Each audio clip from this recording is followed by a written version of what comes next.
Well, the space. Nothing, nothing happens on its own, historically speaking. And I'm not a great um, history buff, but just to give a sort of background as to what was happening in South Africa, which led sort of like tributaries, or like a lot of little knock on effects, like rivers going together.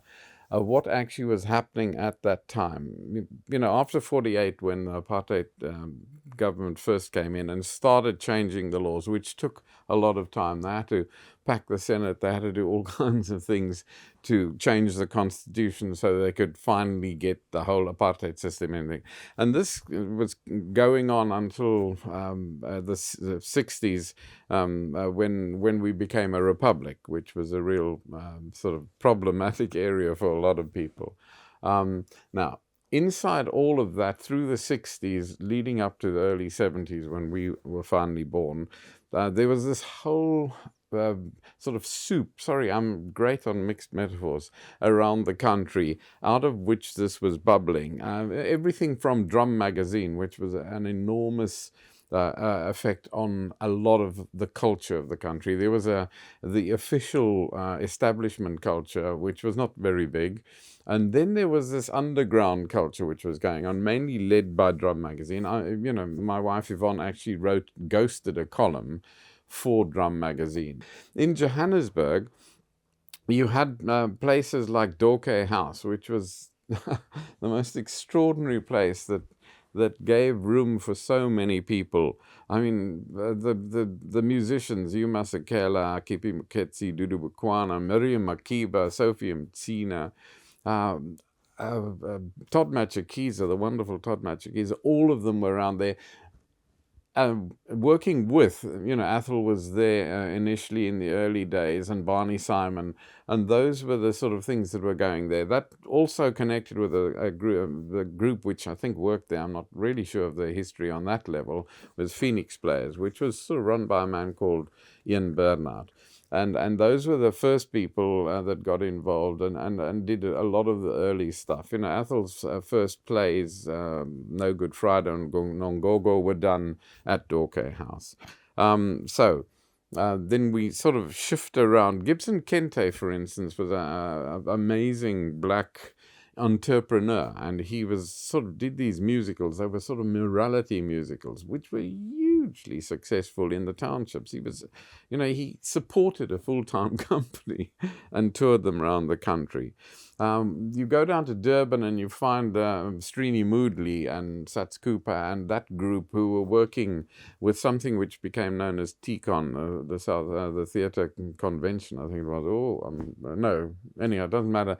But they did that, and he did with a group of other people. They did a thing called Black on White.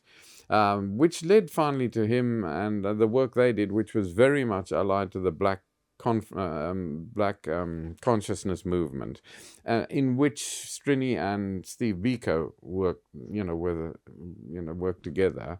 That ended up with Strini and Sats ending up on Robben Island in, I think, 74, 73, 74, around there. And that was the end of that lot. You came round down the coast and you came to the East London, where there was the Window Theatre run by Rob Amato. And he had a group called Imita Players, or there was a group called Imita Players who worked with, in and around that theatre. A little bit further down, when Athol had moved from Johannesburg, you got to Port Elizabeth, and there, above the old snake pit, it was a sort of snake zoo thingy, there was Serpent Players, and which I'm never quite sure, because everything I read is different on this, whether Athol started it or whether I think a group of them approached him to work with them. And that group contained John Carney, Winston and Shauna, Nomshle Konyeni, there's a whole bunch, Fats Bukulani, there's a lot of them together, and that was a very active lot. Then you came down to Cape Town, and here we had not terribly much going on. We had a commercial management called Brian Brookie, and his wife Patrina Fry used to put on sort of comedy, popular comedies. And then they finally couldn't last anymore and went to Johannesburg. But the important areas were twofold. The one was a man called Leonard Schach. And Leonard was a fairly wealthy man, and he used to come over to London and New York, and he would bring back the best plays. And so you saw them very soon. In 1960, I saw The Caretaker in Cape Town at the Hofmeyer Theatre. And in it was a wonderful young actor, called Nigel Hawthorne, who subsequently moved over here and became very, very big indeed. And but that was Leonard Schach was doing that, and the other big area in Cape Town was attached to the university, and it was the Little Theatre, and was the drama school's theatre. You had a group of directors working there, and the two major ones from the point of view of bringing new things in were Robert Moore and especially Mavis Taylor. Mavis was always very much interested in not just being about the theatre of the establishment. Right until the end, Mavis was working with people in townships. And I remember going very late on in the 90s and seeing Mavis at a big award ceremony. And she was a very gruff lady, and I said, well, what's the theatre like? She said, there is no theatre in Cape Town now. Where's the theatre? It's all in the townships. Amazing stuff happening out there. And that was in the 90s. So it was the university actually did most of the exciting theatre. Now, there were other areas which were sort of slightly strange. And for instance, in Cape Town, we had a wonderful old lady called Rose Adlich. She was at that stage in her 80s, or well, at that stage when I'm in the 60s, she was probably she must have been about 70. And she used to get together people in her lounge, and they would do plays, the latest plays. She would buy the copies from overseas, and they do these. And they did all kinds of things. Caucasian Chalk Circle by Brecht was an early favorite. And Yvonne was involved in that. Percy was involved in that. Billy Curry was involved in that. It was a non-racial group used to meet and do plays in Rose's front room. A famous story was when she did Mother Courage. And, Mother Courage is always carting that car, that big wagon around, which she's supposed to have on stage, but they didn't have room. So she tied 2 ropes to the actor and tied them around her stove in the next door kitchen. The actor was trying to shift this huge stove, which, and that was the sort of thing happening there. Now, these things all worked around and then started bubbling up further areas. A very important group from the Spaces point of view finally was called Workshop 71. And that was through a man called Rob McLaren, who took on the name of Mshengu. He actually had a black wife at a stage when, that just wasn't allowed to happen at all. And Workshop 71 became very important to us, and I'll come to them a bit later. Adam Small, a black poet, did a play called Kana Heiko Heistu, Kana He Comes Home, and that was done in the sort of late 60s. But in Cape Town, what then started to happen in the about 63, 64, the government decided to establish a national theatre.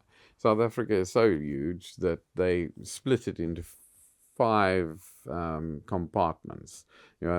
PAC, the Performing Arts Council of the Transvaal, and NAPAC, Durban. There was one in what's now was Southwest Africa. Sorry, it was then Southwest Africa. They had SWAPAC, and in Cape Town you had Capab, the Cape Performing Arts Board. They did about 2 productions at the beginning, and then that's when Yvonne got involved. She'd been an amateur up to then, and working with Percy and a whole bunch of other actors, Billy Curry and those, at the university. The university used to mix together these groups of really good actors who would have been professional if there'd have been a professional theatre. and they would work at the university. When Capab was performed, that left, that stopped people. Well, occasionally they still used outsiders, but not a lot. So Capab got together, and that was when Yvonne got taken into that. Around the country, there was a whole fizz of things happening. For instance, King Kong, which finally was produced by this man called Leon Gluckman, who was very politically active and very active, I think, at Dorkay House. And Todd Machakiza wrote the music for it. It became a huge success. It set off the careers of Miriam Makeba and a whole bunch of people, and toured to Britain and I think America, and was an international success at a very early stage. And that sort of started spreading around. People, there was a whole easing. It was the 60s. There were a lot of things happening everywhere. Now, if I can shift on. And finally, I mustn't forget a wonderful thing called the Alfred Herbert Follies. Alfred Herbert was this odd man who would get together black acts, and then he would tour them around to venues where he couldn't use the major venues, but he'd work in all sort of small halls everywhere. And when you went to see them, you'd see Miriam Makeba, though he always used to call her Miriam Maccabi for some strange reason, and Dolly Ratibi and Tandy Claessens and a whole bunch of people, and that gave a lot of work over the years. I don't know much about that area. I just know I went to see about 3 of them when I was still at university in the very early 60s. There was obviously a lot of amateur theatre around, and in Cape Town there was a place called The Barn, which I only mentioned because it comes back in a bit later. When we have our fundraising thing, and it was run by a man called David Bloomberg, and it was one of the first places I saw actually Yvonne in a performance. It was a performance, and it was a review, and I never forget, she was doing this extraordinary piece in which she stood on the stage with a ostrich egg stuck on her finger. It was very, very funny.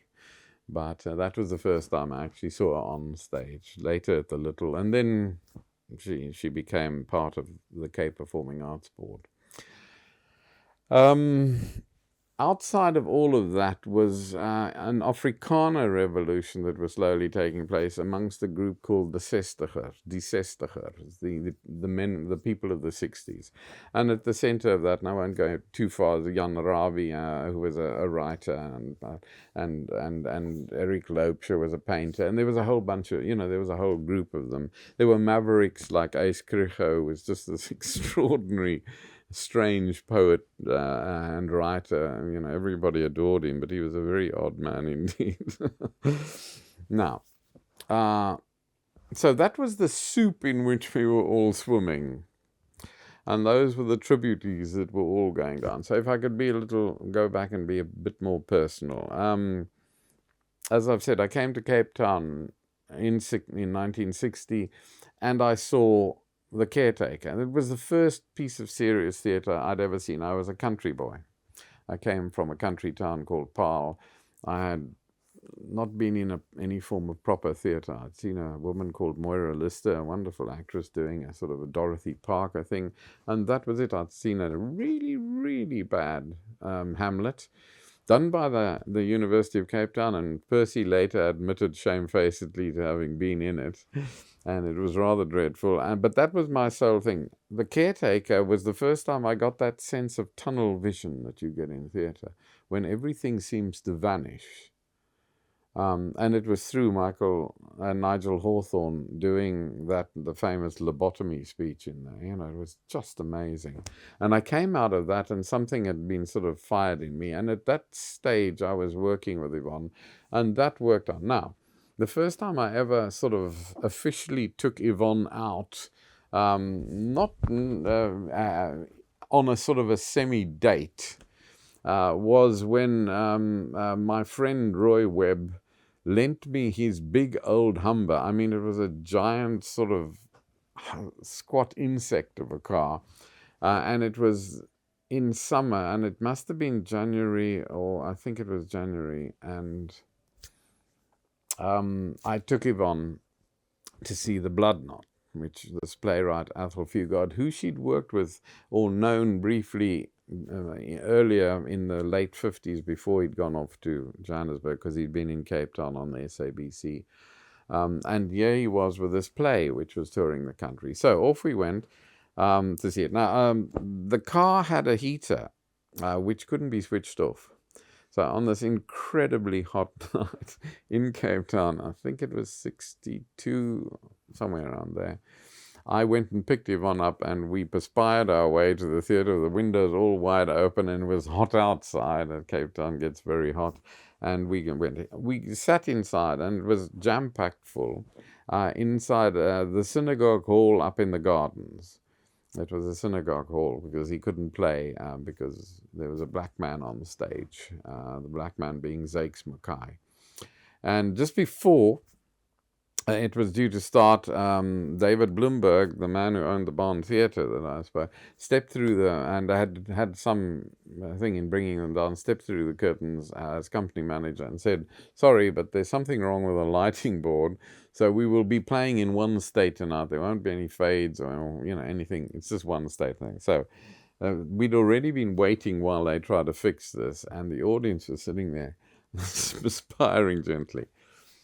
It was a long play. 3 hours later, Yvonne and I staggered out into the night. Coming out into that incredibly hot Cape Town night, I was a changed person. I mean, when change happens, frequently you don't even notice it happening. But as it worked through, I started to realize quite quickly that as a white South African, English-speaking South African, there are so many divisions in South African society. I had no cultural roots. I had nothing. I had British radio, American film, and that was it. And novels from from all over the world, which were actually my major cultural input. Very little in terms of South Africa. There'd been a writer called Peter Abrams that I'd read when I was a young boy, and his stuff got banned, at various stages, and very little else that I could access, especially coming from where I did out the country. So there was this man speaking in a voice, and as I said, this man speaking in a voice which was a black voice, and then the brother, there's two brothers, a black brother and a half-caste brother. I think it's a different father, I can't remember the actual structure, who is trying for white. And they come together, and that's what and it's weird because it was not my experience at all, but I felt it was mine. It just felt like this was my playwright talking to me in my language. Those were my actors. So it was the most extraordinary experience to have at that stage. Interestingly, there'd been a play by a man called Basil Warner a couple of years earlier called Try for White, which was based around that. People, especially in South African terms, if a colored person was light enough, they would sometimes try and live in white society. It was a lot of tragedies came out of that. So that was our first experience with Athol and the Blood Knot. Now, Yvonne was, after that, joined the Cape Performing Arts Board and started working. The English company of the Cape Performing Arts Board, because they had an English and an Afrikaans company, were not, I have to say, the most exciting company on earth. They were lovely, and they developed a really good ensemble, but to a large extent, some of the choice of plays was really poor. But nonetheless, things happened. The Afrikaans company, on the other hand, was actually very exciting, and it had a woman called Tina Balder, who was a Belgian actress, with her husband Fred Engelen, who ran the drama department at the University of Stellenbosch. And these were two sort of fairly radical people in their own way. And they gathered together this amazing company of actors. It was then run by somebody else, and Tina was in it. I don't think Fred ever ran it, but he did direct for it. And then they brought out German directors, two German directors, Dieter Reibler and Peter Kleinschmidt, who did stunning work with this Afrikaans company. They were just amazing company. And that was really what all of these things were doing, what this whole soup was doing around the country, was actually sharpening the audience's sense of taste. I want something more. No, I want something better. I want something that goes a bit further. And that was where we came into that. So Yvonne turned professional, and then Athol arrived back in Cape Town. And Yvonne was also writing a theatre column for a local newspaper. And she went to interview him. And he was doing Hello and Goodbye with a lovely actress called Molly Seftel. And Athol played Johnny. And, still, I've seen a lot of Johnnies in my life. And Athol is still far and away the best Johnny. And she went to interview him. And they, as with John and you get sort of marriages in theatre. They spiritual marriages, and Yvonne and Athol were a marriage made in heaven, as was Athol and John and Athol and Winston. Those were the three, I think, for Athol, to a certain extent, probably with Zakes Mackay, the most important theatre marriages in his life. And certainly, obviously, for them, it was the same. And for Yvonne, she was bowled over. And she started getting, over the next 2 years or so, more and more fretful about the sort of work she was doing at the Cape Performing Arts Board. And finally, Athol and Barney came down to visit us from Johannesburg with this proposal. I always remember we were in this, when I think of it now, there's a completely stunning flat in Clifton, which looked over the sea. There was a road in front, but looked over the sea. It was an amazing place, Clifton, at that stage. If I could just digress briefly, because on the other side, living around on that thing, was this extraordinary bunch of people. Percy was over on the corner, looking over the bay and going illegally crayfishing all the time. But then it came round, and there were people like Fred Carnison, who was the head of the South African Communist Party, 2 friends of mine, and I'm really struggling with things. But Simon and Stella lived just across and down from us, and they used to help Fred with Communist Party stuff. And finally, the security branch, and was my first sight of them, started. And they used to sit in a car over there. And what they were doing was saying, "We're watching you." So they'd sit in this car. It was ludicrous, in these sort of Humphrey Bogart type raincoat thingies, plus hats. 4 of them would sit in the car, and it was summer in Cape Town. And I remember Yvonne was sitting looking at them one day and saying, "Shame, they must be really, they must be really hot. Shall I take them?" So I said, "Let the swans, die before we care." And there was this weird bunch of people, artists. There was Vic Holloway, who was a critic of Die Burger, but he was a Marxist, I'm pretty damn sure. And Ace Krieger worked on it. It was a very bohemian area, this whole area. That was the days when you could say bohemian and it meant something more or less. And they came down, and there we sat on the front of this, Barney and Athol and Yvonne, and me just sitting on the edges there. And they were saying they wanted to start working more seriously, and they'd thought that they needed some money, and so that they were going to do this play of Athol's called People Are Living There. And would she, come up and join them? So she said yes. And, and then we thought about it afterwards, but it was a very obvious move, even though it was going to be very, very difficult for all of us.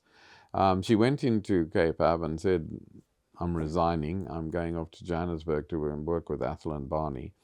And Capab said, "What play are you going to do?" And she told them, she said, "Could we read it?" And she gave them the script. They read it and said, "Why don't you do it here?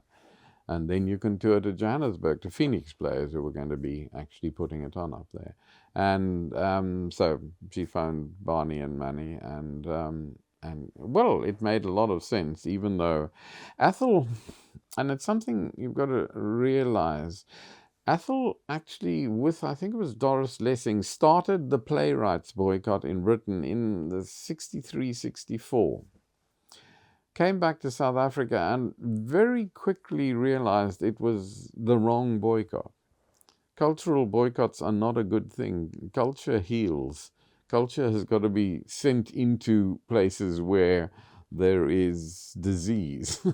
So you should not stop your plays going in anywhere. I'm really big on this because I saw the effect of that very short period of 6 years when the playwrights boycott. South African audience who'd been really coming along slipped backwards because their minds weren't being stimulated. And a stimulated mind asks questions.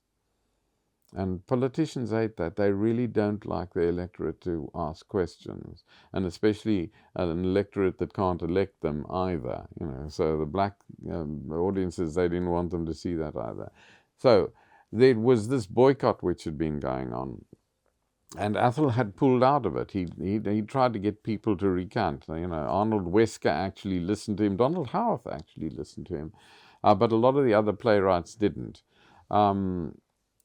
But so at that stage, Athol was facing the choice of coming to work for what was a government organization. And he said, okay, let's do that. And later, when we were talking about it, the same thing, he said, it's all about establishing a platform with which you can talk to the power structure.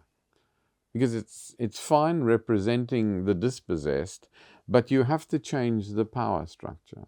So he came down and did that. It was an amazing piece, which Athol has spent a lot of the rest of his life disowning to a certain extent. Not disowning, but he sort of, it's not his favorite play. It's one of my all-time favorite plays. It's a joyful play. It just does so much. Audiences absolutely adore it. Anyhow, so they went into it, and Athol directed a company from Capab, with Yvonne in it, and they did this play. It opened on a Saturday, and then something happened which I don't think had ever happened before in Cape Town that I know of. By just after lunch on the Monday, the entire run was sold out. It just went bang, gone. Which they'd only put it up for 3 weeks because they probably thought it was going to fail, and nothing actually ran for much longer in Cape Town at that stage. And it was this gigantic success. And of course, all sorts of antennae went up inside the organization. And Athol had already started working on Boesman and Lena, which he was doing for Professor Guy Butler at Grahamstown University. And it was the beginnings. I'm not sure how long the Grahamstown Festival had been on yet, but it was actually for that period. It was for the Grahamstown Festival. And when Capab heard about that, they said, could we read this play? And then rather amazingly, they actually took it on and said, okay, when you come down from that, we'll give you a 5-week run down here. Athol was saying, it'll never run for 5 weeks, So Boesman and Lena opened up in Grahamstown for Guy Butler. I had a few performances, and then came down to Cape Town, where again it was a huge success. But inside that, there was a process inside that introduced me to the sheer power of theatre, which is something that I have gone with ever since because of that. The play opened on the Monday. It was a Saturday. They always seem to open on Saturdays. On the Monday, the crits came out. The crits were sort of very complimentary, but in the Afrikaans, the government newspaper, Die Burger, The Citizen, there was this major. He was the doyen of South African Afrikaner critics. His name was Professor W.E.G. Lowe. And he was a formidable figure. He was quite a nice man, actually, because I sort of, as a photographer, I was always giving pictures out. And he was a nice enough man.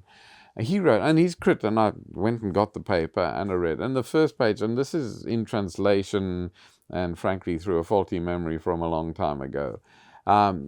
His first sentence said, this play says that in this country, we bulldoze people's houses down, and then we leave them to go to nowhere. We don't provide any alternative accommodation.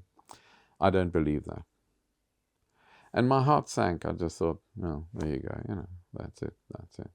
But the next sentence said, but in the beginning of the Second World War, I was a student in Germany. I was living 20 miles from a concentration camp, and I didn't know it existed.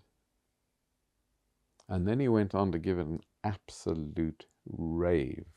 It was just the best notice, which obviously made the whole of Capab relax, because they were all worried that it would get, Capab had never done a play which featured 2 colored vagrants and a black man.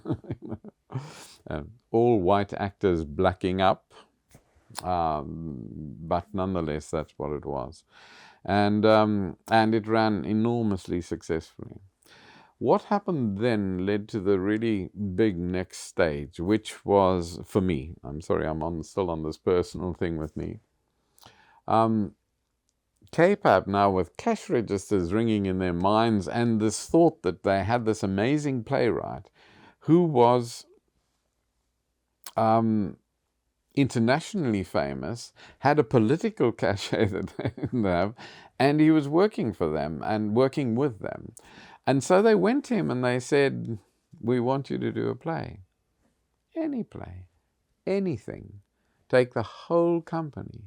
Take as much time as you want." They actually gave him a blank check. And Athol, with this blank check, not knowing what to do with it, metaphorically again. And so he said, okay, and he took he took Yvonne, he took Val Donald and Wilson Dunster, 3 actors, that's all. The rest of the company were not happy. And he took them into a little rehearsal room above the Labia Theatre in Cape Town. It was just this little place. And they vanished in there. And Yvonne was staggering home every day, exhausted. And then towards the end of that period, I was asked to go and take some pictures, which I'd always done. I was sort of the photographer for most of the theatre groups in Cape Town at that stage. And I was asked to go and do some publicity shots of their rehearsal period. So I actually spent 2 glorious days in the rehearsal room with the resties, which were just amazing. I couldn't believe how good he was. I've worked with an awful lot of directors in and around. I've sat in on productions at the National Theatre over a long period of time. I've actually followed productions, sat in. I've sat all over the place. I ran theatres where I have never seen any director work at the depth and with the intensity that Athol did in those areas. And I obviously subsequently saw him in other areas. At that stage, Athol was, as far as I was concerned, a great director. And this amazing piece was coming out. Now, it was called Orestes, and it was starting when what happened was that they decided they'd have what in certain terms I expect would be classed as a dress rehearsal. But Athol had gone, his whole training, his whole thing with Serpent Players and with Dorcas House had been to no sets, no costumes, and the only thing they ever built in, this is quite funny, the only thing they ever built into a lot of Athol's early plays was a meal, because the actors never ate much. So there was this meal built in so that they'd get some food. But that wasn't built into there. But what he had was 6 chairs, 3 actors, a suitcase, 7 chairs, 3 actors and a suitcase. And he'd worked this thing which was called Orestes. It was based on the Orestes, Clytemnestra, Electra, and Agamemnon, that storyline, which, sounded fine, which was the early thing that came out. But it then segued into something else. And it segued through this most extraordinary central area, which, and there were no words. Athol at that stage had been hugely affected by a psychiatrist called R.D. Lang. And 2 books were important to that production. One was called The Politics of Experience, from which they did a quote. And the other one was The Divided Self, which was all about schizophrenia. And so what it segued through is that you have this, it's the worst thing about Orestes, or the best thing, I don't know, is that it can't be recreated. There is actually a letter that Athol wrote to an American photographer called Bruce Davidson, in which he describes the actual what happened. But it doesn't tell you what it was like, and you can't recreate it from that. But inside that you have, when the audience came in, they had Wilson Dunser sitting in the middle already, and the audience were just sat on chairs on four sides. It was a very small thing. And Wilson was sitting with a matchbox on his knee, and he was very slowly pushing it towards the end. Very slowly, very slowly. The audience would sit, and for about another 5 minutes, Athol really in those days liked stretching an audience. For about another 5 minutes or so, this thing would edge out and edge out and edge out and edge out until, boom, it fell. You could almost feel the audience go as it fell. And then the play would start, and there were just a set of images. And the images, it really was the beginnings of introducing me to the power of metaphor in theatre. Where you make up your own mind what that's about, and if it's good, you never lose it. It sticks like a burr in your mind. And there was extraordinary sort of images. There was a start with a mother and her two children playing children's games, and then it shifted on to Agamemnon coming back from the wars. And Yvonne, Val and Wilson had been delightful in these kids' games. Actually got very funny. And then Agamemnon arrived back. And there was a sex scene in this. Agamemnon was a chair.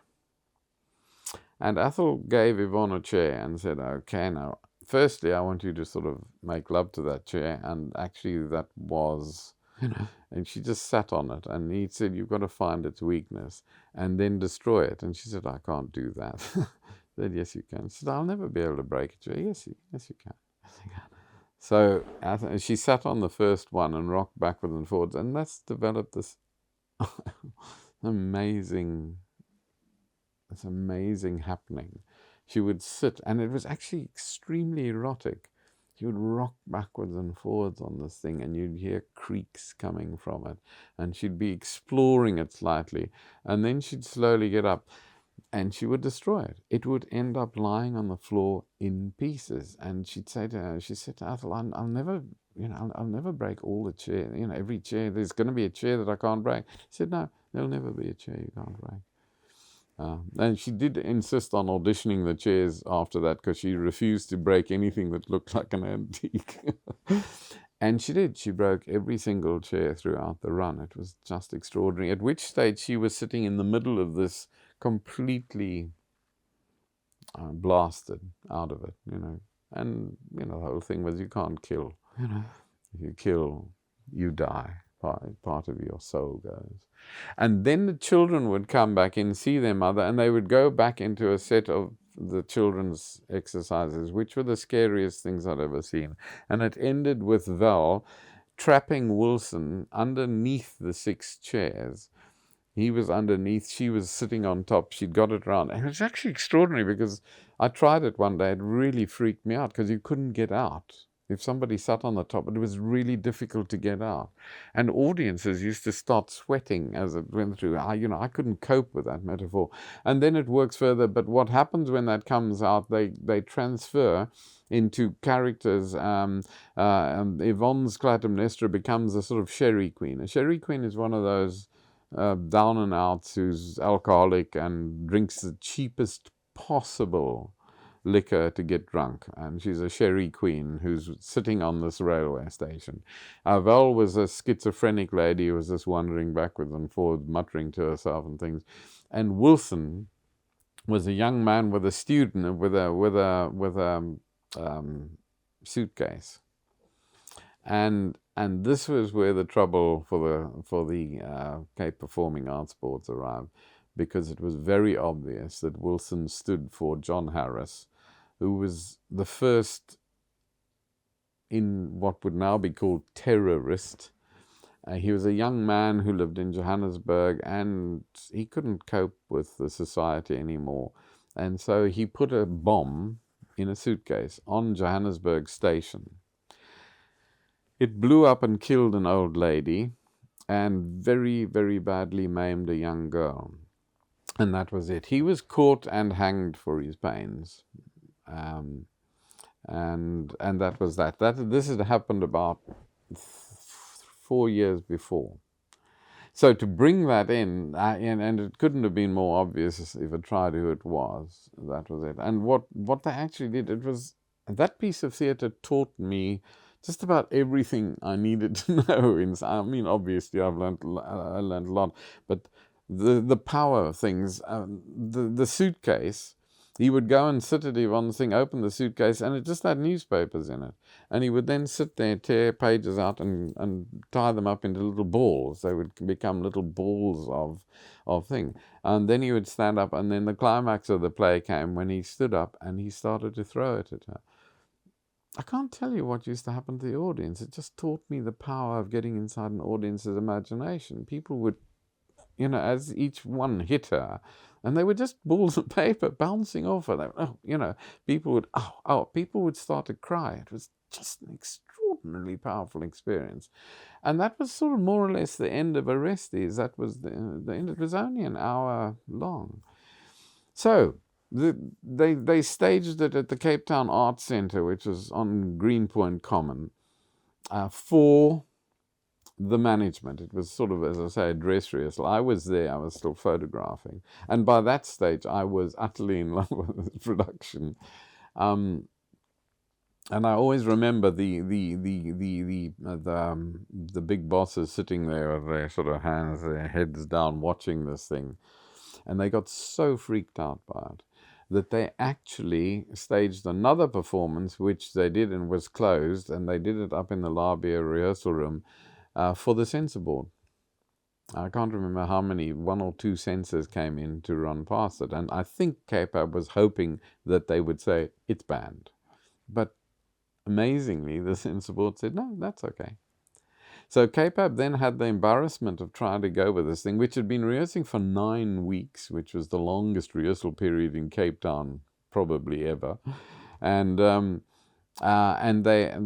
now had to put it on. So they tried to hide it. They put it in something called the Union Castle Auditorium, which was a place that, community groups hired. The Cape Town Film Society ran its productions there. Nobody had ever, as far as I knew, done theatre there.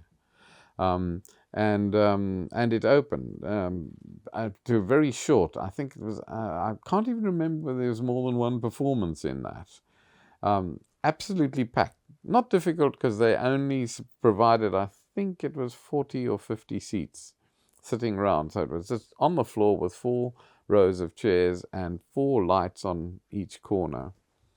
And off they went. On the first night of that, the intensity of that performance it can be judged by the fact that Yvonne, on that night and afterwards, said that's one of the best lessons I've ever learned in my life. The chair was being very, very difficult, and it wouldn't break. And I suddenly actually saw this blaze of rage come out of her, and she lifted this thing above her head and pow! Knocked it down on the floor, and it did shatter, except that what happened is one piece, which had a nice sharp point, came zip, zip, zip, and cut this hole in her forehead, and blood just started to pour down her face. The play went on because she was then sitting there, and she was sitting there. Athol didn't say anything, went on, sat with her, dabbed the thing, gave her a handkerchief, a tissue, and she dabbed at that. The other 2 were now doing their version of that. The play went on and finished. Afterwards, Yvonne said she really didn't remember anything about the rest. We took her straight to hospital where they put 3 stitches into her. So they hid it there. Then the crits of that one were really weird. The Cape Town, the Argus critic was Owen Williams, who I'd worked with, and he was a nice man, but he just didn't even begin to understand. And he ended up, sort of rather condescendingly wishing them well, but this was a failure. However, I think it was Vic Holloway did the Burger crit and was absolutely stunned by it. And And, so it had this mixed response. Some caused an awful lot of argument. Some people loved it, some people hated it. They then put it in a cinema in Camps Bay. Now, if you go to Cape Town now, Camps Bay is sort of like, it's not quite the hub of the universe, but it's pretty damn close. And everybody goes to Camps Bay. In those days, Camps Bay was Australia. It was to hell and gone. Nobody went there. And they put it on in a cinema there for a couple of nights and then dumped it. That was it. They also went to the university. They did a production. They did a show up in the university, but it was invited by the universities. I think the NUSAS, the National Union of South African Students, invited them to go and do it. I don't remember who did it. And they did it in Jameson, in the Students' Union. They just did it on the floor in Students' Union, surrounded by a whole bunch of students.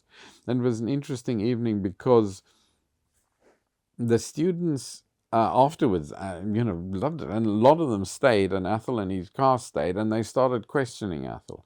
And I was there, and I was young, naive, and I've never been, as I'll come to later, I'm not a great intellectual, but, Athol was constant, what does this mean? What does that mean? What does this mean? And he kept saying, I don't know, what does it mean to you? I don't know, what does it mean to you? And I was getting really frustrated because I knew exactly what it meant. I knew it was John Harris. I knew it was, this. I knew it was that. I knew what it was.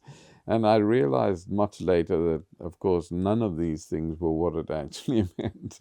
And on the way home in the car, I said to Athol, why didn't you tell them? He said, no, if I tell them, then they have my meaning in their head, not theirs. And it's important they find theirs. Now, this is where we start journeying finally down that last little tributary towards the space. Over the next year or so, and without any sort of big dramatics, I found myself in a different area because of Orestes. And, I say it quite clearly, Orestes changed my life. I became a vegetarian. Was one thing. There was a whole lot of things. Now, also, well, we used to have, these parties. I mean, it was a very social time. Everything from, for instance, Athol had this thing about opening nights. And what would happen is that we'd all go after the opening night back to wherever he happened to be staying, because his family would come down and they would rent a flat, a house somewhere, and he would live there with them. And we'd all go back, the whole cast, all friends. Manny Manham used to fly down from Joburg, and we'd sit with him through the night. Now, you've got to know that the parties at that time were fueled by a wine, well, I don't know whether it glorifies it rather, but it was called Tussenberg, which was a sort of paint stripper in disguise, that it was incredibly cheap. And sort of that was actually what you drank, because none of us had terribly much money. And a lot of Tussenberg used to come in these big jugs as well. God, and that was one. And you'd sit with Athol. You had to stay there until the sun came up the following day. Sheila, his wife, and, would go to bed. Halfway through, she'd say, I'm out of here, and go. But the rest of us had to sit there, and to a certain extent, it became a sort of badge of honor. Have you sat up with Athol throughout his whole night? And then finally, we'd go off. I think Yvonne used to hate them. And I do remember on one of them, we actually left early, much to Athol's disgust. And Athol said, no, and Yvonne said, no, I'm tired, I've got to go home. But that was what happened. Now, also, there were all these parties. When Athol came in, we'd already been going to parties which involved all kinds of different, areas of Yvonne's life, because she was working in a newspaper library. She was writing a column for Drum. She was doing all kinds of things. She was acting. She was on the radio. She had a lot of friends. And we used to go to these parties with all these incredibly intellectual people, and poets and playwrights, and, well, not so many playwrights, sorry, but poets and writers and actors and dancers. So, and at that stage when Athol arrived, this dragged in the zestigers that I talked of earlier, the zestigers, the Afrikaner sort of group that were trying to sort of move towards something new. And the ballet dancers like Gary Byrne was at a lot of those, and he was starting to do very weird things choreographically at the Capab Ballet Company, which subsequently, rather sadly, led them to get rid of him, which was a real pity. And we finally gave him a home, which was totally inadequate in our theatre, a little studio of his own. But it was very late, and he was very, it was the 60s, early 70s. There was a lot of drugs and a lot of alcohol around. And being pushed out like that sort of destroyed him. But he was there, and a lot of other people, and there were a lot of actors, obviously, directors, Mavis Taylor, all of those sort of people were there. And over again, I would hear people say, "If only we had a space." It was just this recurring phrase. I don't know how many times I had it. If only we had a space to work in. And this was when, out of the blue, with Yvonne now being sidelined from Capab, they were downcasting us. Other people kept getting the role she should get. And suddenly, out of the blue, the Royal Court in London invited Boesman and Lena to London, which I think was a big shock for Capab. And Athol went over and recast it entirely. He didn't play Boesman anymore. Athol, Zakes Mackay was brought over from America to do that. And Blokes Modisani, who was one of the coloured poets, black poets of the time, had lived in South Africa, had moved to London, and he played the black man in that. And they moved to the thing. Now, I went over with them. And two things happened with that. Number one was that I was a photographer. I worked for a really inspirational and visionary editor called Jane Raffaeli, who ran a magazine called Fair Lady. And it did all kinds of stuff. I mean, I had a ball photographing for them. I just loved it. I was photographing all kinds of people and things. It was a fantastic magazine. And when I said I was going over, there was a woman that did a lot of show business things for them, and her name was Bunty Turner. And she'd come to South Africa playing the lead in My Fair Lady, and she'd fell in love there and stayed. And I'd done a lot of work, and she said, "I'm going to Britain," and they said, "Why don't the two of you get together? Brian can take the pictures, you can do the thing, and do an article on theatre over there." So she decided that we would do a thing on fringe theatre. As it turned out, it shifted and grew a little bit, but nonetheless we did that. So Bunty and I arrived in London, and Bunty and I started going to theatre. Now, this was 1971 in London. Hare had been running for 2 or 3 years, I think. I can't remember. But the lunch hour circuit in London was extraordinary. There were something like 15, 16 lunch hour plays going every day, and they weren't short plays. Some of them were full 2-hour long. It was extraordinary what was happening. I saw a play at the Soho Poly written by Trevor Griffiths, whose Occupations we later did. It was called Apricots. And I saw it with a very high quality cast. And at another place, the King's Head, which is still alive now and still does lunch hour theatre, but at that stage they were doing, I've forgotten his name, Chris Wilkinson's play. He was an extraordinary piece, and we went to see it because it had a South African actress called Jenny Runneker in it. And Jenny was either about to or had already, I can't remember, I think went on to make a film with Antonioni. And so we went to interview her. And we went to see this play, and it had an amazing lady who's still around called Linda Marlowe, who did a lot of work with Stephen Burkhoff later. And all I remember is two things. One, I think it was either Jenny or Linda Marlowe hanging upside down over a pole, their legs hooked over it with shackles on, completely stark naked. I was a little country boy. I'd never seen anything vaguely like this. And then later on, the male character vomited all over the floor spectacularly, and then sliced his stomach open and dumped heart and liver and things on the floor. This was a sort of wake-up call overall, and everything was nude. I remember coming back one day to Yvonne and saying, because I was South African, I was used to tanned people. And I said, God, if I see one more pasty, naked body, I'm walking out of the theatre, because everywhere you went, somebody was taking their clothes off. Bunty and I saw, I think, about 30 plays together and photographed people. I mean, the other one was Madeleine, oh, damn it, van Rensburg. Madeleine, no, I'm getting that name wrong. Anyhow, she was South African who'd been at the Little. I'd photographed her there, and she'd moved to London, to America, where she got very famous with La Mama. She did an amazing amount of work. She became a real icon, and she was in O Calcutta. So we didn't go and see that. Unfortunately, I would love to have seen it, but we went to interview her in a dressing room. So we were doing this sort of thing everywhere, and I was seeing this vast range. I saw 54 plays in the 3-month period I was here. And films till they came out of my ears.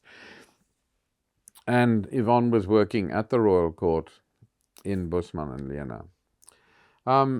One day, I'd been to see the Open Space Theatre, which was run by an American called Charles Maravatz. It was in a basement in Tottenham Court Road. There's now a cinema there. The moment Athol's name became associated with Yvonne's name, which was already associated with the space, things just exploded. Suddenly, double the amount of people arrived to help. All sorts of things happened. People knew that we were now serious. And as I said, we had that thing of introducing the space to people that we were going to work in, and everybody was blown away at the size and scale of what was actually happening. And Athol came down early in that month. I sort of always remember it starting on January the 1st, but obviously it didn't. We moved in and started doing all the cooking and cleaning of the place. And then he started rehearsing, and I think it was late January. But by this time, he decided to go with Statements. Okay. He didn't have a play. He didn't have a title for it yet. He just said that play about, the Immorality Act. And Jackie, there was no role for Jackie in that. So she sort of looked around, and she found Tessa Marwick, who was an inspirational teacher, director up at Little Theatre. And they got together Gilgamesh, which was a devised piece on the Epic of Gilgamesh, and we decided that we'd have them both happening on the same night, so that the one would start early and the other one would play late night upstairs. And she got a whole cast together, and they set off to do that. So Athol needed 2 more actors, and we needed a policeman, 2 policemen actually, and Percy and Chris Prophet came in to take those roles. In the final version of Statements, there's only 1 policeman. In the first version, which I have to say I still prefer, the policeman kept coming in and out, and there was a typing thing that went through, which actually paced the play really well, but that's another question. So we had those 4 actors, then disappeared upstairs into this huge sort of empty place above us, and rehearsed there for day after day, devising the piece. The only areas that I became involved in was when Yvonne would come home spitting and swearing at that SOB, Athol Fugard, because look what he's done tonight. I've got to write this piece. And so she kept having to write pieces of the dialogue. And actually one that's given us quite a lot of, I don't know whether it's fun, but the thing over the years is there's a point in the play when the woman sits and she's got a blanket around her, and she describes her body. And when we came to Britain, we actually were invited to see several other productions of this, including the one in which Vince Ibrahim also played. And every time, when we've gone backstage, Yvonne's rather gently said to the actors playing it, "You've actually got to redo that. You're describing my body, not yours." Because you actually it's a completely different sort of thing. And so she was writing those. She wrote about 3 of the speeches, swearing and cursing. She really hated that. And he would force them into corners. He worked amazingly well with actors like that. He'd push them into a corner, and the only way you got out was by coming with a speech, which would go that.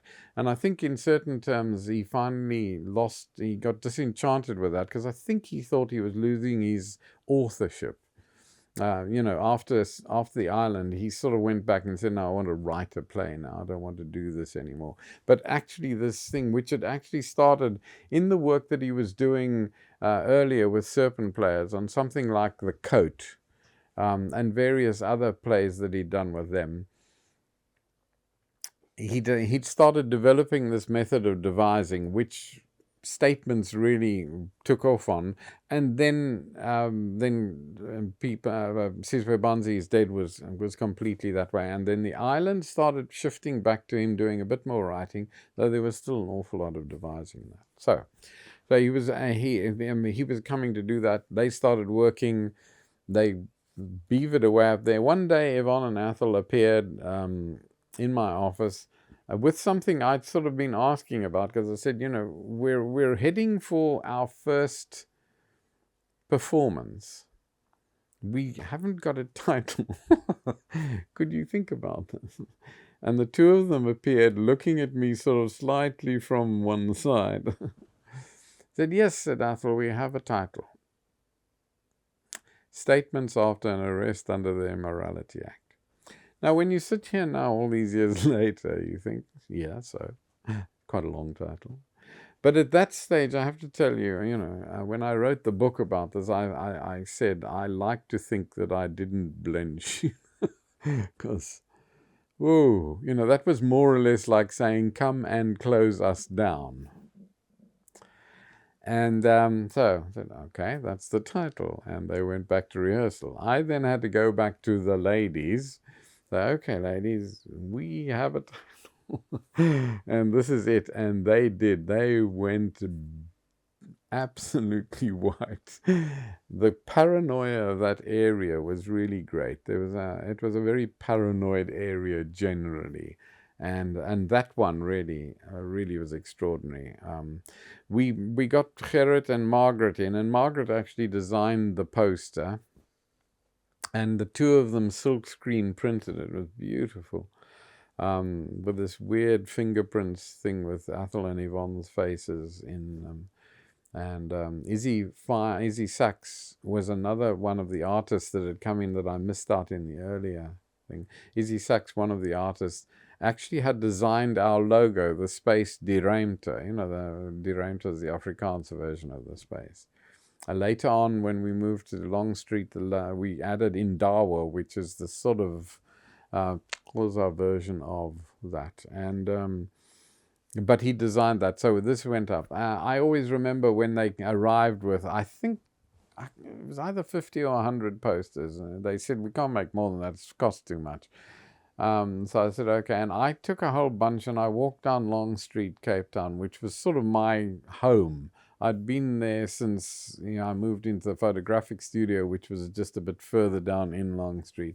I'd walked down, up and down. I knew everybody, in that thing. I knew all of the various furniture shops and photographic shops and chemists and bookshops. I knew everybody.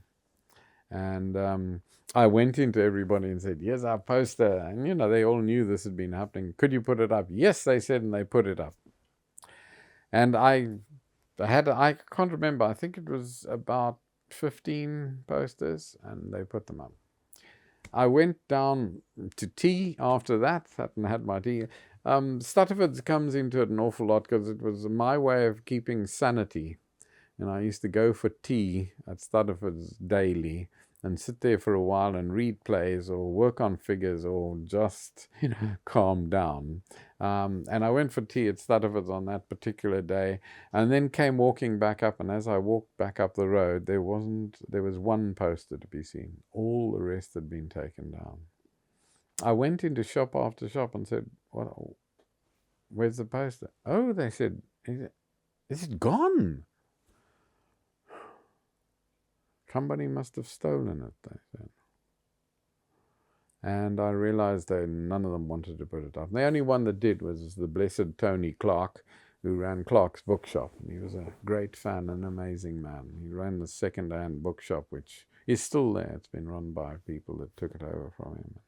And an extraordinary bookshop and a lovely... And he collected our posters. And he kept it up steadfastly. So that was a level of the sort of paranoia that was going regularly around at that stage. People just were scared. They were scared. Am I blaming them? I was scared. When I heard that name, I thought, that's it. We'll last 3 days and then they'll ban us. And off they went, rehearsing, and an opening night approached. So we had Gilgamesh rehearsing away upstairs now, because Athol and Yvonne had moved into the downstairs, into the actual theatre, which was now finally finished. Jeff Shapiro had got it all up. We sanded it and painted it, and they shifted in there. And as we hit the last week, it was, was still being devised and worked. And I'll always remember on the Friday night, we were actually opening on the Saturday night.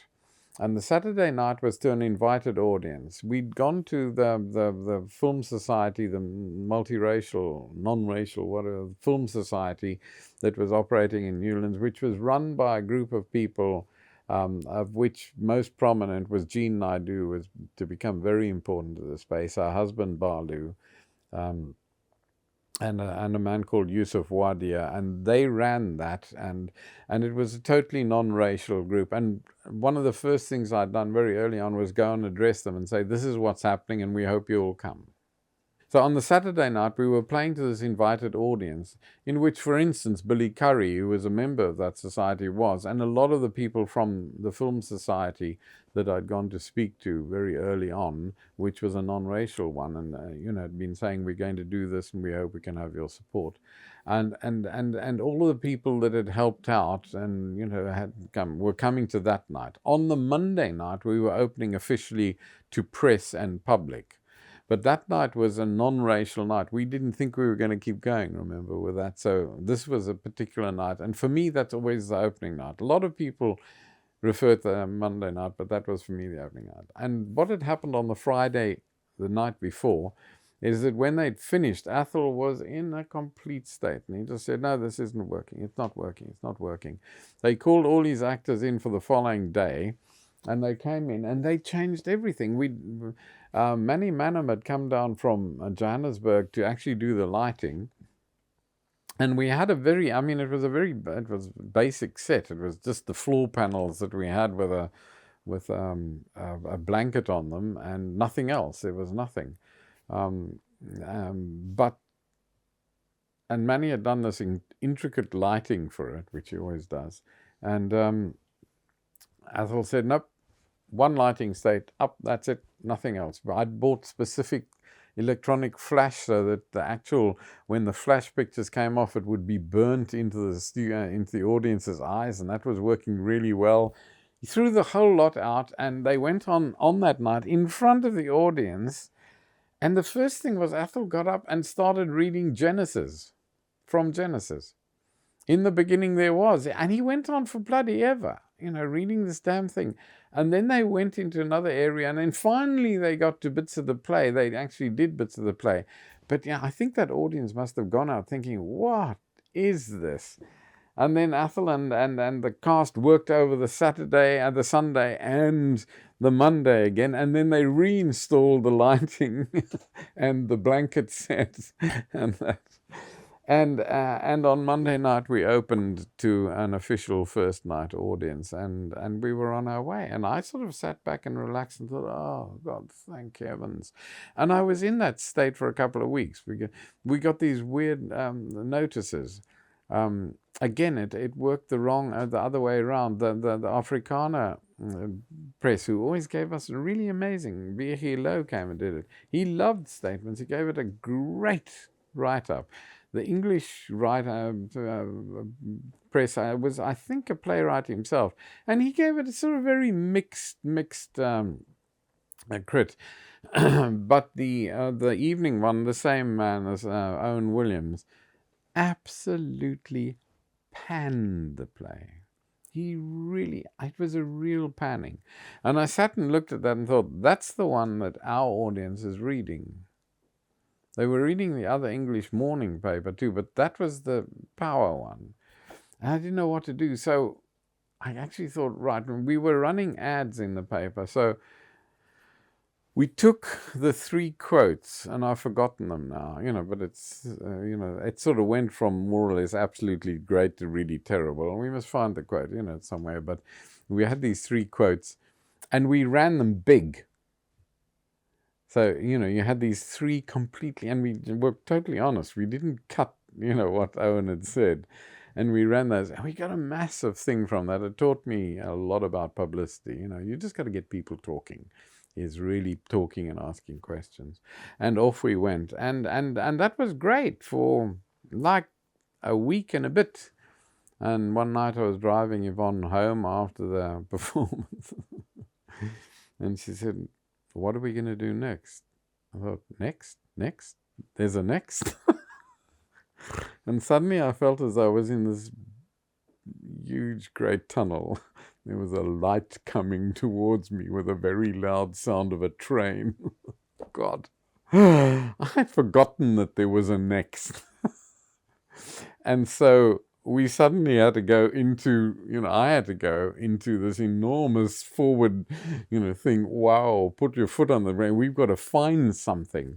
And so back we went to people who are living there. We had the cast around, but what we didn't have was a director. And Athol just said, no. I said I won't direct it. I don't want to direct that, and I'm going. And he said, in any case, I'm playing daily. So was Yvonne. I'm playing daily, so I can't rehearse it. And so we looked around, and my memory of it is slightly different from various others, because when we started the theatre, we had a lot of publicity coming in, and people wanted to interview us. And there was a magazine called the News Check, I think, and they sent their reporter, their journalist, and his name was William Tanner. And I'd known Bill briefly as an actor years before. He'd been in a Robin Malone company, I think, for Capab. I can't remember quite how, but he played a really, really terrible Falstaff. Bill wasn't the greatest actor on earth, but and now he was this journalist, and he was he came to interview me, and he was a very strong, careful, and he was not there to stroke my back. He was actually asking pertinent questions. He was asking about a whole bunch of things which are quite difficult to answer. And it was a good interview, and I thought, that's, he's a really good interviewer. And so we're looking around for a director. We can't find anybody. And, I just suddenly thought, what about Tanner? He sounded, he's intelligent. He's really got an analytical brain. And I asked people who'd worked with him. And I think Jackie Singer was one who'd worked with him. And Robin Malone was another who knew him, and said, what do you think about him? And they said, well, give him a chance. And then apparently Jackie went to Tessa Marwick, who knew Bill really well, and said, what do you think? She said, no, try him. So we had to call him in. Now, Athol and Yvonne, who is this man that you're just foisting on us? So we had to invite Bill out to meet us at our home, and he tells the story about all that, coming to that. Athol and Yvonne spoke to him and came out saying, oh, he sounds fun, let's try him. And thus entered our life, actually, somebody who directed a lot of the really, really good plays that we did. He was an amazing director, and I was very, very sad when he left. So we sat with statements running in our theatre, and we were waiting for somebody to shut us down, really, and it didn't happen. And we got to the end of statements, and I have to say that, it sort of fairly unequivocally nailed our colours to the mast. It just said what we were there for. I was intensely proud of it. Percy Seif was an actor who worked in Cape Town with Yvonne over many years, and we knew each other. It was a very small community. And I'd known Percy myself through Yvonne. And interestingly, for instance, I became a professional photographer because of Percy, because he and another actor who worked with us called Icky Kurgan used to say, you've got to turn professional, when they started seeing my pictures. And I'd always said, no, you can't. And one day I took the phone book out and said, look, there are 3,000, I don't know how many. There were 3 pages of photographers. And they said, yes, but how many good ones? And that actually gave me pause for thought. And that's why I decided to turn professional. Percy was a very important man in my life from that point of view. He then came and said, I've got the studio for you. I used to live there in Long Street. It was an amazing place. So he was a very important man. He was very big on radio, and Yvonne had done a lot of radio, but Percy actually did all sorts of programs on a regular basis. And he'd done with Yvonne in a small role years ago, when we talk about the Little Theatre, and they used to have these outside cast comes in, but occasionally they'd have something even more. And this man called David Bloomberg, who ran the Barn Theatre in Constantia. This man called David Bloomberg, who ran the Barn Theatre in Constantia, had decided that he wanted to do Death of a Salesman, and wanted to do it at the barn, but also wanted it to come into town, because it was actually quite difficult to get the barn, which was on a farm out in the thing. And he was rescuing South Africa's greatest actor, a man called Johan Nel. He was an absolutely extraordinary actor. And I never go and see Death of a Salesman again, because he was just so wonderful in it. Yvonne played a very small role, and Percy played Biff in that. Percy was wonderful. He was a really good actor. And when the space came up, Percy faced a really difficult choice, because coming into statements on an arrest under the Immorality Act, and working as he did, his major source of income came from the South African Broadcasting Corporation, SABC. That was who employed him. That was, and he was actually taking a huge risk when he came in there. And he did, with great generosity and spirit over the years.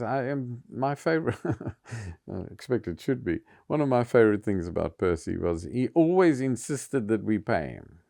Okay, he said, I'm a professional, I want to be paid. Okay, so my mother would religiously make out the check to him and present it to him on the night, and then he would come in the following Monday, because the money got given out on Friday nights, come in the following Monday and give it back. I can't remember whether he gave back cash. I think he just used to give the check back. I don't know. And that, in certain terms, Percy was the biggest single donor to the space, given what happened through the years. He stayed on with us for right through to the end. I had the immense pleasure of directing him in, I'll get this wrong now, at least 3 different plays. I know we directed him in Love with Maggie Zaboyle and Len Sparrow, which is just a wonderful experience. Much later, again, I directed him in 1,000 Clowns, which we did at the other venue, which Dermot Judge was also in. Again, he was just a lovely, lovely actor and a lovely man. The club. As I said, we thought we had to have the club. It was really important that we had a club in order to play to a non-racial audience. And that for us was central. And we'd taken legal advice, and that was how to go.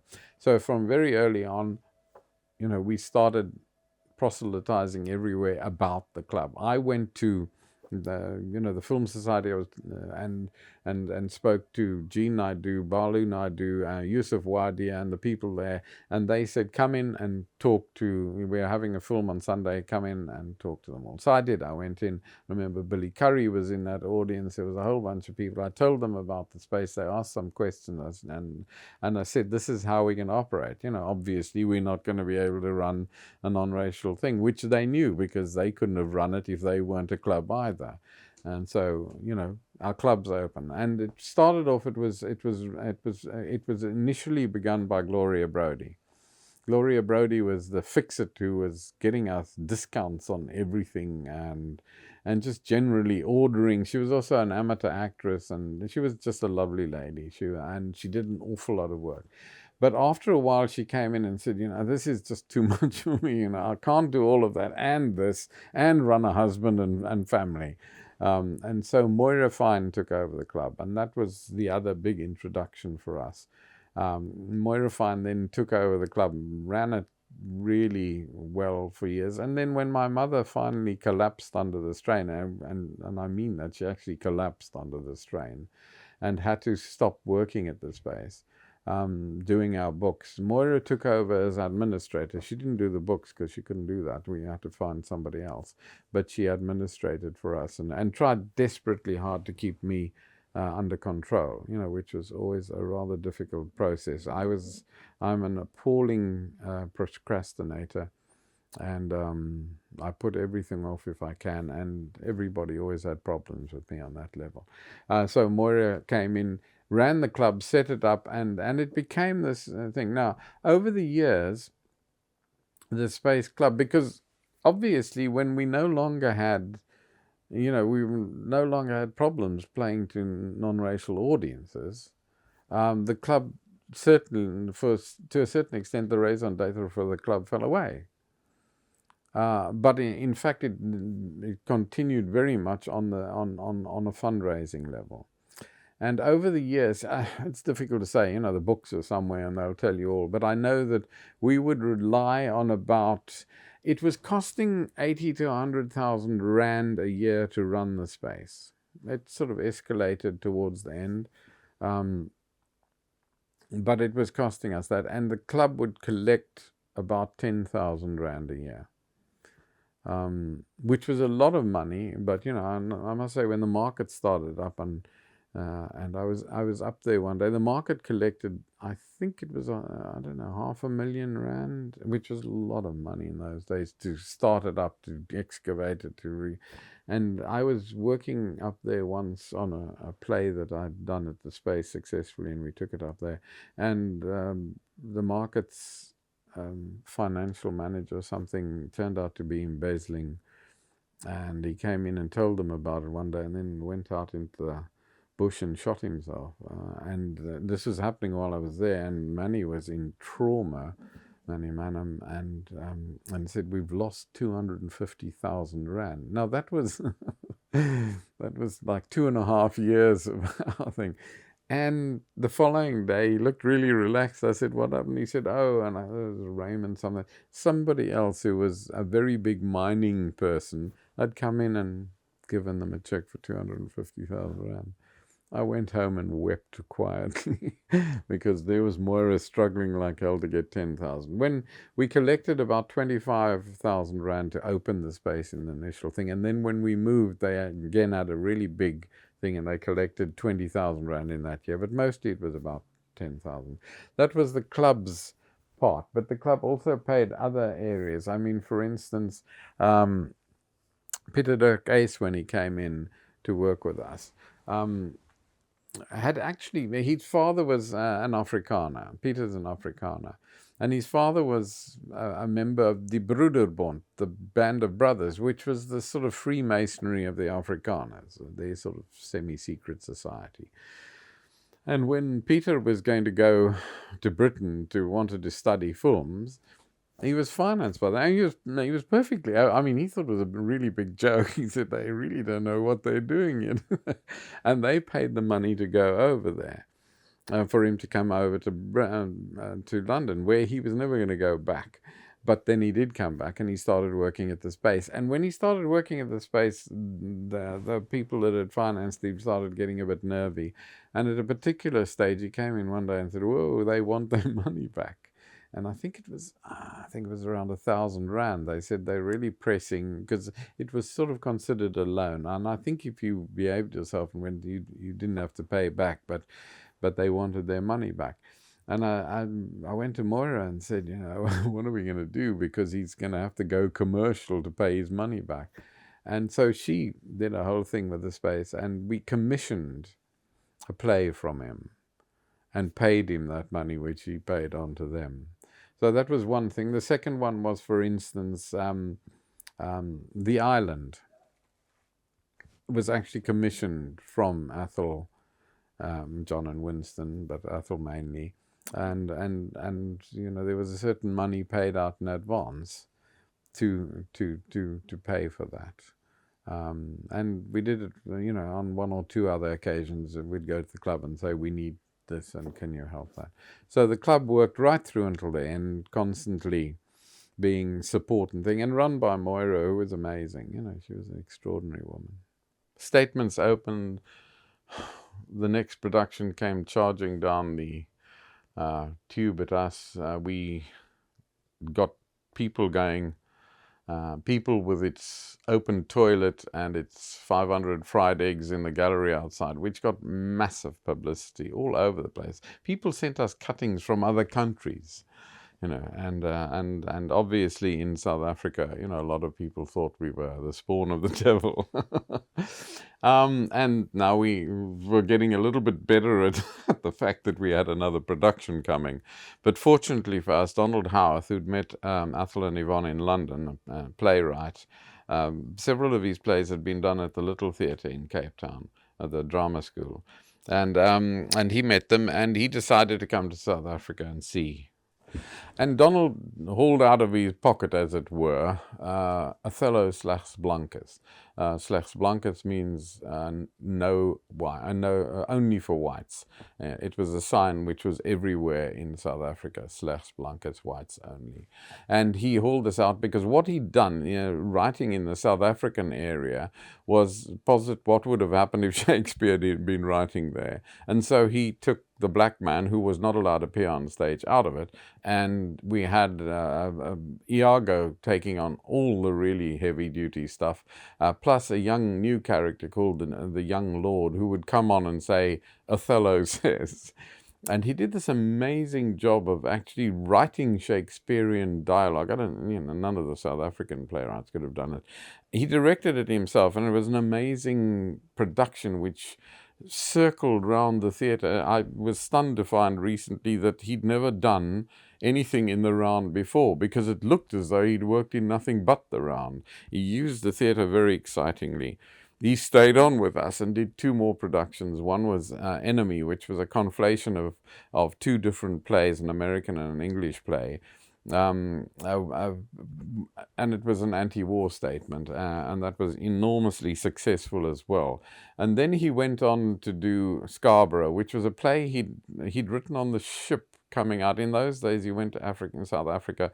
The best way was by what was called Union Castle liner. So they had all of these ships that would arrive every Wednesday in Cape Town, and then go up the coast, and then go back to England. And there were about 5 of them doing this journey non-stop. And he'd written it on the boat, and he'd written this play which was set in Scarborough. And so we decided to stage it in our little upstairs theatre. And it was our first banning. Because it was about a sort of an Adam and Eve situation, 2 of the actors, Jack Claff and Jackie Singer, actually sort of were quite naked not the whole time, but for a fair amount. And the censors came in on about the second night, and then it was gone. We were finished. At that particular stage, we had just done Sizwe Banzi. And to talk about Serpent Players, after we'd opened and this play was running, Athol had said, my group is doing Serpent Players. Our group is doing this version of Camus' The Just, and we call it The Terrorists. And why don't we bring them around over Easter? Easter was a long weekend, Friday through Monday, and we perform on the Sunday. That'll allow me to get them down, rehearse them in on the Saturday, perform on the Sunday, and drive them back on the Monday. And so we said, yeah, great. And so that was our introduction to a formidable group and a very formative, contributive group to our history. You had John Carney, Winston and Shauna, Nomshlen Konyeni, Fats Bukulani. There's a whole list of them that arrived to perform. What I hadn't realized at that stage was that they'd performed all over the place. They'd toured, but they'd never apparently performed in an actual professional theatre. They'd done it in church halls, in university places, but not in an actual theatre. This was done on a Sunday night. It was absolutely jam-packed, and they were amazing. I mean, they were just such an incredible group. Out of that rose the fact they went back home. And then after Athol had gone back home, he phoned one day and he said, John and Winston were really turned on by the performance and they want to turn professional. But that's not easy.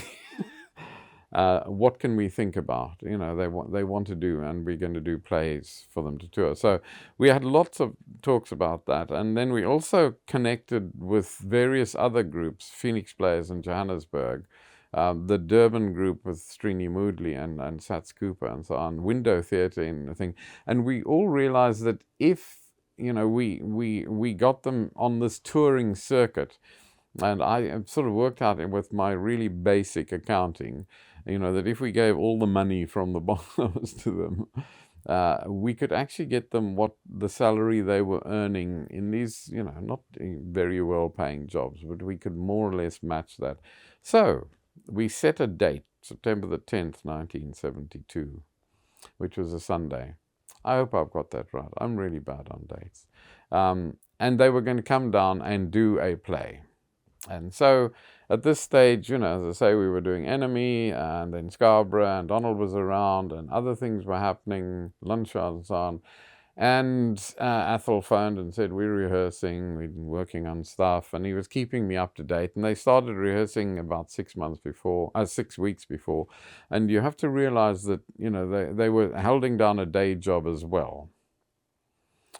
I've used this story over and over again when I'm attempting to shame actors into working harder than they think they ought to, because they were doing a day job, which is a brutal day job, and then coming in the evenings to rehearse in a garage at one stage, in various halls, and in various houses. Now, what happened there was that Athol I said, what is it? Has it got a name? No, it doesn't got a name. However, 2 weeks before the 10th, he phoned on a Sunday evening and he said, I've got some bad news. Oh, God, I said, we're already sold out.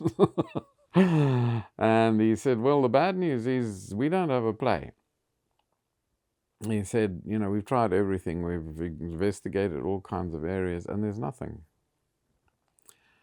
So I said, well, good. And he said, no, don't stop. We'll be there. I said, oh, great. He said, I've decided tomorrow that I'll take in tomorrow evening. I'll take in the picture of the man with a pipe and the cigarette, and we're going to just improvise from that. And I sat there thinking, this is going to be a disaster. So in other words, he had Monday night, Tuesday night, Wednesday night, Thursday night, Friday night, then the whole day Saturday, the whole day Sunday, then Monday night, Tuesday night, Wednesday night, Thursday night, and on Friday they got into the car and they arrived at our place on Saturday and started rehearsing for the Sunday night performance. So they rehearsed the whole day Saturday, the whole day Sunday, and then put it on. And they produced Is Where Bunzi Is Dead. Still one of the most exciting nights I've ever had in the theatre. Just stunning, and there are masses of stories which other people can tell about that whole period. It featured at its heart, again, metaphor has become more and more the thing. I've found that these days a lot of people are quite insulting about metaphor, but it's changed my life, and I discovered that certain metaphors change your life, and that's what the best theatre is about. And in the center of that, for me, there was an incredibly simple act. which just made me understand a certain level of what it was like to be a black person in South Africa. And I think that was what Sizwe Banzi did to a lot of people in a lot of different ways. Everybody remembers something different from that production, and this is mine. There's a famous story which he's talking about his father's hat. His father had this beautiful suit and hat, and how he walks outside, and the police draw up, and they jump out and ask him for his pass, and he grabs his hat off and crumples it up in his hand and goes into that sort of yabas thing that they had to do, otherwise they were going to get beaten to pieces by the police, so they had to be subservient, and he crumpled his hat. John was doing this while eating an orange, and as he did the thing with the hat, his hand just contracted around the orange, and the juice just dribbled onto the floor. And it was, I stood there and thought, that's how you destroy a person. That's what happens. And that's the value of theatre, is those moments which actually you come out and you think, oh, is that what it's like? Now, obviously, it's not what it's like. Obviously, it's, that was only a tiny fraction. But that's the power of theatre, is that those tiny fractions add up. And those metaphors were just grew through my life. There was later one with Dimitos, the end of Dimitos, which taught me one of the big lessons that I've ever learned. It's far too long to tell now, but it was just an extraordinary experience. And it only worked once, and I happened to see it that once. And then I saw it a lot of times, but the only time it actually worked, it just changed me again. So that was Sizwe Banzi. Now, what happened then was, everybody was going mad. People were going out. Donald rushed out and wrote to Oscar Lowenstein at the Royal Court saying, you have to have this play. This is just an amazing piece of work, which resulted in the play going to the Royal Court. And but in Cape Town, people were saying, are you coming back? Are you coming back? And in the audience, I think, was a member, and I can't remember who it was, of the Progressive Party, as it was. I can't remember. It went through various changes, Progressive Reform, Progressive, I can't, I mean, he was the member of their party. And they phoned us and said, we'd like to do, to stage this, to help with this, to stage a little run, but, soon. And so we looked at our next play, and I really can't remember which one it was now. But it was not a long play, and it ended at about just before 10. And so we said to them, come back and do a 3-week run, late night, after the other play. And this was going to be supported by the Progressive Party. They got all their members, they sent out things, they got to say, it wasn't a financial support, they just got everybody going. I think they did the first night, I can't remember, but as a fundraising thing, for their own party, but paid John and Winston for that. So John and Winston arrived back, and off we went with this late night run, which we just, at that stage, we'd got a bit blasé, about anybody can come in. And anybody did, and for 3 weeks nothing happened. And they played, the play was hugely successful, and off they went back. And to think, they then went off to various other, they did township runs. They actually had a very bad time, and in Fort, I think it was Fort Hare, I'm really not quite sure, but they were in this, they were in the Transkei or the Ciskei, and they got arrested. That's a documented story all over. They got arrested by the thing. And in London, all sorts of people, Janet Sussman and a whole group of people came out on the streets and marched to the South African embassy demanding their release. And it was and the government obviously instructed the Ciskais to let them go immediately, because who wanted all this international publicity? And so they were let out. And they toured. They then went to Johannesburg and Durban. I think, I don't know the full details, but, we'd set up that thing, and Phoenix Players and the Durban people, and I think they went to the window. I'm really not quite sure of that. But, they did this tour. And then they were starting to talk of the next thing. And Athol phoned about and said, I've got an idea for the next play. But he was starting to get, I think, a little bit antsy about the fact that he was not writing as much. He was using a lot of improvisation. Sizwe Banzi was completely improvised. And as Bea will probably tell you, we recorded 5 shows and she typed each word of each one of them out, which was a major thing to do. I mean, and then Athol built the script out of those 5 different shows. But I think he was getting a bit antsy, and he wanted to go with the next. And he said, it's that thing, that I told you about. He was talking to me about the island, the imprisonment on the island. And I've got an idea for working up a play on that. And while they were at the space in the second, in the late night run, they'd met with a lot of our company, and there'd been all of these things. Let's get together, let's form a bigger company. And this started being really exciting. They were saying, we come back and we do. And one of the, I'd told our company some of the stories Athol had told me, and the company were wild about the idea of the island with a whole bunch of people in a prison cell. But Athol had said, no, I'm going to do that with her. And off he and said. So there was a small problem financially. So the Space Club, Moira Fine, and the Space Club actually commissioned the play from them, and we set up now. I'm getting ahead of myself because there's a whole story about Sizwe Banzi. They went off and toured around the country. They went to a whole bunch of different theaters, and it went very well. I told the story about them getting arrested. So we decided to bring them back. And at this stage, we were really confident. And we decided we'd have, and I think it was a 4-week run in the main theater to anybody that wanted to come. And they arrived, and we re-rehearsed, and we set it up, and we'd sold out, quite a lot of tickets in advance. First night was absolutely jam-packed. I think it was a Tuesday night. And the first night arrived, and with its arrival came 2 policemen. Came up, and they actually bought tickets. And then they identified themselves to me, took me into the little kitchen next to the box office. I took them in there, and they said, this performance is illegal. And I said, why? And they said, because there are black people on that stage. It wasn't about the mixed audience, it was about the black people playing on the stage too, to a mixed audience. And it can't happen. So I said, well,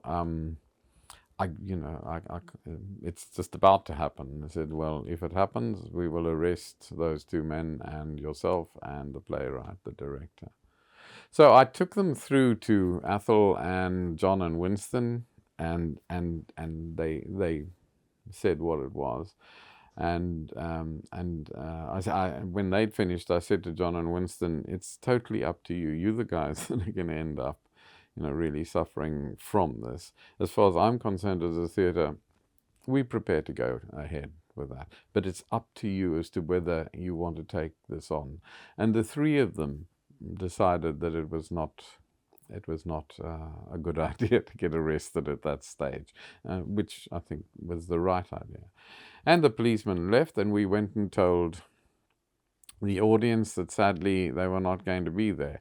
In the audience, by complete coincidence, was a man whose name has just come back to me. His name was Sam Aaron, and he was what had been a QC, and he was now an SC, Estates Council, the top. And he was one of the people that was constantly helping us out with free advice. He charged squillions of rands to give advice to big businesses, but for us it was for nothing. And he was in the audience, and I was speaking to him in the foyer because the whole audience hung about to discuss what was happening. It was mainly, a lot of the Space Club, which at that stage had about 300-400 members, but they were all there, and we were talking about how this happened, and I said, are they right? And he said, yeah. He said, they're right. He said, black people on stage, not allowed. Group Areas Act, just not allowed. So, but he said it is allowed for your club, which we'd cleared. He said it is allowed for your club. The only advice I can give to you is sign people up to the club, but make sure They don't come for a day after they've signed it. Got to have 24 hours. So I phoned Jean and Balu Naidu, who were who were running the club at that stage. They were the club committee. Jean and Balu and a guy called Arthur Benjamin told them this whole story. I'm not at all sure that Jean wasn't there that night. And she possibly was. All I know is that we then went on, and they went into high gear. They came into the space. Some of them stayed at home, anywhere near a phone. We had these things going, and we started signing up members. Well, they did. Over the next week, and I think it was 8 days, they signed up 3,000 members. So people were signing, coming in. We played to packed houses. But they were signing up and coming the following night, signing up and coming. And suddenly we had this huge club. And so the run went ahead. On this, we reopened on the Thursday night. The Wednesday was gone already. We couldn't have done that. On the Thursday night, a policeman came up, tried to buy a ticket. I said, "Sorry, are you a club member?" And they said, "No, we're not a club member." And I said, "Well, here, if you want to join, then you can come tomorrow. You can't come tonight." Totally obeying the law. And then he said, took out his badge and said, "Yes, I'm a policeman and I can go in." So I said, "Well, if you say that." And in he went, the two of them, and they sat in there, fell about laughing, absolutely loved things, and then left, and we didn't hear anything else because, well, we were legal. And that set up a whole period of the space in which we started having to run the club as for black members, for black actors, for black, and as we already had Bill Curry, who we'd taken on, and Vincent Ibrahim, who we'd taken on, we now had to really service that in a way, and we did that. We chose plays specifically for those areas, and for the two of them and any others that came in. Any other group that came who were black, we played very, very clear and closely to the club, because at this stage we knew we were being watched. And over the years, we started playing games with that. Now, Billy Curry and Vince Ibrahim, for instance, they were both in, Harold Pinter allowed us to do The Caretaker, and it was stunning with that combination of cast, one white guy and these two, in South African terms, coloured actors.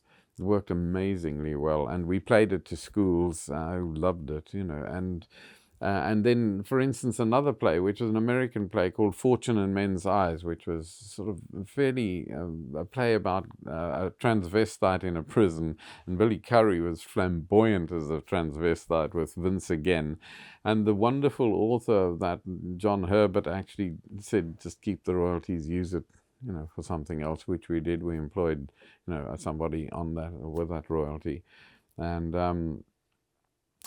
but then we hit a stage where we started playing the games. As I said, we weren't allowed to have black people on stage.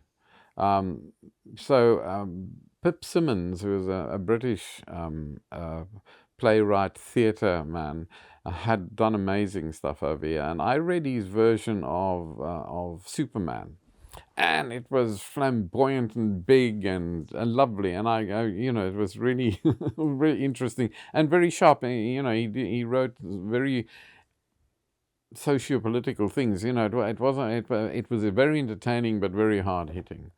And I went to see him in London, and he was on the verge of leaving London. He actually was truly depressed about London theatre. He actually said to me, "The only thing to do with the London audience is blow them up," which actually is what he did in his next play. He sort of, just after interval, tossed a smoke bomb into the Oh, those were the days. And went to him, and he said, "Yeah, sure." He said, "But it's not going to fit. You'll have to rewrite it." And I said, "No, that's okay. We've got somebody that can do that." He said, "Do what you want to with it." He said, "I don't want any royalties." I can't even remember whether we sent him or not, but he was lovely, and so we did this.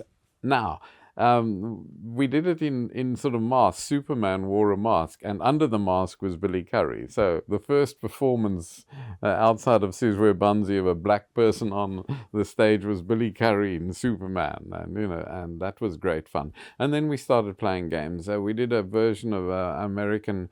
John Guare was a really quite important playwright for us. We did several of his plays, one-act plays. They worked terribly well, and one of them was Musica, which is still one of my favorite plays, and it was all about war and the Vietnam War and two soldiers.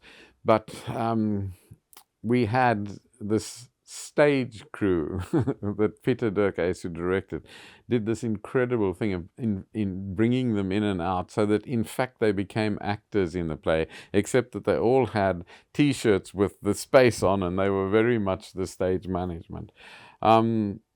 Metaphors. That play had a metaphor which I'll never forget, and it's written into the play. It's just an extraordinary. Guare is an amazing writer in getting in putting things in which only work when you stage them. And when I read this play, what happens is the one man, who is Bill Flynn, has this long monologue about what they're going to do when they go back to America after Vietnam. And when they get there, they're going to set up this Musica Corporation, which is going to pump music into lifts and elevators all over the place. A great vision. And above him is, in the bunks, there's two bunks. Above him is his buddy, who was, I think, played by Paul Slavelepsy. And I think that was the fifth play of the day, that late night show. And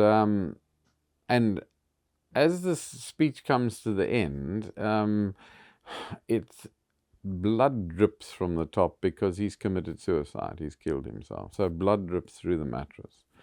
Now, when I say it's written in the play, I now need to go. I would have to check. I can't remember. However, what Peter Dirk Ace had done is he had Tottie, Brian Vince's sister, one of the three stage managers, standing behind, and she had in her hand one of those tomatoes that you find, the squeezy tomatoes, the plastic ones.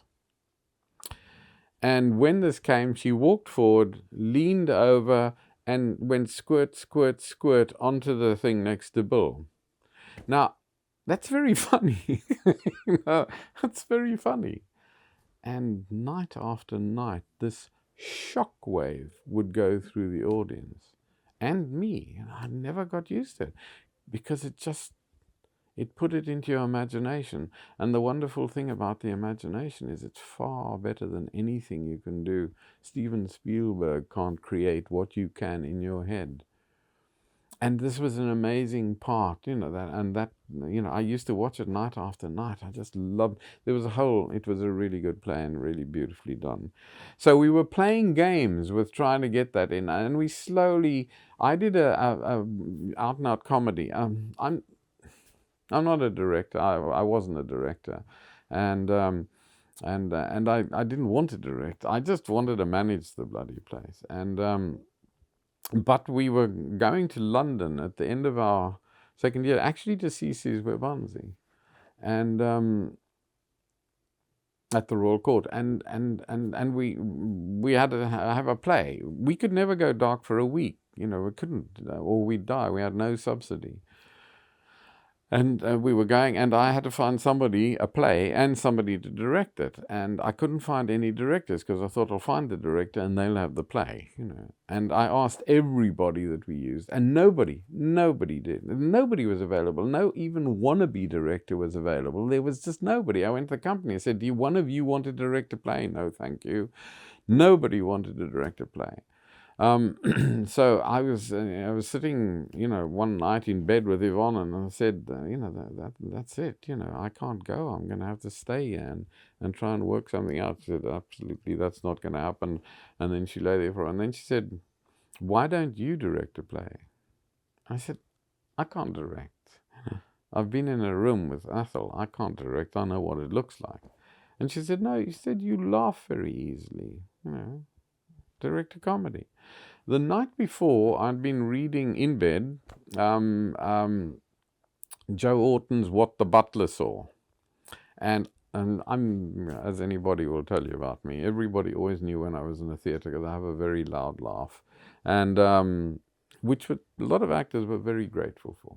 And and I'd been laughing, and Yvonne finally said to me, "Will you get out of this bed because it's shaking and it's disturbing me?" She was reading a serious play, and I read that. So I thought, yeah, well, why not? So I went to the company. At that stage, it was before the bigger company. This was Bill Flynn, Jackie Singer, Chris Prophet, and Marilyn van Reenen were the company at that stage.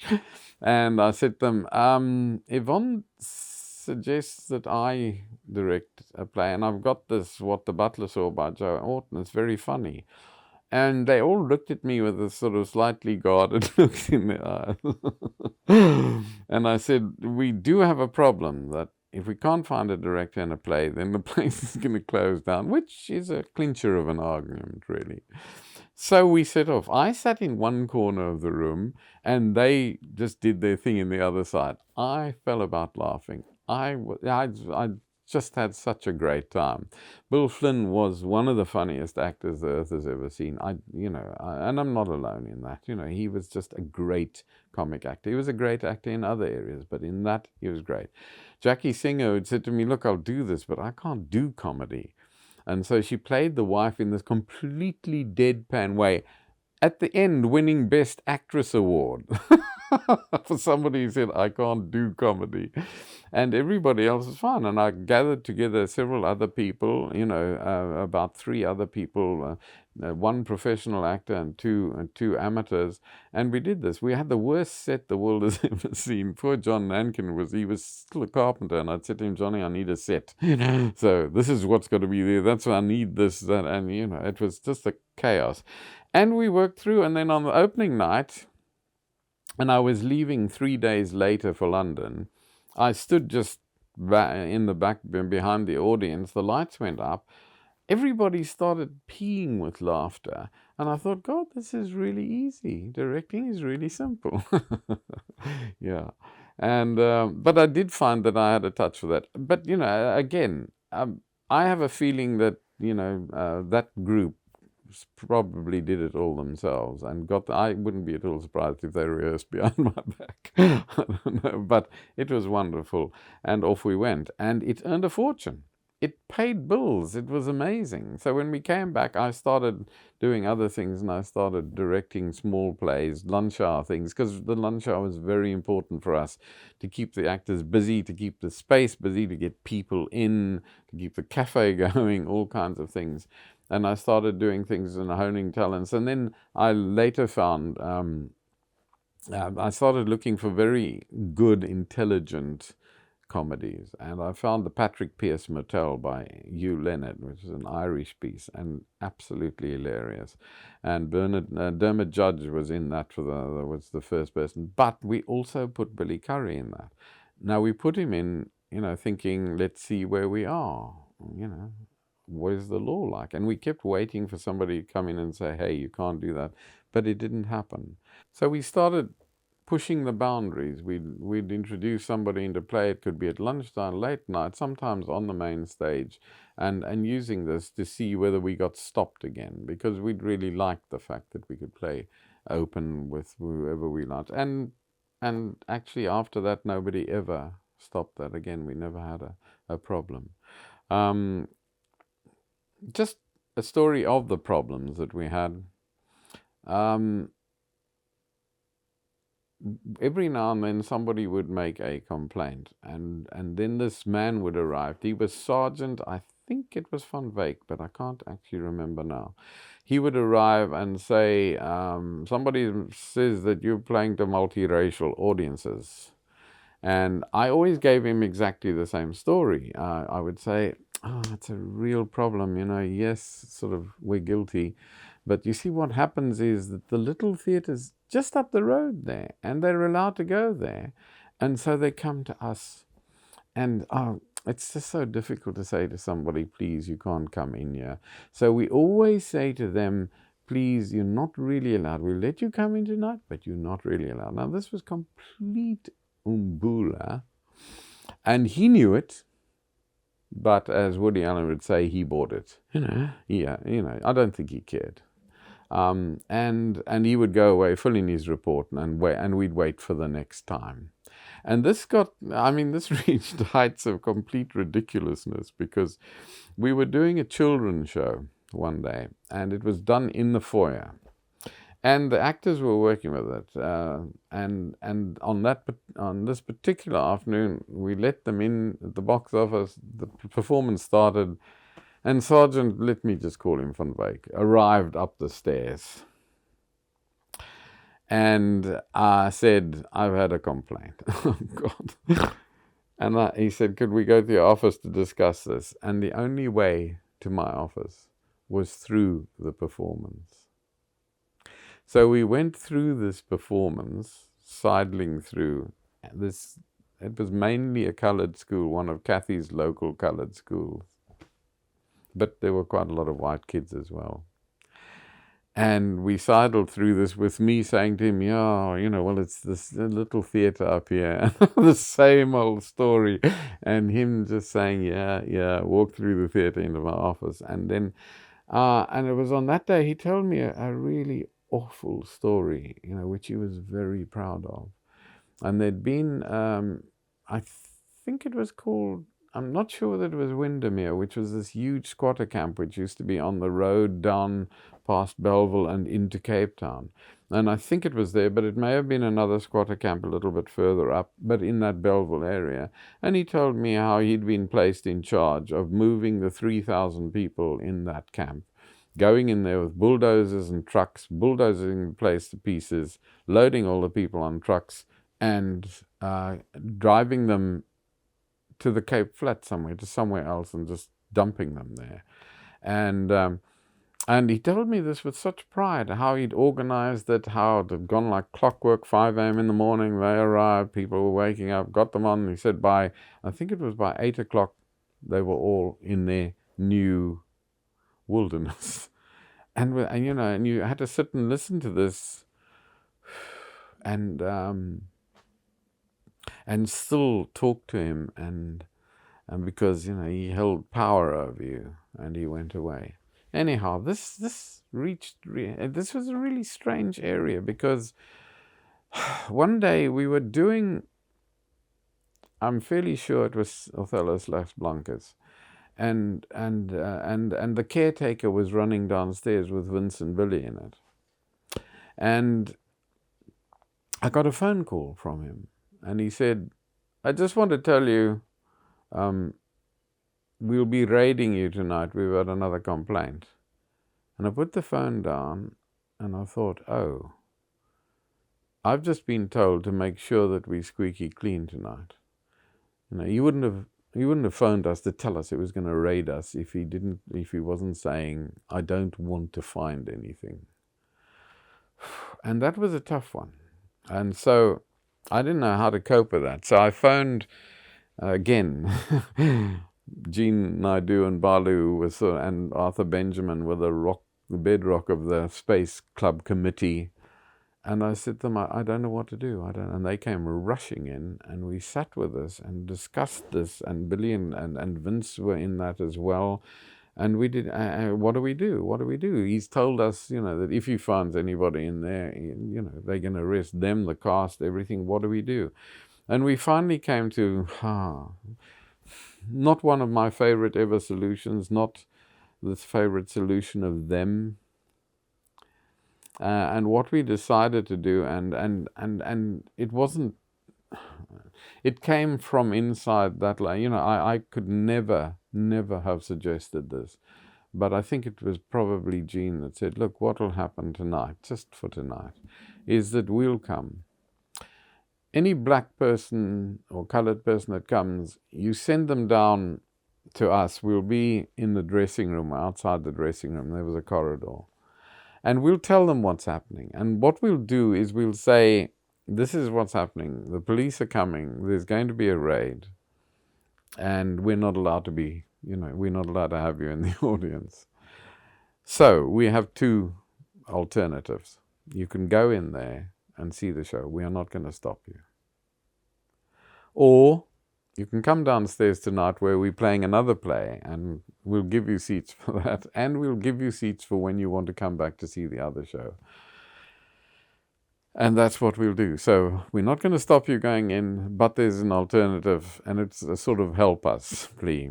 And so that's what happened. They did, and everybody that came with that, I would say, would you just go down that corridor? It's one of the worst nights of my life. And only one person objected. There were about 6 or 7 people came in, and they all went downstairs except for one who was outraged and went out and spread terrible rumors about us sitting in the spaces, stopping people coming in for ages. And it was an awful night, an awful night. It scarred all of us. I can't begin to conceive of how awful that was for Jean and Balu and Arthur and those people that actually had to do that. Anyhow, that was the last time in those. I mean, there were other subsequent occasions with the police coming in. And there was constant paranoia from beginning to end about the fact that we were being watched by the security branch, by BOSS, the Bureau of State Security, by, whoever. And I'll never forget one area where somebody came to me and said, there's a truck, there's a little van, 2 people sitting in it. Now, at that particular stage, in Cape Town, a sort of radical apartheid group, as it turned out, apparently it was one man, I think, was going around and calling himself Scorpio, and he was blowing up things. He'd blown up a mosque, putting bombs in them. I don't know, blowing up in a, but he was doing that sort of thing, and he was targeting these kinds of places. There was a mosque, I can't remember, there was an art center there, I don't know. And there was this van outside, and everybody thought, oh my God, it's Scorpio. He's keeping an eye on us. However, this van then started parking there every night, and people would come and I'd say, it's been there. And then they caught Scorpio one day. Big news. Got him, thing, and the van vanished. And to all the paranoids, I had to say, you do realize what was happening there was the police were protecting us in case Scorpio blew us up. So the complications of being a South African and running that sort of thing were incredible. So police, people used to come and say, there's the censor board is in, there's a policeman in, there's something, and I'd say that's probably Mr. Du Toit. Mr. Du Toit was a faithful club member, but he was always dressed in a pinstripe neat suit, and he always had a little briefcase with him, and he was really sweet. We actually gave him our Club Member of the Year award once. It was called the Golden Banana Award, and it went to the most faithful club member for the year, and we gave it to him because he came to see everything we ever did. And it was always him. So paranoia reigns supreme. But mostly, when you talk to people, when I talk to people about that, I was speaking to somebody recently, and they were saying, somebody was asking them about, weren't you scared? I said, actually, I was having too much fun to be scared. And we were having fun. Yes, there were lots of traumas. Yes, there were lots of problems. But we were having fun. The space was not a theatre, it was not an art gallery, it was not a dance place, it was not a puppet theatre, it was not any of those things, it was a community. And that was the really important thing about it, and the thing that actually, I think, differentiated it from a lot of other places which are similar that I've been to and stayed with. It was embedded in its community. But the actual community that ran it ranged from very early on. We were cleaning the place out. My mother came to me and said, we are going to need a cleaner. I said, you mean we've got to employ somebody? And I thought the actors could do it. She said, they'll never do it. We have to have a cleaner. So I said, well, so we put the word out, and one day my mother auditioned cleaners. I don't think there was a huge list of them, but nonetheless, she came to me and said, this here is Kathy Zeeman. and she's going to be our cleaner. Kathy was a big fat lady and lovely, and so Kathy became our cleaner. And then she started helping in the kitchen, and then she started serving in the cafe. And an interesting one there was when we moved to the new building.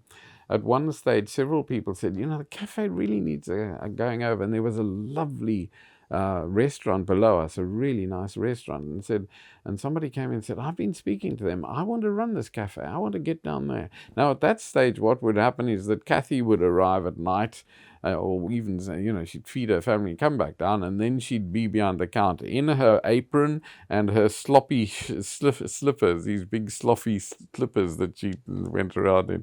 Everybody knew Kathy.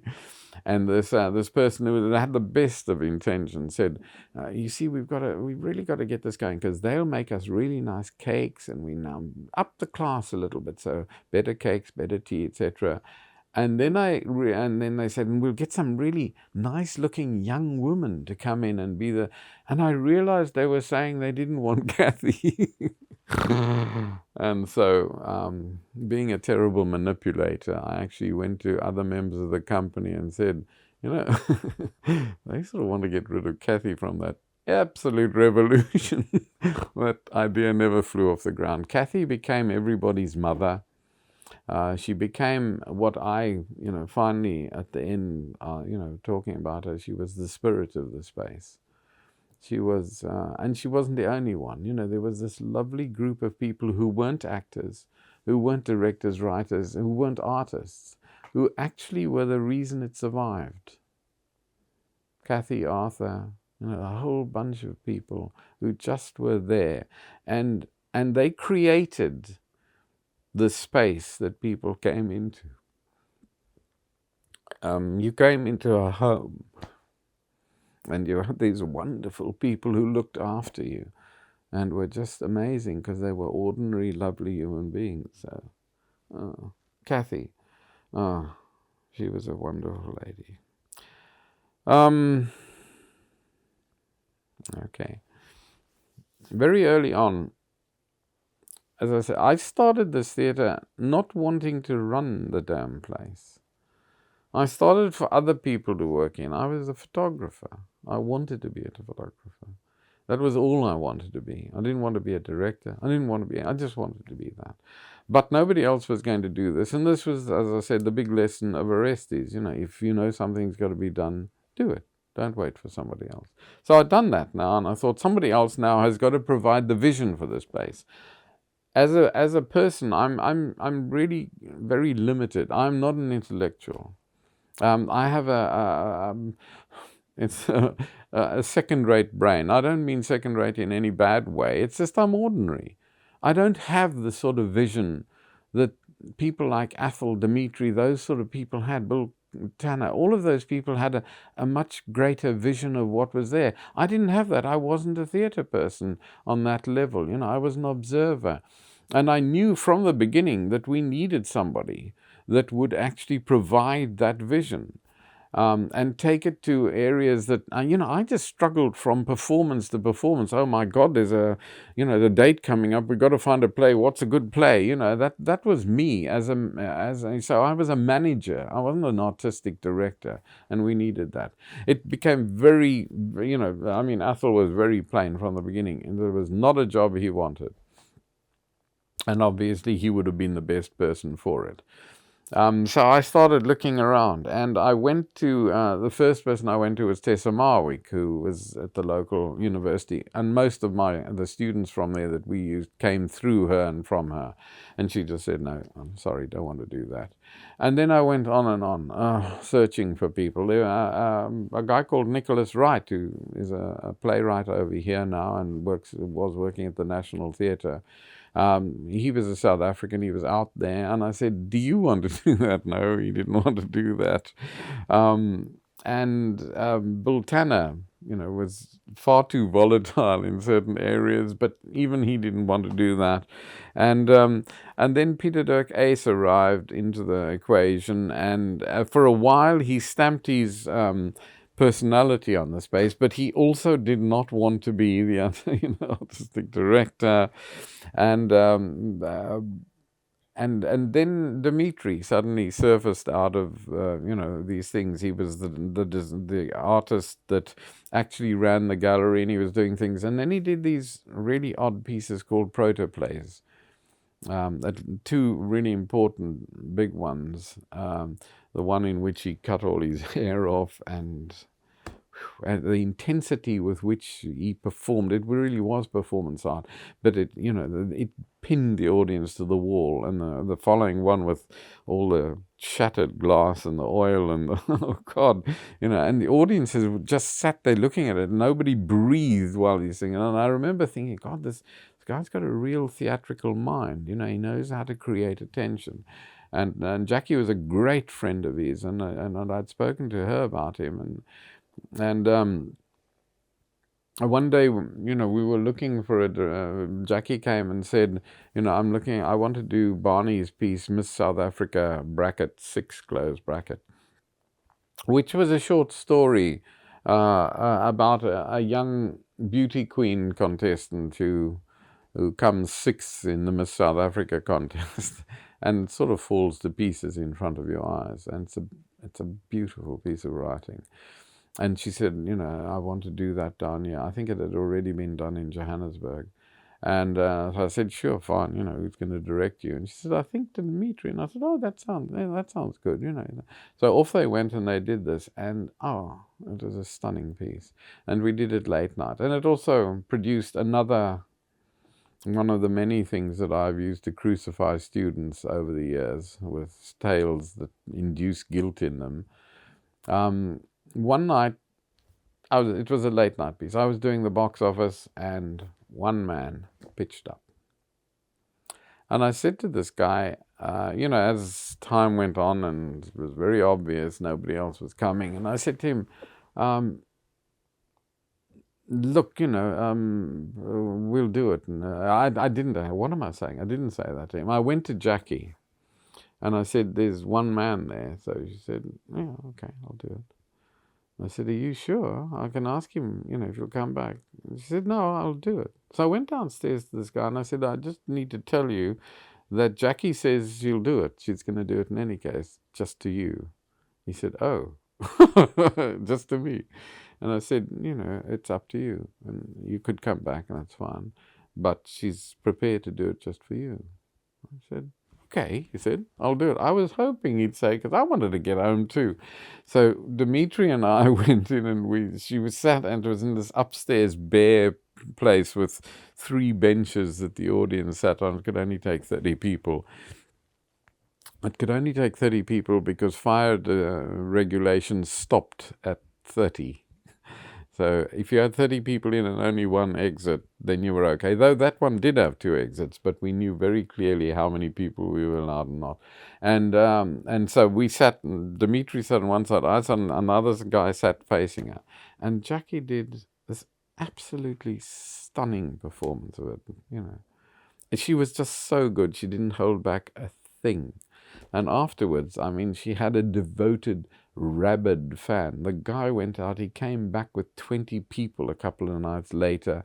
He was just such a fan because she'd done it. And that's what I tell my students, it doesn't matter. You just play to one person.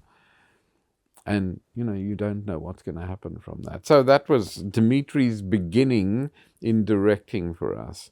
And then he went on to do Magic Afternoon, which I'm sure Vince will talk about at no end, because it was just another stunning piece of work. And he started working his way up inside the space as part of the thing. And I was looking at him and thinking, I think this is going to be the man that can finally provide the vision for you as he learns.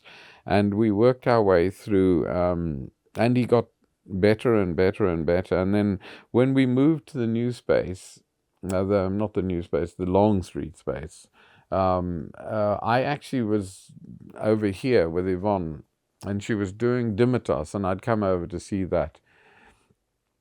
And I left them there to build this theatre. So Moira and Dimitri took it on, and the two of them actually did everything for that new theatre. They arranged the whole thing, they organized it, and Dimitri did a lot of the building himself. When I got back, there was very little to do.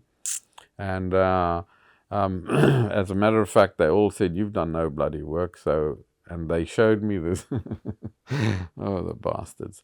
They showed me there was a big double stairway going out, down, and it was going to be our fire thing. And what they'd done is everything that got broken out of the place, they had thrown in there.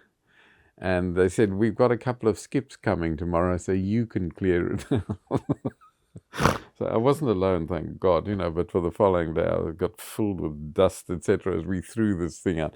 So they'd done the whole thing, and he'd done the whole thing, and then, he directed Endgame, the first thing that happened after we'd moved. And and at that stage, this was in 76. 76 had arrived. And terrible things had happened. And he became the sort of mainstay of the company. He had very strict rules. If there were any traumas, there was any problem, immediately there was a meeting of everybody, and it was thrashed out straight away before it had a chance to grow. And he was extraordinary that way. And then sadly, a year later, there was a massive, massive breakdown. He thought that he thought that I was using the space to buy photographic equipment, paper and things. And despite the fact that I had Gene Naidu's son, Moan, also known as Chimpy, was actually my darkroom assistant. I was training him to be a photographer. And he stood up in the company meeting and said, I do all the buying. Brian's got 2 accounts. And one's his, one's the space. And I go and buy, and I put them on each account. He doesn't do that kind of thing. And I am in the darkroom, so I know which paper I'm using for which. This is not happening. But nonetheless, it provoked this huge thing, and Dimitri ended up leaving. And at that stage, I was reaching real tiredness and advanced depression about South Africa. And so we never found the artistic director we needed. And at the end of 1979, we finally sort of died, really. Anyhow, scars. Running a theatre like the Space wounds a lot of people. We drain people. In certain terms, it was like a vampire that does give back, but slowly drains you. Poor Jackie Singer came to me one day and said, "I can't anymore. I just have to go. I'm so drained. I don't know where to go." And I could see it in her face. It happened to a lot of people. Peter Dirk Ace finally, was so drained that we had a massive, we had these massive blow-ups. Billy Curry used to explode every 18 months or so. And Peter exploded and left. And at a particular stage, it was just like working in a pressure cooker. The explosions happened all the time. And it was draining. People were working far too hard. I've never known people in a theatre. Ballet dancers work that hard, but I've never known actors to work that hard, and just everybody else. And so we have these. So I have scars from that period, which are physical. When I came back in 76, and we were moving the theatre, as I said, I was put into a lot of physical labor by those that were running at that stage to punish me for having gone away while they had to build the thing. And one of the pieces of physical labor was carrying these gigantic 8x4 stage blocks, and we put them on our shoulders and this crushed a vertebrae in my neck slightly, with the result that I've over the years had either dead fingers or weird things behind my knee, which mean I fall over occasionally if I've been sitting too long. And then, the last one, the most irritating one, is a ticking eye. There's a muscle, it's not the eye, the muscle. Oh, it just drives me mad. That's the physical scar. But other scars are you learn from everything. And one of the first things came with our space company. We paid peanuts. We paid, I think it was 30 Rand a week to actors that were in a play. And sometimes we paid, mostly was paid 30 Rand, and then they were in 5 plays. So and it was the stock fee. And then one day, the group came, and the initial group, as I said, were Bill Flynn, Paul Slavelepsy, Jackie Singer, Marilyn van Reenen, and Chris Prophet. Chris Prophet decided he no longer wanted to be an actor, and he left. There were a whole group of new people coming in, and we were starting using. Michelle Maxwell was one, and then Vince and Billy were in that group, and various others.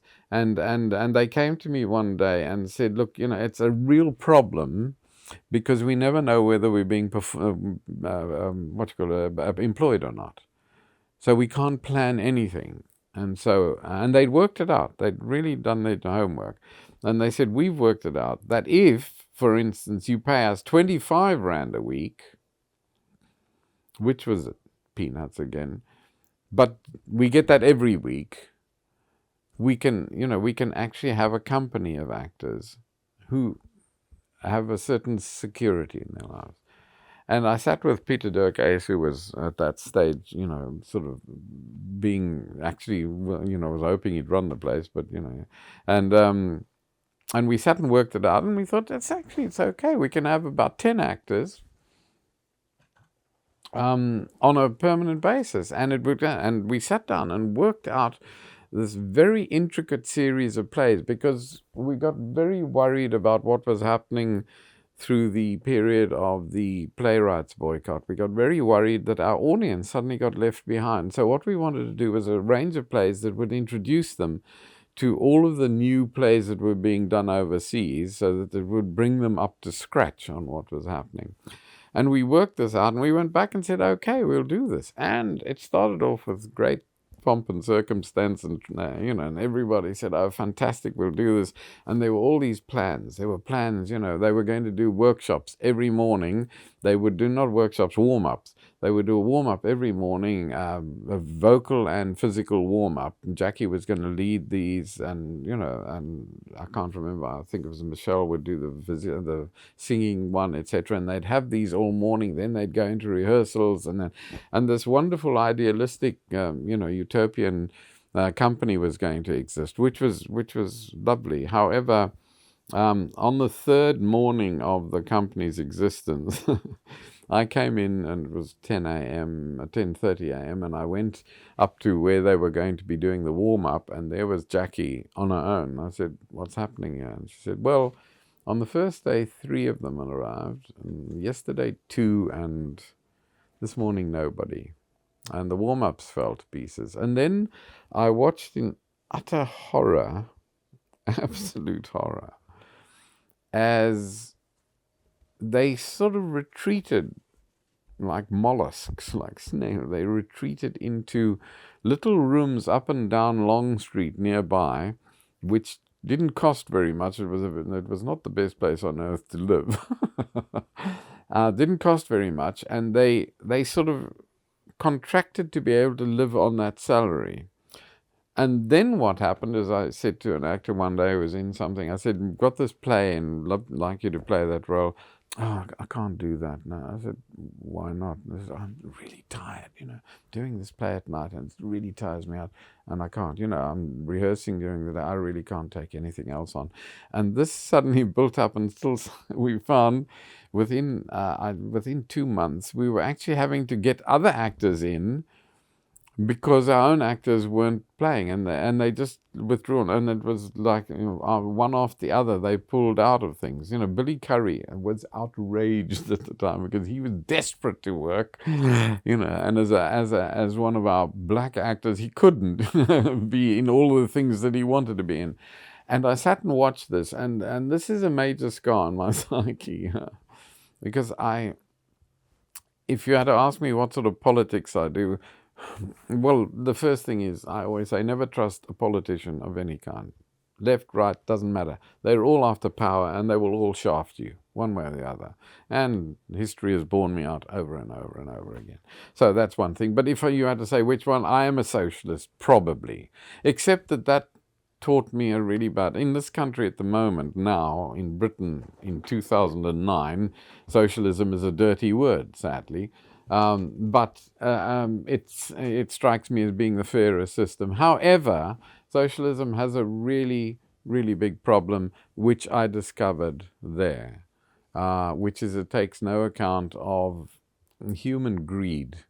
And I'm not talking about greed in a really dreadful way, but just the fact that people will say, I do need money to live. Okay. And so what was happening there was this, and I sat and looked at this and thought, we can't go on with this because it's now actually costing us nearly double what it was costing us beforehand. And in one of the other worst parts of my life, I worked out a system, a purely capitalist system. And what happened was I went back to them and I said, we're changing the system of payment here. You are all going to be paid 20 rand a week, and you could already see the thing going. But I said, but there is a per performance fee, which will vary, if it's a lunch hour, it'll be R1. If it's late night, it'll be R2. If it's a main space area, it'll be R5. It was a range thing, as I remember. And that's what you can do. And they all were, there was a considerable revolution about it, but then they sat and worked it out, and suddenly everybody wanted to be in all the plays again. And that was extremely sad, because they were a very committed bunch of people who were there because of what they believed. But I discovered that sadly that's not enough. That's not enough. And that's a major scar. I've always hated that. The second major scar came in after 76. And that was an audience scar. And I discovered very clearly that the closer human beings come to reality, to scary reality, the more they retreat from it, the more they shut themselves away from that. And I discovered this sort of in two layers, the hard way. I was in London in 76 when the riots burst out. I was watching it on telly. I was seeing all of these terrible images, Herbert Peterson being carried, in the arms, the famous pictures, and I was stunned, at the suddenness with which this had happened. And I went back to South Africa and arrived back at the space, which was this hotbed, and at that stage we had a lot of black actors as well were working. And they didn't seem to, they said, oh yeah, there have been riots. They hadn't seen it, but also there was a thing. And I didn't understand this for about a month after that. And one day I went for my normal afternoon tea in Stutterfords to keep my sanity going. And I was walking down the road. As a photographer, it turned out I'm really an amateur.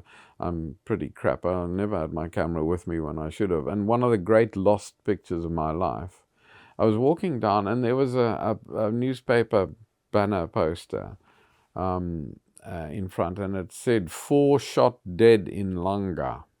And just above this poster, you look down the street towards Devil's Peak, and beyond Devil's Peak was a plume of smoke coming up from Langa, which was ablaze. There was lots of fires, and this plume of smoke was climbing into this really beautiful blue sky that is Cape Town had at that stage. And hanging in the air out of a building was a revolver, a huge one. It was a 10, 12 feet big thing to hang there to advertise a gun shop. And this plume was coming from its muzzle. It's an amazing shot. I just kept walking, went down and sat in Stutterford, and I was reading something, I can't remember, and suddenly I thought, oh my God, it's happened to me. 4 people died just over that hill this morning, and I'm sitting here having tea. And then I realized that was happening. You push that reality away from you. And then it will reach the second level with audiences. We started with a very heavyweight set of plays, which we were hoping to set all kinds of things. Endgame with a black-white mix, which Dimitri directed. And then, Bitter Tears of Petra von Kant. There were all kinds of different plays which had a mixed cast. We were really trying, and people just stayed away. And the best thing that we did was we got Theatre Workshop 71, who'd been with us, who'd done Survival, which our Space Club had commissioned. And they'd done a play in our first year. They'd come down to a big black theatre festival at the university, and they'd done a thing called Crossroads, which we'd asked them to come and do at the Space, which they'd had, and it was amazing. It was a lovely, wonderful piece of theatre, which is what turned us onto them. And then they came back and did Survival, and then a marvellous actor called James Mtorba, who was one of their group. And he and the director, Rob McLaren, who went as Mshengu at that stage, Rob, and he devised this piece called Ushlanga, the Reed, which was just an amazing story, and they did that at our theatre, at the Space in the early days. And then we were sitting with this, and I thought, okay, now we obviously need to do something which is going to drag audiences in. And that had been a very funny piece. So I phoned Rob and said, could your company come and do that again? Because it actually was even more relevant then than it had been, 4 years previously. And he said, I'll get them together. And they did. They came down and they re-rehearsed it, re-improvised, added stuff to it. And they did this. And it was an enormously entertaining show, and it failed like everything else was failing. And we realized that people weren't coming to the theatre to see anything that might remind them of the reality outside. That was a big scar. We had to find our way out of that. And I think our solution was amazing, and I suggest it to people all over the place now. We looked at that and we thought, nobody's going to come to theatre that is going to be pushing in their face what they should or shouldn't be doing. So we've got to do that in a way that will hide what we're doing, but nonetheless make them listen to it. So I had a long-term love affair with Lysistrata, or Lysistrata, but we called it Lysistrata. And so I suggested to a director called Dorian McLaren that we do that, and it was a big cast, 16. And I suggested we turn it into a musical and rewrite it for South Africa. So Dermot Judge came in and he did the rewriting to move that. And we had this huge cast, 16 plus 5 musicians. And they wrote music for it and turned it into a musical. And it was a riotous success. It was wonderful. I loved Lysistrata. It was so fantastic. You sat in this thing and you had the woman at the beginning. Lysistrata is about women that say to their men, if you keep fighting, no more sex. And so they barricade themselves in, and the men have got to get together to decide a way. And so what you had was that these men coming down the the aisle from behind the audience, tromping down the aisle, and they our wonderful costume department had been donated to us by people over the years. Didn't have a lot of things, but rather weirdly, we had a whole lot of tailcoats. So they were all wearing tailcoats and long johns, underwear, and all of the males had a truncheon and 2 grenades hanging from their belts, and I'll leave you to figure that out for yourself. And so it was very funny, and they would come down the side of the thing singing this lovely song and get up on the stage, and then they would split, and we had 4 whites, 1 colored guy, and 5 black guys in the cast, including James Mtorba who'd come down especially for this and stayed with us. So, and they'd split apart. And this was one of my all-time favorite pieces at the Space. And it was a use which I'd suggested, and I'm really proud of that. And I said to Dermot, put something in which is what I call the Lenny Bruce effect. Lenny Bruce's famous comedy thing where he got up and said to the audience, are there any niggers in the house tonight? And then when the lights came up, nobody think total silence, and he looked around and he said, "There's a nigger," and he pointed at this very large black man who got up and was about to beat him up, and he said, "Oh, and we've got a spick over there, and we've got a this over there," and went round and finally had the audience in stitches and ended up saying, "It's just language.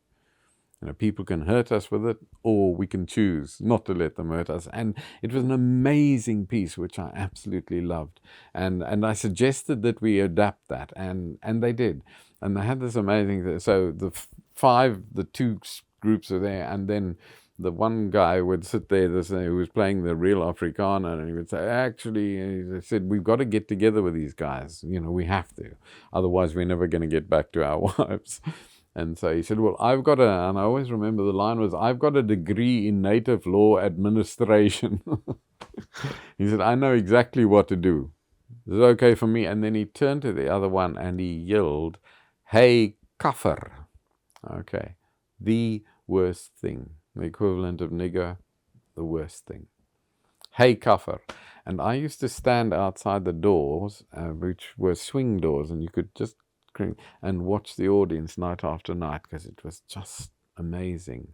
They'd be laughing away because of the swinging truncheon and things, and the song and the jokes. And as he yelled that, the whole audience would go absolutely quiet and sit there. You could almost see the shockwave go through them. And they were a very mixed audience, always, for that show. And this dead silence. And then over on the other side, the kaffers would start to laugh, just quite small at first. And then he'd try another one. He'd say, "Hey, boy," which was equally bad. Boy, little boy, which everybody called grown-up men. "Hey, boy." And what had they done is they improvised. They said to the black guys, "Bring in every one of the worst insults that you can be called." And they had this list of about 25 names. And when he said, "Hey, boy," they started laughing more. And then he started reeling out these names. One of them, "Hey, this, hey, this, hey, Milky" was one of them, I remember. "Hey, John," because everybody was called John. And as the black guy started laughing, this laughter, you could feel the audience started to relax, and then the laughter spread through them. And it's the second biggest laugh I've ever seen in a theater. It was much, much bigger than the joke. It was much more important than the joke. The joke was, in a sense, puerile.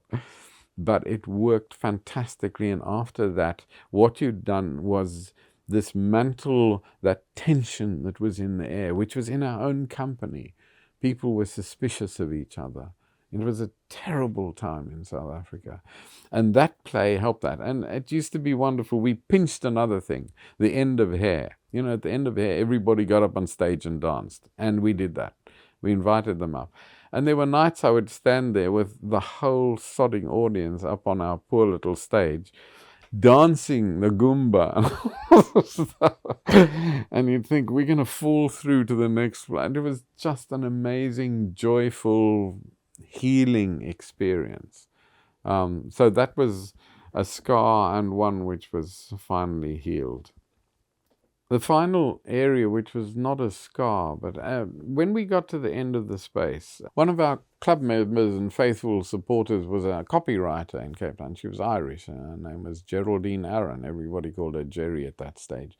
And one day I received a packet from her. It sort of was this thick, and when I took it out, it looked like War and Peace. And the letter with it said, "I've written this poem, and could you give me some feedback on it?" And I thought, feedback on a poem? I'm not there to be feedback on a poem, and left there. But she was a real go-getter and very much terrier-like. And I kept getting these calls or things saying, "Have you read my poem yet?" And I'd say, "Oh, I'm very busy, but I'll try." One evening, we always had a bit between 6 and 7 when somebody had to man the things, because we didn't want to lose any possible booking. So we took it in turns. There was a roster, and it was my turn on. I was just sitting in my office with the phone pushed through to there. And I thought, oh, God, because Jerry had phoned me again. I said, I better read this damn thing, you know. So I took it out, and it turned out that it was on old Roneo paper, which nobody knows now, but it was incredibly thick because it was a printing process whereby you typed and sort of made holes in a sheet which would be wrapped around a drum, and ink would seep through it. And so you had this very thick paper which took up that, and that was Roneo. And she'd Roneoed it. And so we had this wonderful thick thing, but actually there was only one stanza of the poem on each sheet, just one 4, 5, 6 line piece. So it looked much longer, and 15 minutes later I'd finished reading it and I was in tears. It was one of the most painful and funny pieces of writing I'd read in ages, and I phoned her the following day and I said, I just love your play and we'll do it. And she said, it's not a play. I said, no, it will work on stage. It's wonderful, you know, it's just so intense. I gave it to Yvonne. She wept buckets over it. It's just an amazing piece. And then we waited, and I think Jerry at one stage thought, that's it, you know, they ain't going to do it, because they just keep telling me they're going to do it. Because a year later, we finally got the right cast. And when she found, I said, I'm waiting for the right cast. I need Yvonne to do it. And personally, somebody, a really good male. And at that stage, Bill, I can't remember, there wasn't quite around, but he was the right person for it. But the following year, we suddenly had this American director called Walter Donahue, who directed the RSC, and I'd sort of picked him up from them. They'd recommended him. And he came out and did several shows. And I gave him the script, and he loved it. And I gave him also Yvonne and Wilson Dunster, who was from the original cast of Orestes, and who was working in Trevor Griffith's The Occupations, which was an amazing play about Gramsci, which, you know, Griffiths had allowed us to do. And the two of them set off. And Yvonne was paranoid about this because it was 18 minutes long. Was all. And she said, people aren't going to come for lunch hour and that. So she insisted that we had some poor guitarist singer on beforehand to pad out the lunch hour. However, the first performance, you know, at the end, we finally learned that at the end of Barnjur, which was what the play was called, you have to put in a very long blackout to allow people to blow their noses, wipe the tears away. It just wipes people out. It's an amazing piece, and utterly simple. It's 2 beanbags and 2 people, and really you only need 1 light and nothing else, and that's it. No lighting cues, nothing. They just do this. And that was Jerry's introduction to us. And that play, then Robert Patrick came out at the same time as running. He took it back with him to America, where it was published in a theatre, a school theatre magazine, very glossy thing, and ended up having, somebody once told me, nearly 600 productions. Jerry now denies that, but I do know that in London at one stage, it had played at the National Theatre, it had played at the King's Head, it had played at the Lyric Hammersmith, and it had played in the Upstream Theatre Club. One year up in Edinburgh, there were 5 different productions of it on. It's just the most amazing, wonderful, intense piece of emotional writing. And that introduced Jerry to us, and she then did further plays, you know, later. And now is being done in the West End over here, etc. So that was nice. Not our first, about our 3rd or 4th writer that really. I at one stage used to say to people, you should write for the Space. We got the golden touch. You know, people earn a lot of money once they've written for us. I had done a lot of photographs. I was, for a while, the photographer of the ballet company, and I got to know Gary Byrne, who was the premier dancer there, and so did Yvonne. He was an amazing dancer. He and his partner Phyllis Spira had danced for the Royal Ballet, and then they'd gone back to South Africa. And Gary was an extraordinary person. Now, in the parties before the Space was while the Space was being gestated, in the early play, Gary was at those parties and was always on about that. And he was also himself doing these amazing plays. One of them, I remember the first one, a real turn on. He took what was then very, very new, the Moog synthesizer.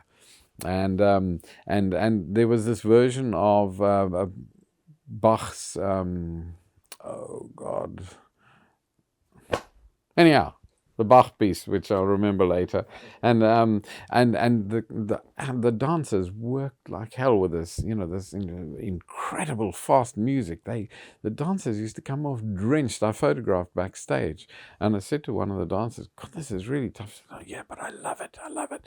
And Gary was doing that, and then he did a wonderful piece called "The Prodigal Son," which is an extraordinary piece. However, sadly for all of us, as were the people at Capab, and it was a Capab ballet, and the people in the theatre section who'd pushed Yvonne and Athol out, Gary started falling out of favour. And Gary was a fractured human being. He was always in intense pain, and he dealt with it in his own way.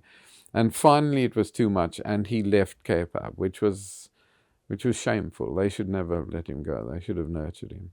And there were a lot of us who were very worried about him. He went back to Salisbury or Bulawayo, where he'd come from. And then he arrived back later, and he was in a very bad way. He'd been drinking far too much, and I'm sure there were other drugs involved. And a lot of people, Phyllis and Linda Smith, who was another dancer there, and everybody was incredibly worried about him.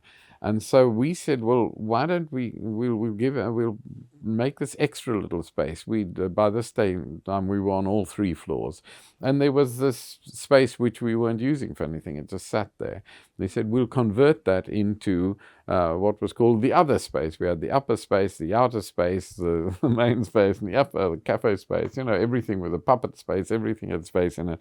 We'll call it the other space, and it can be his dance studio. He can run a little dance school there. Which will keep the money coming in, because he needed that badly, and we'll do occasional shows. And he shifted in there. And the dance studio, Gary burnt it, we had people queuing up to get in, and they did just one piece, and was called The Family. And it was as close to Orestes as we ever got. It was an amazing piece. And sadly, it was too late. And he went back to Bulawayo, and he died, much too early. And it was an outrage, and that nobody looked after him, that those people let him go. People without vision should be lined up against the wall and shot. Yeah, we were easily the most banned theatre in South Africa. I'm not sure anybody else ever got banned. But interestingly, the banning started up very early and weren't necessarily of productions of us, but in all of the parties that we'd had, that ferment of drum-inspired areas before the space, with that wonderful Cape Town fizz that was going on. One of the people at those parties was a poet who worked at the Cape Towns where my wife worked and where I'd worked, and she knew him much better than me, and his name was James Matthews, and he was this terrible, radical, quite loud-mouthed, flamboyant man. He was always drunk, as were most of the other artists, let me tell you. And it was really, Tussenberg has got a lot to answer for. And James Matthews came in, and he was getting very much into a much heavier, almost a black power. He was getting into that area. He was very bitter. And he wrote an extraordinary collection of poems called Cry Rage. And his publisher came to us and said, could we hold a launch at the space? And we said, sure. And so we had this very successful launch of this book at the space. And fortunately, they printed 4,000 copies, which was for South Africa, gigantic amount. And they sold them all out. And sort of like about 20 minutes after they sold the last copy, it got banned. So that was our first sort of real banning area. But after that, we worked on to having finally about 5 productions banned. Peter will talk about Carnival. His solo story never got banned at the space. It was allowed to play at the space. It was banned when it toured somewhere else.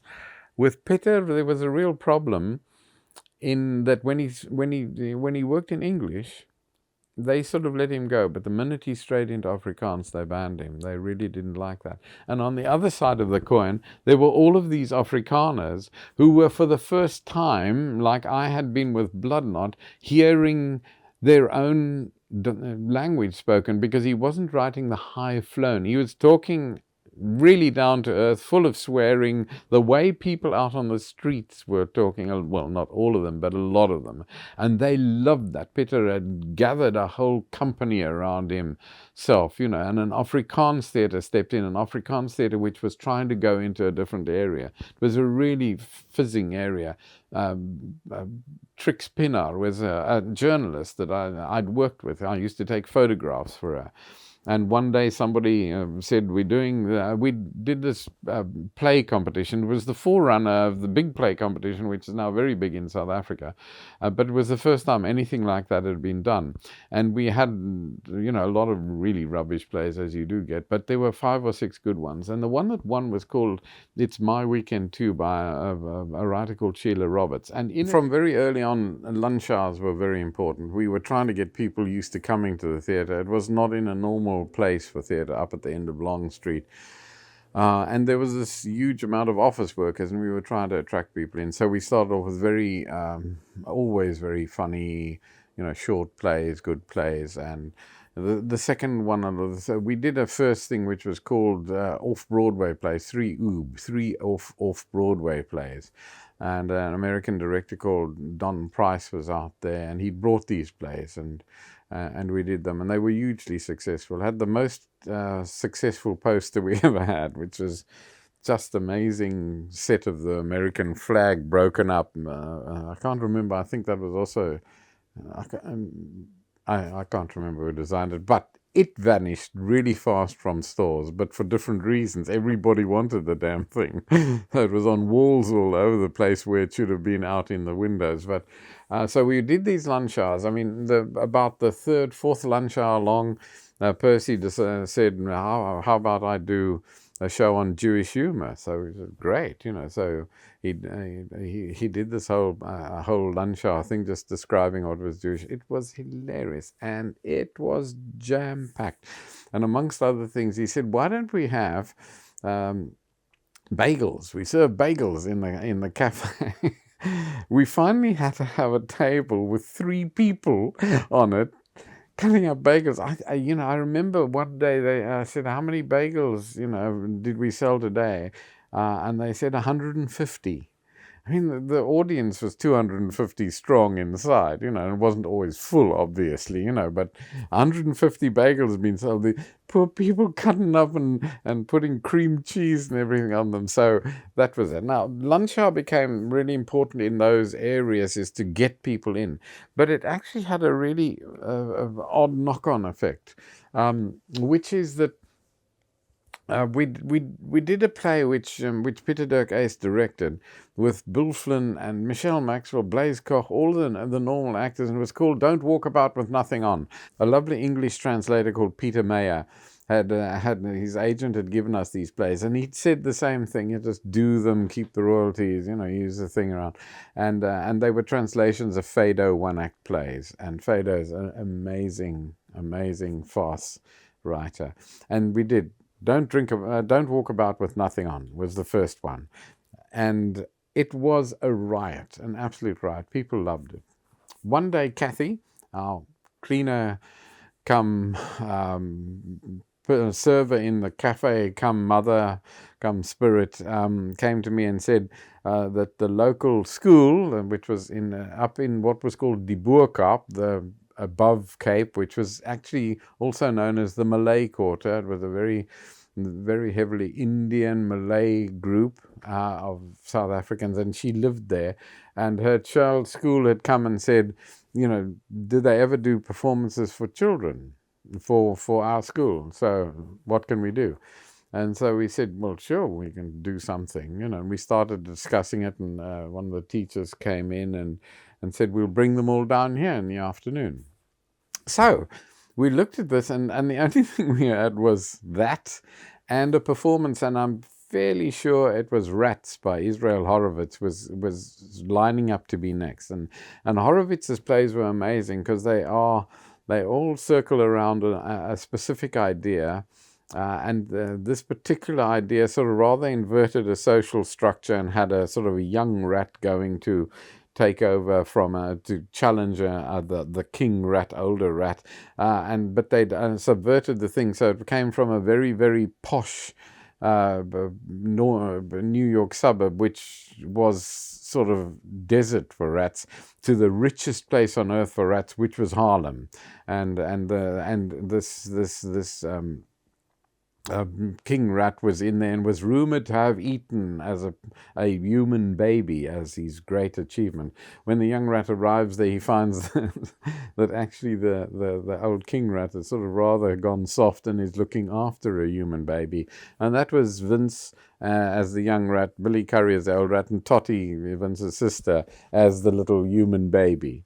Absolutely adorable human baby in a nappy and those two plays were there. It was a club performance for rats, and so we put them together. And people said, "Are you insane? You know, Fado for school children. You know, especially in this sort of circumstance." And we said, "It's all we've got." You know, and I'll never forget it. It's one of my all-time favorite days. If when you die, you get to choose favorite days. This is one of my favorite days. These kids arrived, 260 of them. We were crammed. And they arrived. And they came in as though they were being led to the slaughter. Theatre. They were going to see theatre. Oh, God. And they all came in with their shoulders bowed. There was something immensely moving, because when I'd spoken to the teachers and they said, "What are you going to charge?" And I said, "Nothing, just come, we'll do it." And they said, no, they have to pay. It's really important that they pay. So I said, well, it's sort of up to them, I said, the one thing that's quite clear is nobody must be kept out because they don't have any money. He said, no, they'll all have some money and they have to pay. I said, okay. And as they filed past me, he gave me... it always really gets me. My favorite ever box office, which was this little packet of a plastic bag full of halfpennies, the smallest possible denominations. And it was quite heavy because it was all coins. And when we added it up afterwards, it came to R1.59. We kept it in our safe. We had this huge bloody safe in the corner. We kept it in there just to remind us for ages, that they'd paid us. Anyhow, so in they go, and they sit down. And Bill Flynn's in it. Bill Flynn, one of the funniest men ever. And after a while, they started laughing at him. And, he played up as he would have, and Peter Dirk Ace, also one of the best comic talents around, and Michelle Maxwell was no mean comedian. And so they started laughing, and it was great. And I was standing watching. And in the play, the whole play revolves, as Fado does, around the fact that the wife, Michelle, has seen her husband, Flynn, Bill Flynn, kiss her best friend on the throat. On the neck, sorry. And she says, "What were you doing, kissing my best friend on the neck?" And he said, "Oh, no. He said, "I wasn't kissing her. She got stung on the neck by a wasp, and so I was sucking the poison out." "Oh," says his wife suspiciously, not quite believing this, but going away.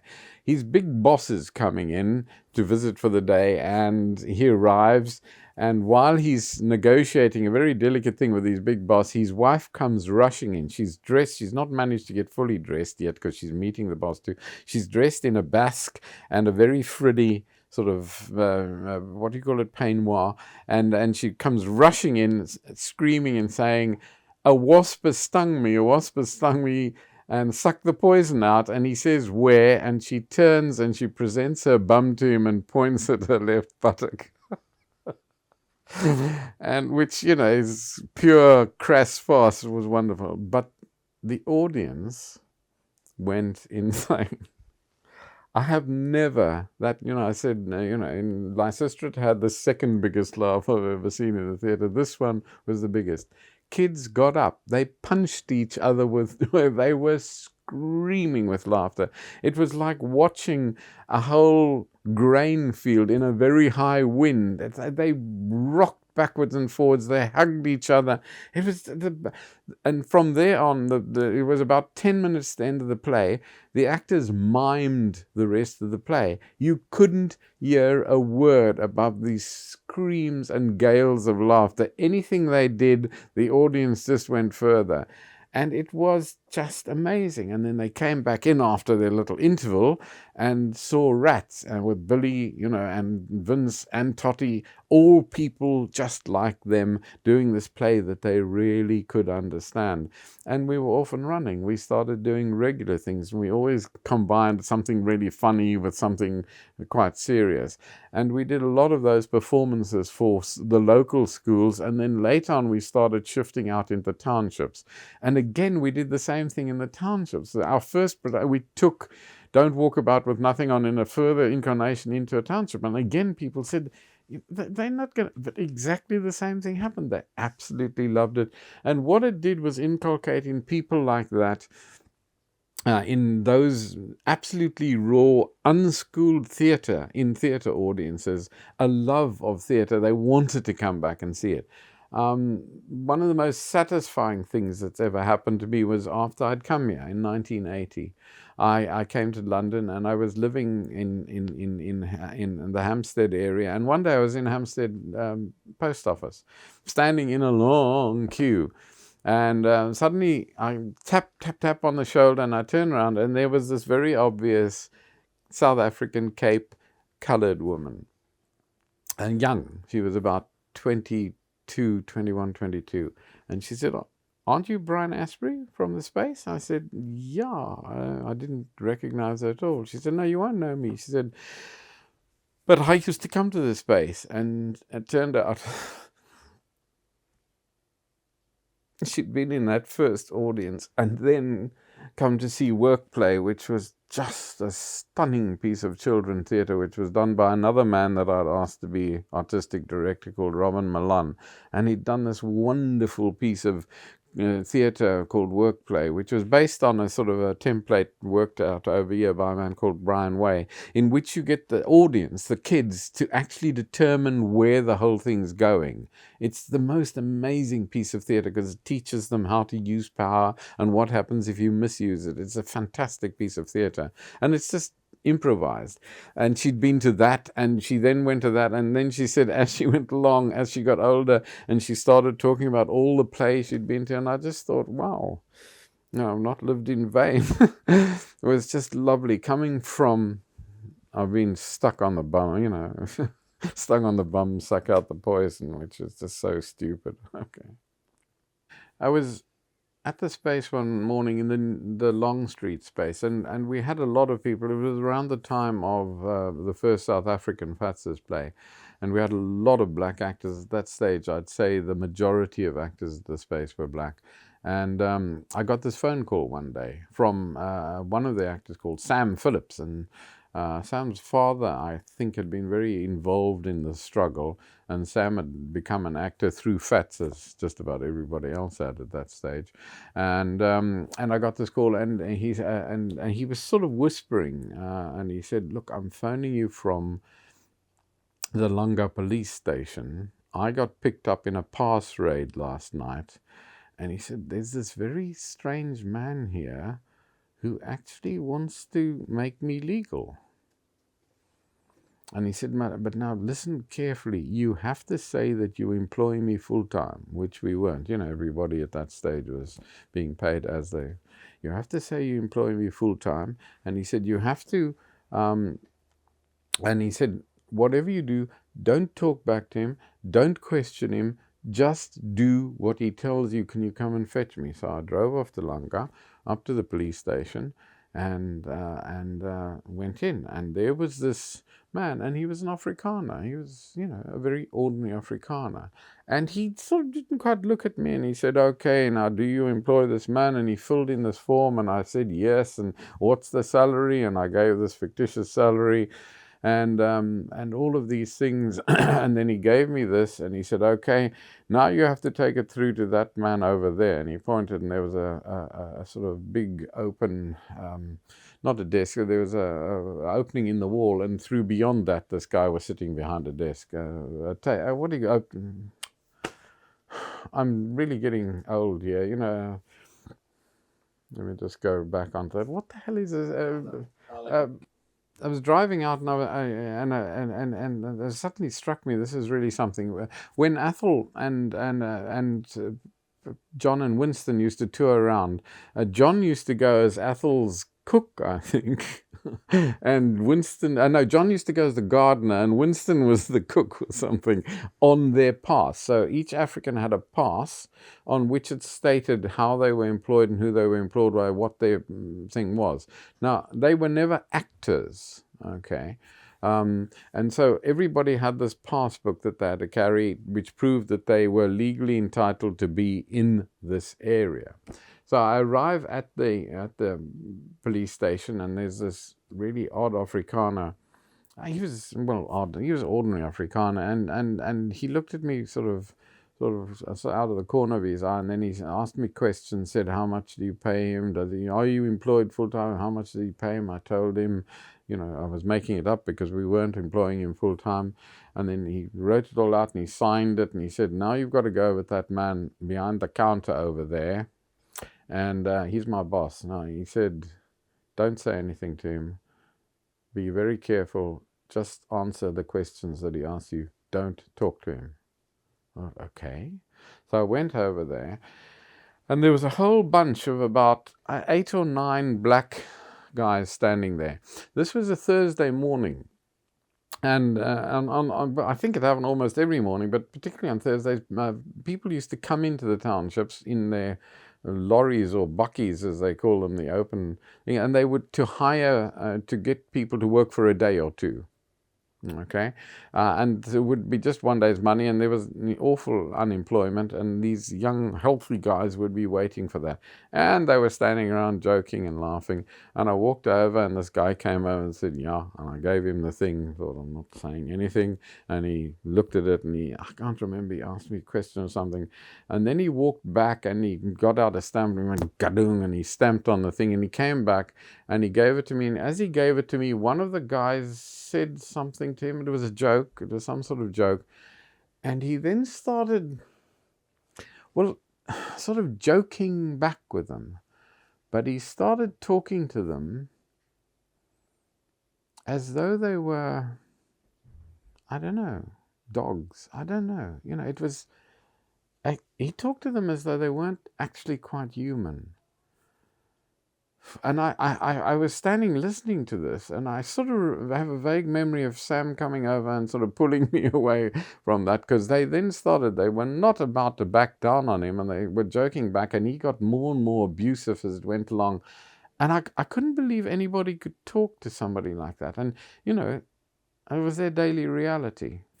We got into the car, and Sam was jubilant, because what had happened is that he now had a passbook in which it said employed by the Space Theatre, and underneath it said profession actor. Sam was the first black South African to have actor stamped in his pass, and he was over the moon with joy. But as we were traveling up, you know, back into Cape Town, I said to him, how do you cope with that? How do you? And he said, with what?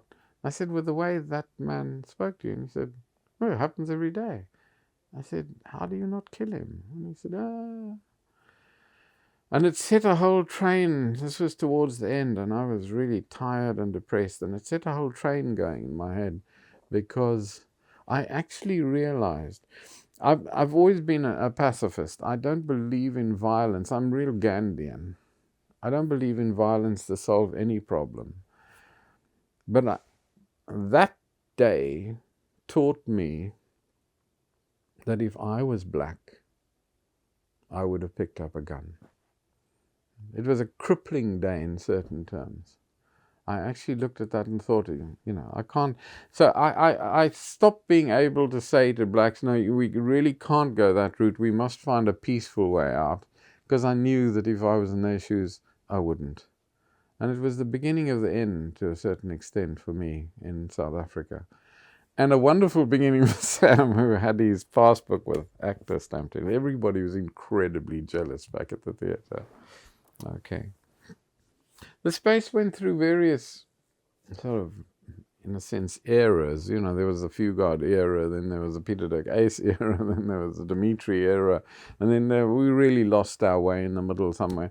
It's, you know, it's probably difficult for people to understand now. You know, when you're operating without subsidy and you have a whole big theatre that you have to pay the rental and the actors and this and that, and money has to come in, so you can't afford to be dark for a week. It's just absolutely bloody impossible, or things die on you.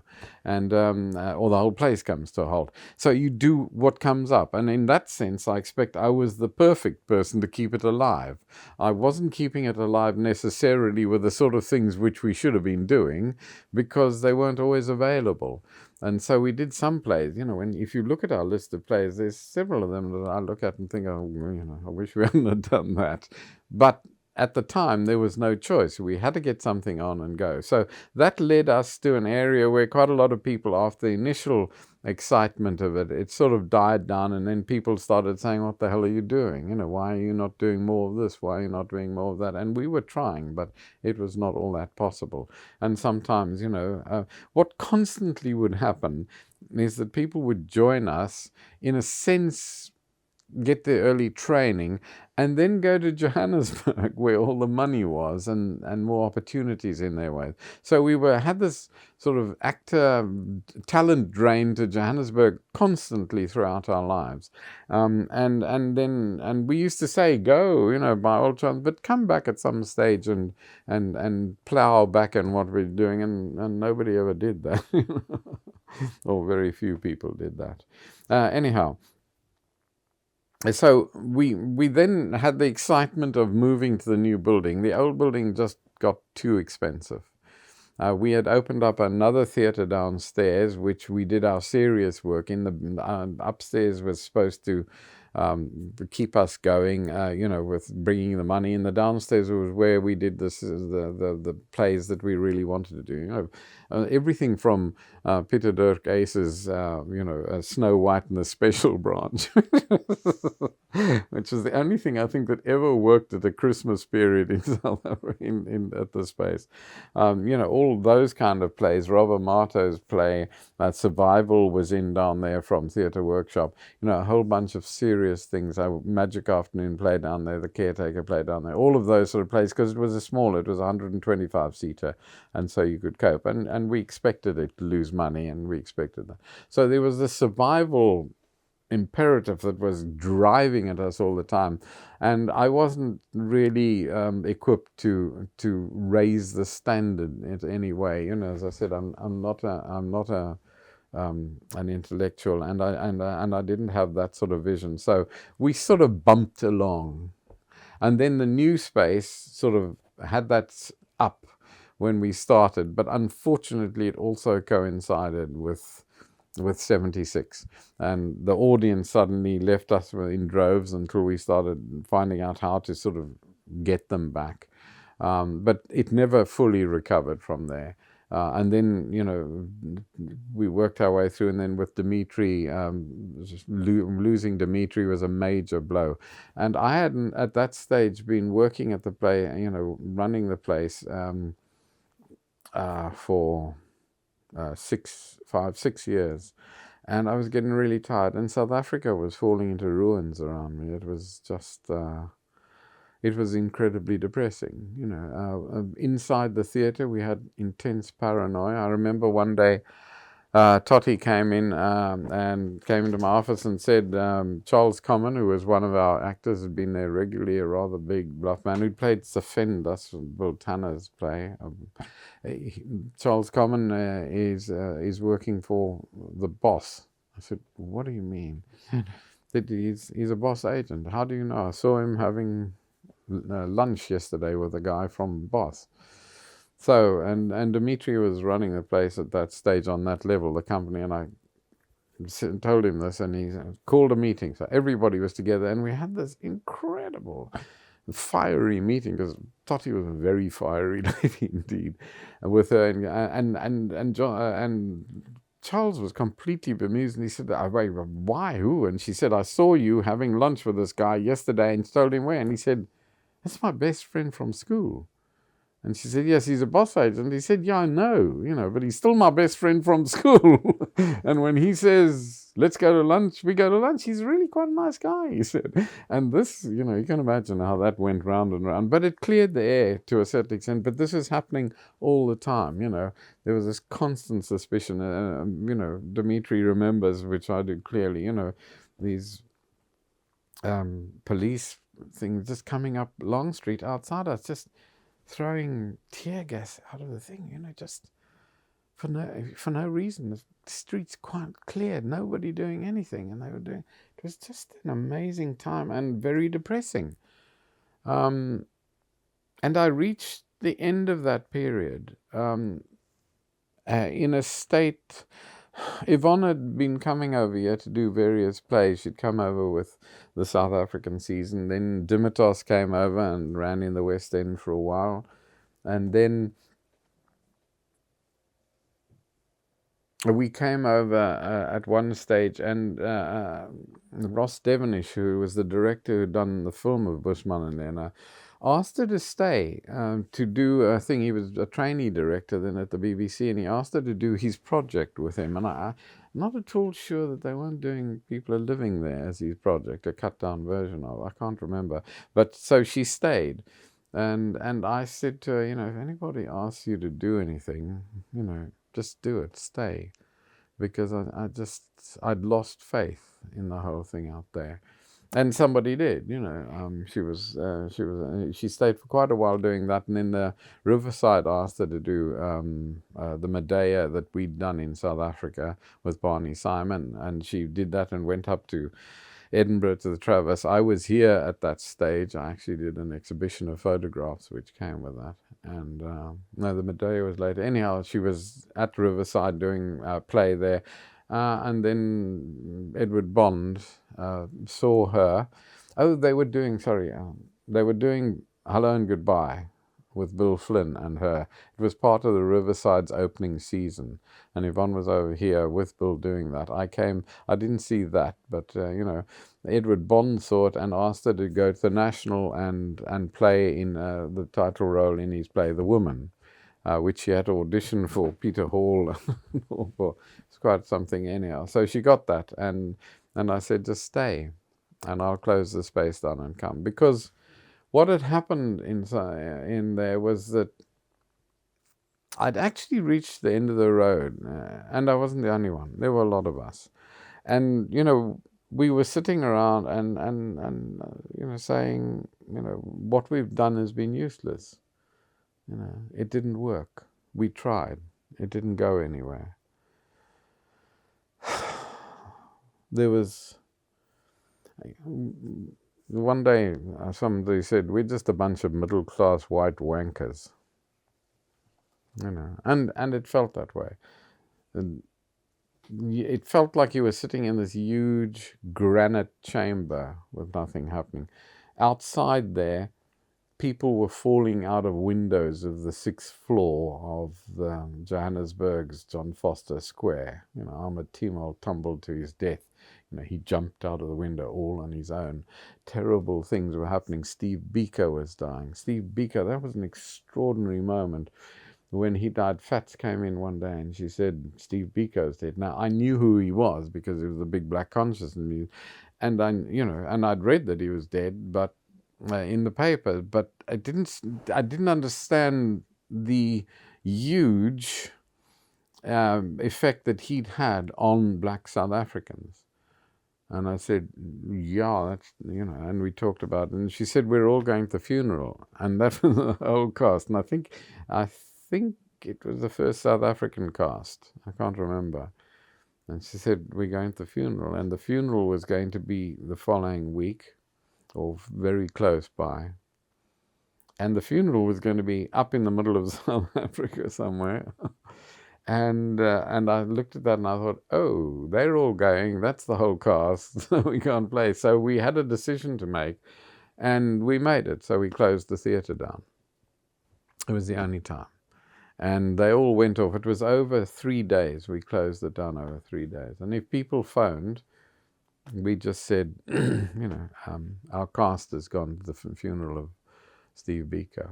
And they all went. Every single one of them went to this funeral and came back. And then we did something which I've always been rather proud of in certain terms, because every year after that, and I think there were only 2 years after that, on June the 16th, which was the date of the outbreak of the riots in Soweto in 1976, and on the date of, which was in September, I should remember this, but that Biko died, we closed the theatre every year.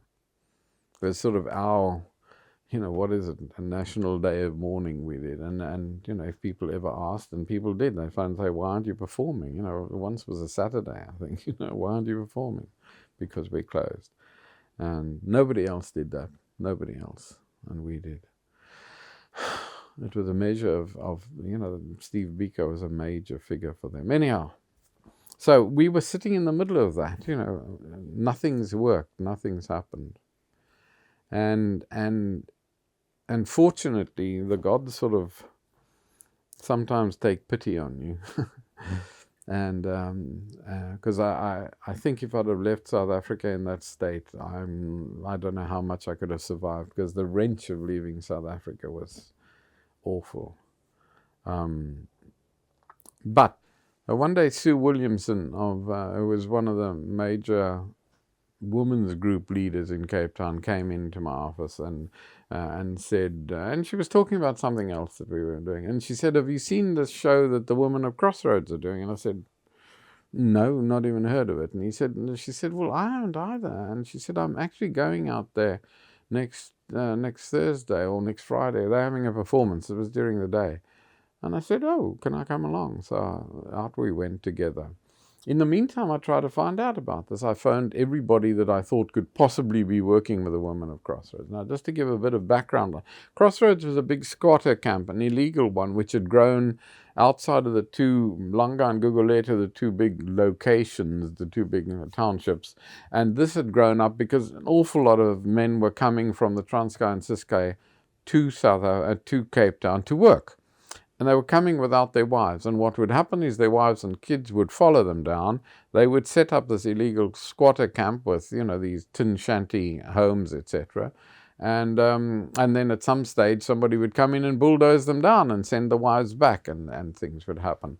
And this had become an international issue, with the result that you actually had some television crews were more or less living out there. You had very big deal correspondents from the New York Times and everything who were out there a lot, with this enormous thing, because the women of Crossroads had turned into this formidable force who were not about to be backed down. So everybody knew who the women of Crossroads were, and they were doing this play. So we went, and I couldn't find anybody who knew anything about it. As a matter of fact, one of the others, a drama therapy person who I thought she did a lot of work in the town, she said, no, I've heard it, I'll come along with you. So the three of us went out to this afternoon thing, and we sat in this sort of, it was a lot of money had come in from outside the country, and they'd built themselves a little community hall, again out of zinc, sheets of zinc, etc. But it was well built, and it was a nice little thing. But in fact, the play started inside and then took place and then traveled to outside. And I sat and watched this amazing piece of theatre. It was just extraordinary. It was this huge, epic narrative poem. It was not written as poetry. They called it a sketch. And what it did was track down this extraordinary story of a woman who had followed, it was a true story, based on a real woman, had followed her husband down with her 2 kids. She'd come with her 2 kids. She'd walked 600 miles from the Transkei, the Ciskei, to Cape Town, found her husband, which couldn't have been an easy task. They'd set up their little pondoki together and were living, and bulldozed down. She was taken with kids, put on a train, back to the Ciskei. Got off the train, walked back to Cape Town, 600 miles, found her husband, built another pondoki finger. bulldozed down, put on the train, back to the Ciskei, got out and walked back a third time. She was a legend in a very tough township of ladies. She was a legend. They just thought she was. And they told her story. Now, the story was told in episodes and theatrically, it had giant holes going through it. It was just, but it had this absolute energy of them, and they sent up their overlords wonderfully. You could actually see they were fantastic actors, just amazing. They created everybody. And when we were finished, I went and, I was staying, and they came and chatted, and I just said, that's amazing. Do you want to come and do it at the Space? And what? Space? What's the Space? It's a theatre. Oh. And slowly we became aware that none of them had ever been inside a theatre. They were all very raw from the Transkei and Ciskei. They were tribal. They had come and they didn't know what a theatre was. As it turned out later, not one of them had been inside a cinema. It was an extraordinary thing. So they came in. This play was called Umfuduso. And as I sit here at the moment, I can't remember what that means. But they came in and they did it for a week. And we had this joyous week with the ladies from the Crossroads, plus 3 choirs. They all had millions of kids. And so we had 3 different choirs, and the politics there were really scary because each choir had to have exactly the same amount of exposure. So we actually had to put in an extra performance because otherwise it wouldn't balance out. And these kids sang beforehand in the upstairs gym place, and then the audience came down and they did this play. And it was very successful in its week. Everybody wanted to see it. And then Barney Simon heard about it, and Manny up at the market, and they took them up there, and they did that there. The Space closed.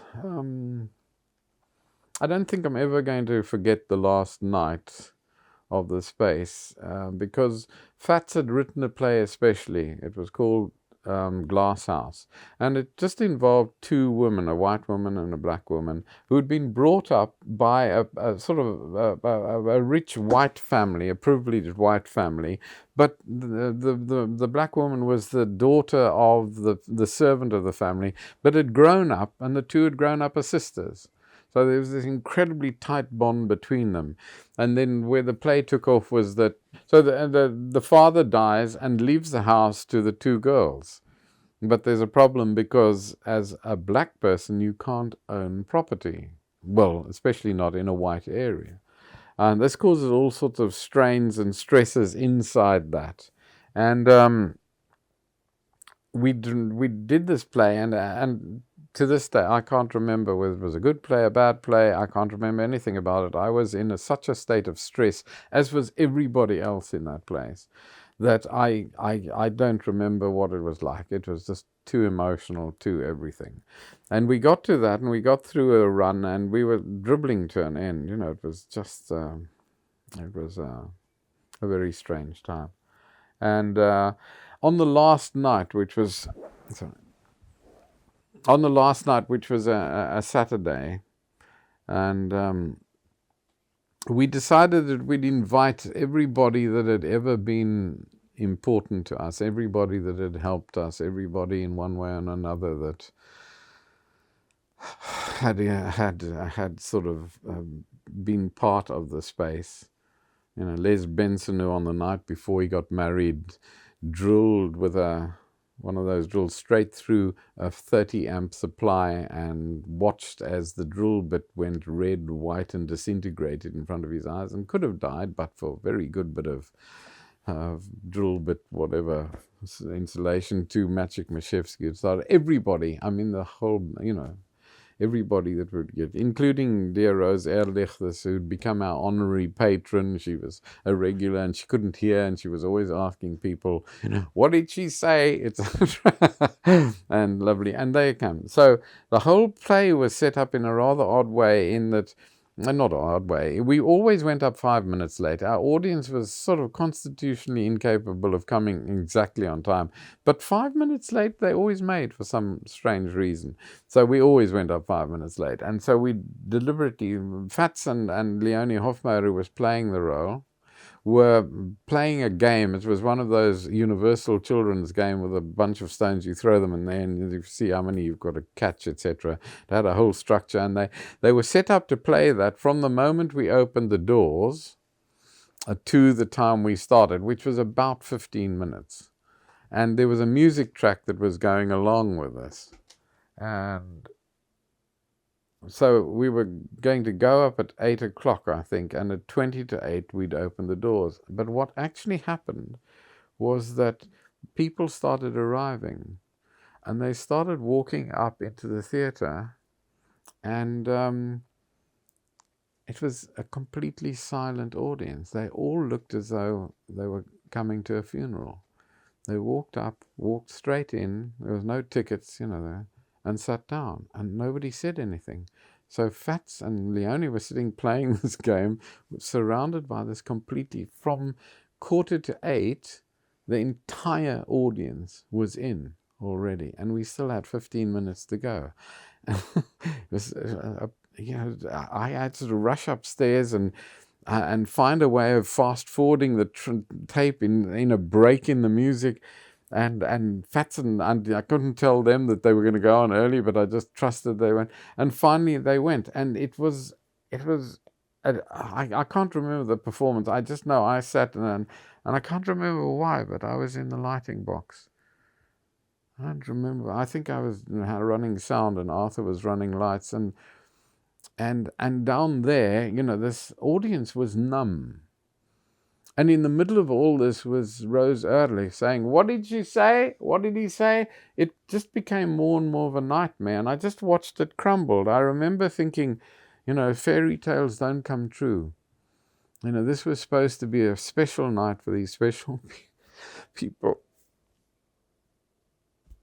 And it just failed completely, and just seemed to be the end of that failure for me. And it went to the end. I just ran upstairs and locked myself in my office. I was so far gone, and phoned my wife in London, and just, and afterwards came out, and Matric, who was a lovely man, was waiting and tried to calm me down. Anyway, it was good. The following night we had Mavis Taylor, faithful to the end, had got together a whole group of people. I mean, lovely people. Solly Philander, another great comedian, Ivan Abrams, a whole bunch of our actors, sort of the people that weren't in the one downstairs. And we did a show which was called The Final Sting of the Dying Wasp. It was a sort of up yours to everybody that was trying to oppress everybody. It had a wonderful song, which was a workover of On the Sunny Side of the Street, which was called On the Slechts Blank Side of the Street. It was a review, and it was very funny and very good. And we had this, everybody from the previous night came to that night as well. And we had this wonderful party, and everybody fell about laughing, and we had quite an emotional sort of send-up. And it was a much nicer end. And then in that evening we stayed on, and we got, I don't drink terribly much, but I think we got really rather drunk. And I always remember at very late that night, at 4 a.m. somewhere, I remember finding myself in the sort of small foyer of that theatre, in a small circle. There were about 10 of us. Fats must have been there, Arthur must have been there, there were a whole bunch, and Moira. Now Moira was Miss Neat, Miss carefully coiffed, Miss never put a foot out of place, Miss Quiet, Miss and she was in this group too. We all had our arms around each other in a circle, and we were jumping up and down. I don't know why we didn't go through the floor, chanting. Just endless chants. It was, and I remember thinking, God, this is like a tribal thing. And in a sense, it was sort of exorcising, the terrible pain that all of us were in. Anyhow, we handed over to the people space, Rob Amato. No. Oh. How did... The decision to close the space came, as I said, Yvonne was over here. I was there. I was thinking about it. And then one day I came in, and Kathy, dear Kathy, was vacuuming the stairs that went up into the theatre, all carpeted, courtesy of a very close friend who had a carpet factory, Carl Herman. He always carpeted us out completely. And she was vacuuming, and I looked at her, I said, "That's a new vacuum." And she said, "No, no, no." She said, "It's my vacuum from home." I said, "Your vacuum from home?" She said, "Yeah, I had an extra one. So I just brought this one in here because the other one's cracking up." And I knew she'd said to me about 2 weeks earlier, "Oh, this vacuum's really..." And I thought, that's funny. And then I thought, I have a feeling she's bought a vacuum cleaner. I couldn't know. So that wasn't good, where she was buying a vacuum cleaner. And about 2 weeks after that, one day, Arthur, who was at that stage running our books, came to me and said, "We've got to pay tomorrow, and this is what we have." And he showed me, and it was minus. "And we have to pay this cast tomorrow. What are we going to do?" And I didn't know, and I phoned around. There was nothing. And so I said, "Well, we're just going to have to get them in tomorrow and explain to them that sadly we can't pay them, and we will pay as soon as we get some money." And so I said, "Would you tell them afterwards," because he was also running the evening show. I said, "Would you tell them afterwards, please, to come in tomorrow at about 11, and we'll tell them all this." And so I came in the following morning early and went to Arthur and said, "Are they coming in?" He said, "No." He said, "Fantastic. I found somebody who's paid, who gave me a donation for this. And isn't that fantastic?" I said, "Who?" He said, "Oh, no. He absolutely insists on being anonymous." I said, "Oh, that's wonderful. That's wonderful, Arthur. I just wish I knew it was so I could say thank you." He said, "No, he doesn't want anybody to know." So they got paid. And a week later, I found that Arthur,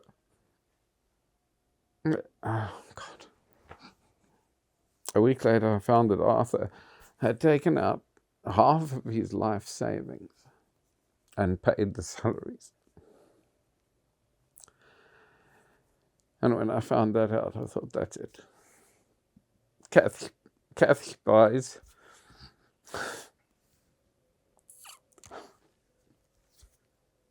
These extraordinary people who can't afford it plunder their life savings. Kathy buys a vacuum cleaner. We can't keep doing this to people. And so we closed. Oh, well. And as I say, that would probably have sent me off to London in a state of suicide. But Rob Amato came in, had the idea for the people space. We made him change the name because we didn't want it to go on that. And he was fine with that and found a wonderful name which caused all sorts of problems. People space was Marxist in that area.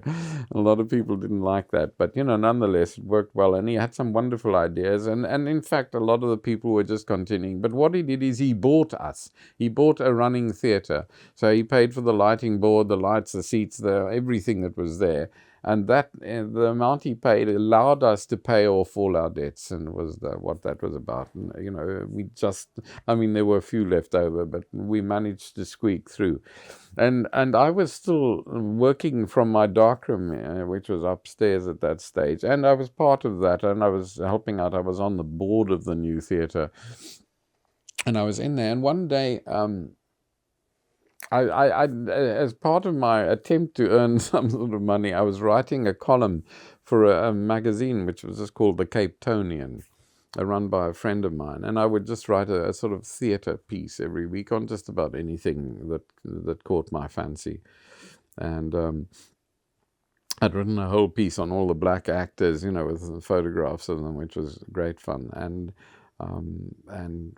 several other pieces. I have to say I stayed away from the established theatres, so it was very unfair of me. And one week I was sitting there and I was thinking about the woman from Crossroads, because one thing that puzzled me is how this damn thing had started, because nobody knew. So I thought, that's my next article.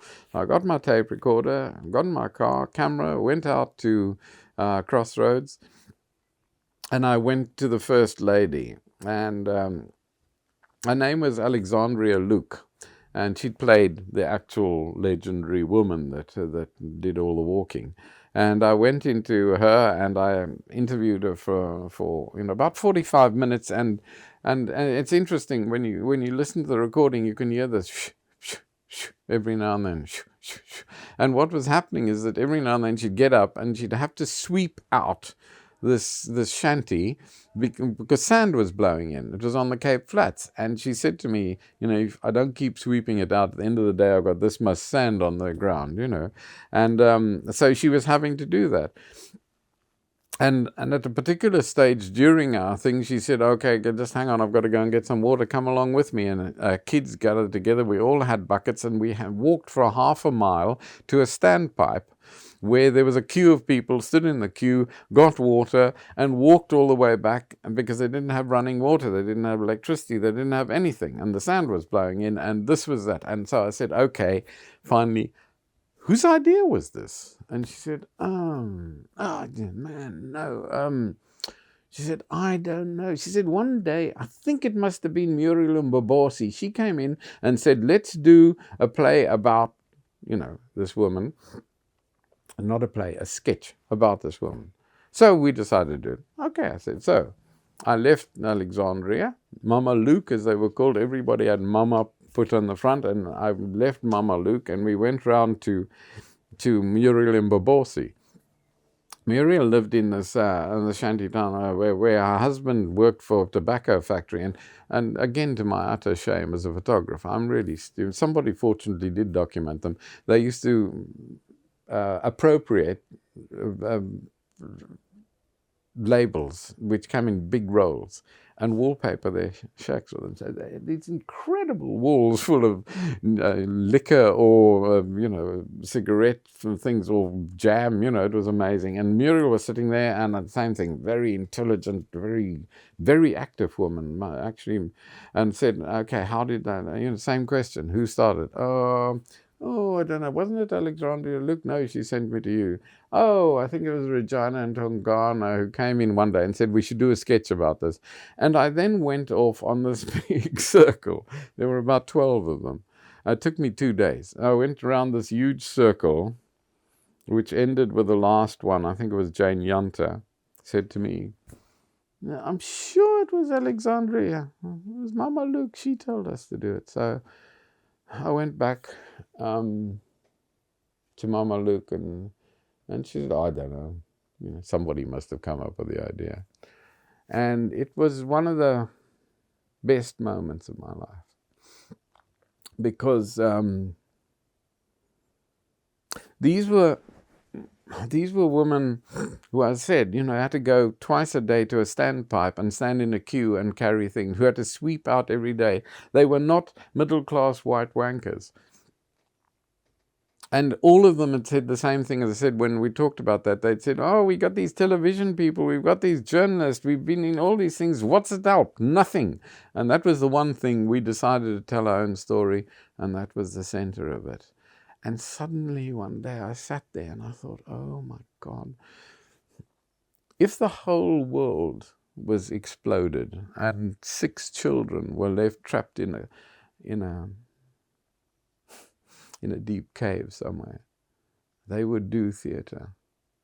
These women really didn't need to have some sort of diversion in their lives. They had to tell their story. It saved my life. I mean, what I did was nothing compared to what they did. But it showed how central it was, that out of the soil of people who'd never been to a theatre, never been to a cinema, grew a piece of theatre. It's the only thing that keeps me alive sometimes, is that amazing realization. So that was the final healing thing, thank God. If I hadn't have had that, I don't know what I would have done.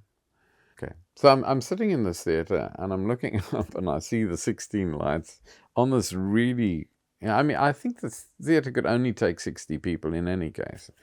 And I don't remember how this happened, but I must have gone back to the flat that we were sharing. We were sharing a house.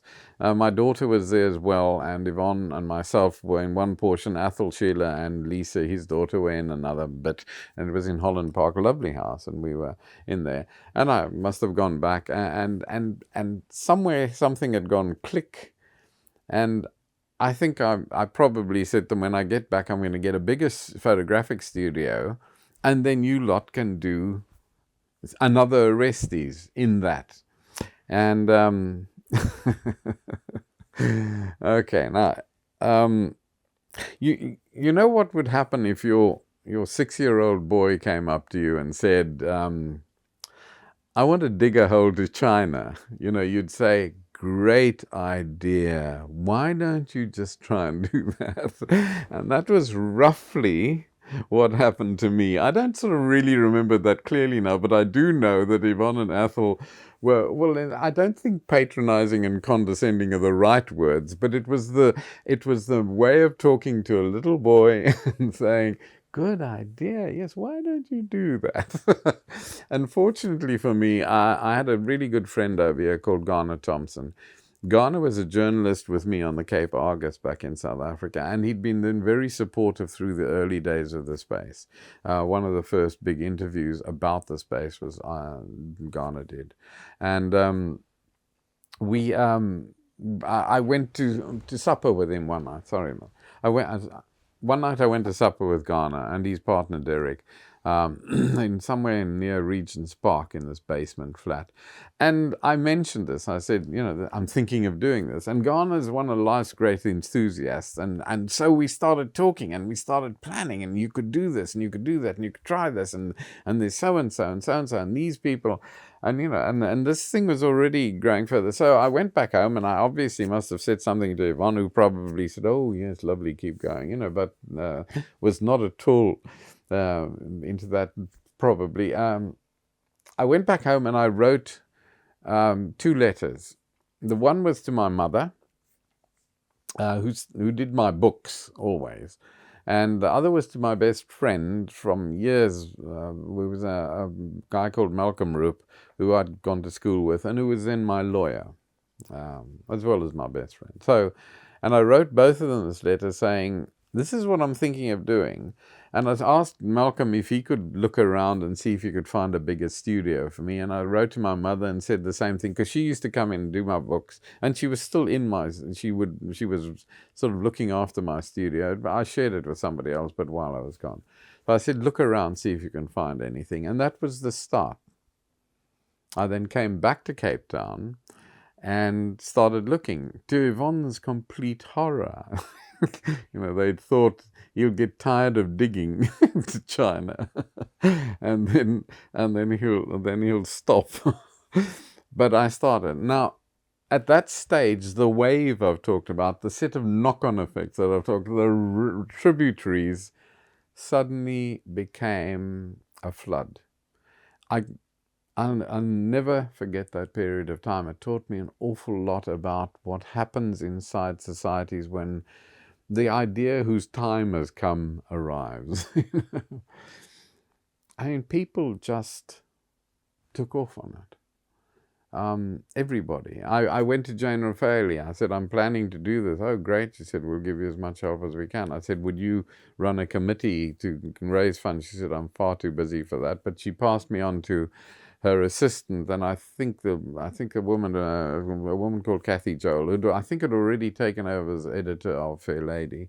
And Kathy said, yes, I'll do it. And out of that came a group which behind their backs started being called Brian's Ladies. And they were all of these sort of semi-society ladies and business ladies who connected. There wasn't a single man in the place. Started collecting funds for us. And they set up a thing called the Foundation, which Athol suggested. We were looking for a name. And Athol said, why don't you call them the Foundation for Art and Theatre? And we said, yes, that sounds really good. And then I saw this twinkle in his eye. And then, of course, you go with the first letters. And so we cut the R out.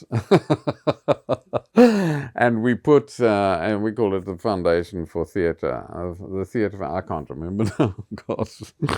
And they collected under that, because it had to be a charity. So we got charitable status for that. And that was all taken on. Into that group came Moira Fine. I remember Jane Raffaeli one day saying to me, I've got this lady I think is going to be very good for you, and I've invited her along to a meeting, because Jane actually came to several of those at the beginning, and she was incredibly supportive. And and this lady arrived. Moira you never met. Moira was incredibly neat. I never saw her hair out of place on Moira. She was a very together, very quiet woman. She came and sat in the corner and looked rather suspiciously at all of us, and then decided to come in with that. In the meantime, a woman called Gloria Brody, I can't remember how Gloria Brody came into our thing. Yvonne knew her husband and etc. And Gloria was amazing. She was a fixer. So we were starting now to collect things, and Gloria would just go out and get things for nothing or huge discounts from everybody. So Gloria was in that group, and there was a whole bunch. There were several. I think Madeleine van Biljon was an Afrikaner journalist who I'd done a lot of work with, a lovely woman. I adored her. And she was on that. She was helping. And this thing. And then things just started happening. People started working. Now, I'm talking about a period of time which is 1971, from September when I arrived back through to December. Sometime, the minute I arrived back, after checking in with my mother and Malcolm, and they hadn't found anywhere. And remember, I'm still going for a slightly bigger photographic studio that I can set up with chairs around the edge, and we can do the arrestee stuff in. I went to see a man that I'd done a lot of work with in various ways, and his name was Maciek Maszewski. Maciek was a Polish Air Force man who'd fought in the Battle of Britain and all, and then came to settle in South Africa. He was an architect, and he ran one of the two biggest architecture firms. He and his partner were the two biggest architecture firms in Cape Town. And he designed the Nico Milan as well, and I'd worked with him a lot in various things. I did a book with him once called Quality of Life. I did photographs for this book. He was a lovely, lovely man with this very broad accent, which he never lost, and he was an enthusiast. And one day I went to him. I think I was doing some photographs for something he'd asked. I was photographing a building, and I started telling him about it. He got enormously excited. That's fantastic. We've got to look for a space. We've got to look for it. And he started coming with me. He would phone up and say, I've got nothing to do at lunchtime. Can we go out? And we'd go out, get ourselves a sandwich, and walk around London, Cape Town. Not very big Cape Town. We'd walk up and down. We'd look at buildings, knock on the door, places, things. And when he wasn't doing it, I would be on my own and phone him and say, I found this place there. We went into all kinds of places and saw all kinds of things. Finally, I found this place at the top of Wales Street. There was this beautiful old building, but it was very narrow, but it had 3 floors. When you walked in, you had to sort of internally clamber up these stairs going up. I took him along to show him, because it was available and relatively cheap, and I thought this will be quite a good studio, and there's all kinds of stuff with that. And he started teaching me the lessons, and he walked in, he said, "It's brilliant, it's great, it's a lovely building, it'll be a lovely studio for you, can't get an audience in here, no fire escape." Said, you've got to have 2 fire escapes, one this side, one that side. And I started my learning thing on what actually happens with that. And Maciek was amazing. I found another space. I think we found another space. We literally just walked up and down the grid roads in Cape Town. And we found this really nice little place on a corner, which again, we were still looking for a bigger studio. And inside there, and we went in, and now we had 2 exits. Not a very big room, but he said we'll get about 60 people in here. 2 exits coming out there, plus darkroom space, plus everything. And it was quite expensive. These things escalate slowly. They sneak up on you. Quite expensive, but I was still thinking, I think we can probably make this. And he designed a full theater. Within 3 days, I had a full set of plans for that theater. We then found another place, I can't even remember, because that fell through. Somebody whooped it out from under us. And then we found another place, and he designed another theater. And that fell through. I think it was too expensive. I can't even remember where the hell that was. Then one day, a friend of mine who was sharing a studio with me, a guy called Peter Grobler, said there's this photographer, Peter John, and he lives up, and there was this place, I think it was called the Alabama Hotel, which in those areas there was basically a sort of brothel. And Peter John I knew him well. He was a really good, lovely photographer. He subsequently did some pictures for us too. Was a really nice guy. And he was living in there because, like all of us, he had no damn money. and Peter Grobler he says there's this building opposite the hotel, which has been empty, he said, like ever since he's been there. It's for a year. And so we steamed up to this building, and there it was. It said Sebas, S-E-B-B-A, apostrophe S, Sebas. And it was a chroming and iron and steel chroming works. 3 floors, a modern building. Went right through to the other side. We walked around the other side, and there was the old Sebas, the old building, which was there. So I phoned this man, and again, when ideas times have come, they arrive big time. And Raymond Sebo was a wonderful man who turned out to be an absolute theatre enthusiast.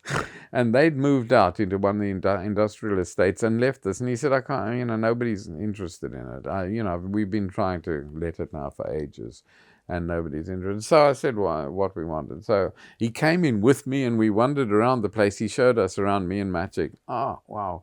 It was a wreck. When we had an opening sort of announcement of that, we hadn't done anything to it yet, and we had a lot of people around. One of the people was the writer, Mary Renault, the very famous writer from that area, a wonderful writer, actually. And Mary came to that because she was friends with us all, and walked around. She said, my God, this place is Dickensian. I mean, the thing which finally became the dressing room had actually been the sort of a place where they had all the lockers, and there was an outside shower and a thing. The place was utterly filthy. Nobody had tried to clean it. It was just there. And he wandered us around, and there was this first floor, second floor, third floor. The second floor was the best thing because it spread through the first floor. He obviously didn't want to let the first floor go because it was the one that was likely to get let. And so Matric went back and designed another theater, and we got really excited about this.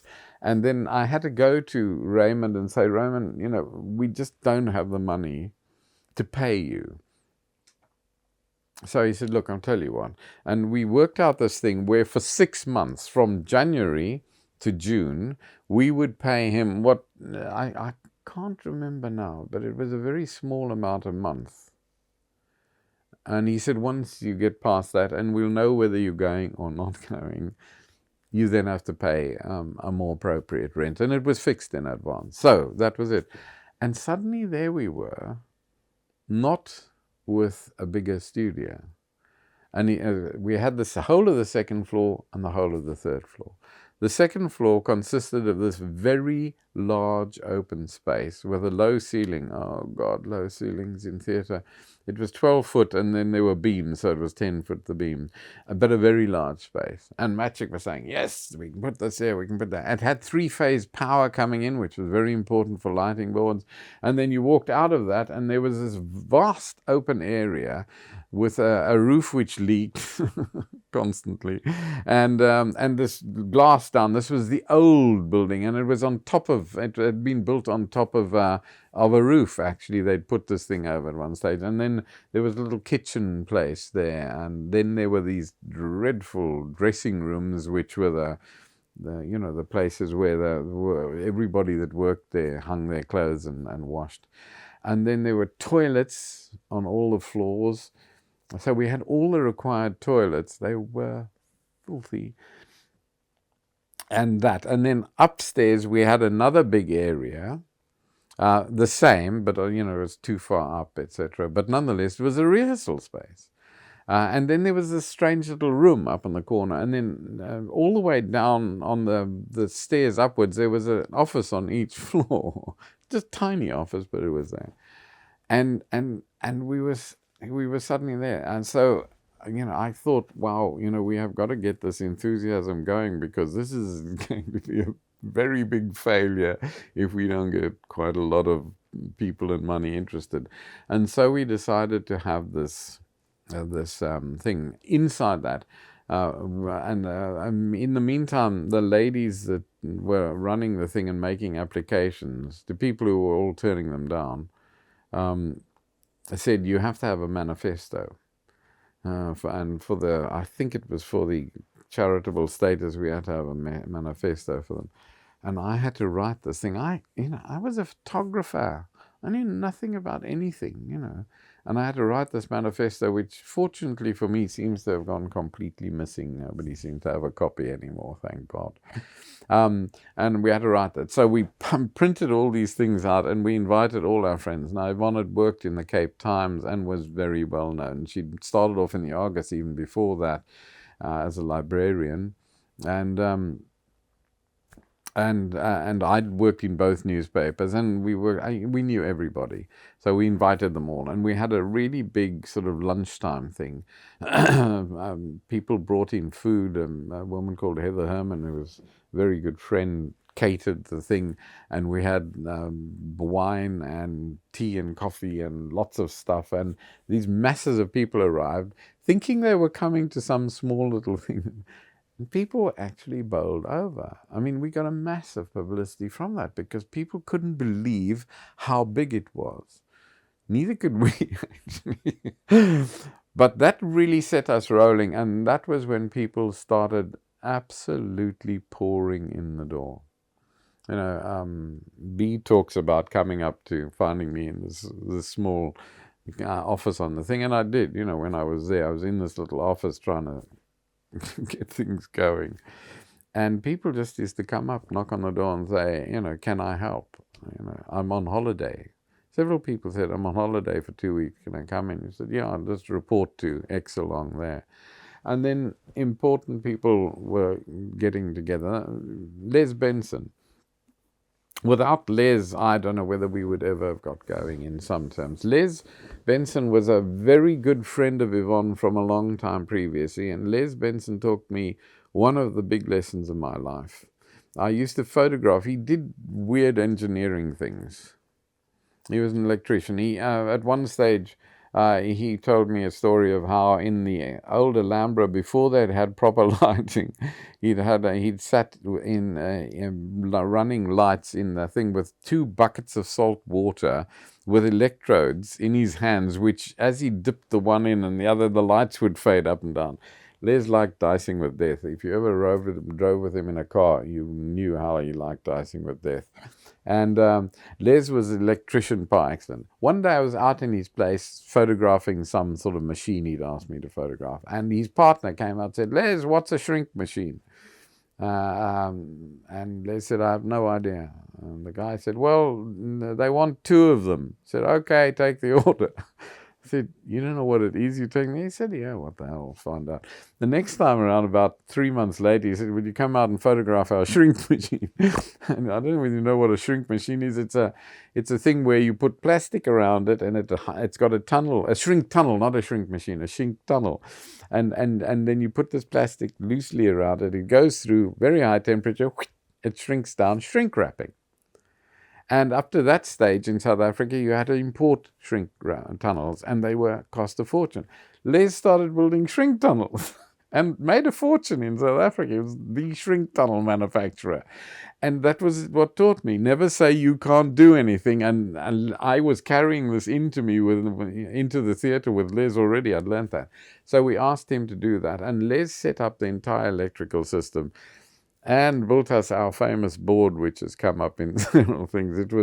It consisted of a row, he constructed it very well. He was very good at that. It was quite a neat little grey thing with 12 house light pots, they were called. It was a slider that you slid up, and it only worked between, it said 1 to 10, 100, but it only worked between 4.5 and 6.5. So you sort of had to inch it up and down. It was an art form learning to work that bloody thing. And it had this additional wonderful advantage where as you were doing this slow artistic fade up or down, suddenly another light would pop in the corner and come on and off. And Les brought a friend of his in who was an electronics man. He said, it's because they're not shielded from each other. And we lasted with that board for nearly 2 years until we got enough money once, and we bought ourselves a little, what's called a Rank Mini 12, and the lights stopped popping all over the place. And Les came in and did all the electrics for them. Other friends he brought in, he had a guy called Jeff Shapiro. Jeff had done all kinds of things. Jeff has got this really deep voice, which he did quite a lot of ads with subsequently because nobody had this. Anyhow, and Jeff came in to actually build the sets that Matric had designed. Matric had lots of problems with the city council. Sadly for us, and even more sadly for the people involved, there'd been a very big blaze in a Spanish nightclub. Somebody locked the doors and they got trapped in. Over 100 people got incinerated. And suddenly councils around the world, and especially in Cape Town, got very nervy. And so suddenly all of the things, because he'd said, oh, no, these are easy and we can make these, the various rostra we built foldable down so you can shift it around easily. And then when he gave the plans to the city council, they said, nope. And everything was doubled and trebled. So we had these enormously heavy and completely unfoldable, downable things with rat proofing, with everything, and so, and Jeff had to build this. Jeff was extraordinary. He used to sit in the middle of the space with pieces of paper, and scribble on them. And this kept going for days. He didn't do anything. He had an assistant called Jimmy, and the two of them would just be sitting there. It was driving me insane because at that stage we actually had a performance coming, and nothing was happening. And several times I went to him and said, Jeff, when are you going to build something? And he said, look, we've got to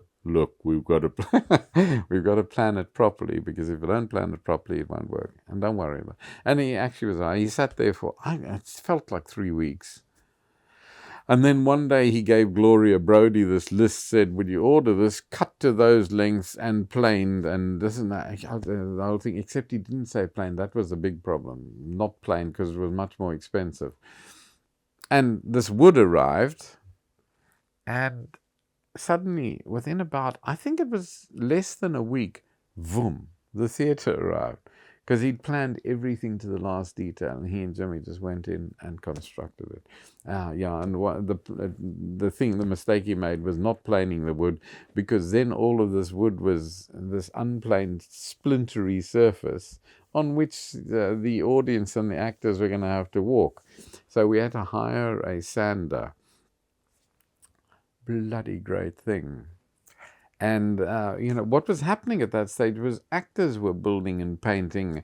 And one of our actors called Chris Prophet nearly killed himself, because these sanders, when they bite into that wooden surface, they drag you along.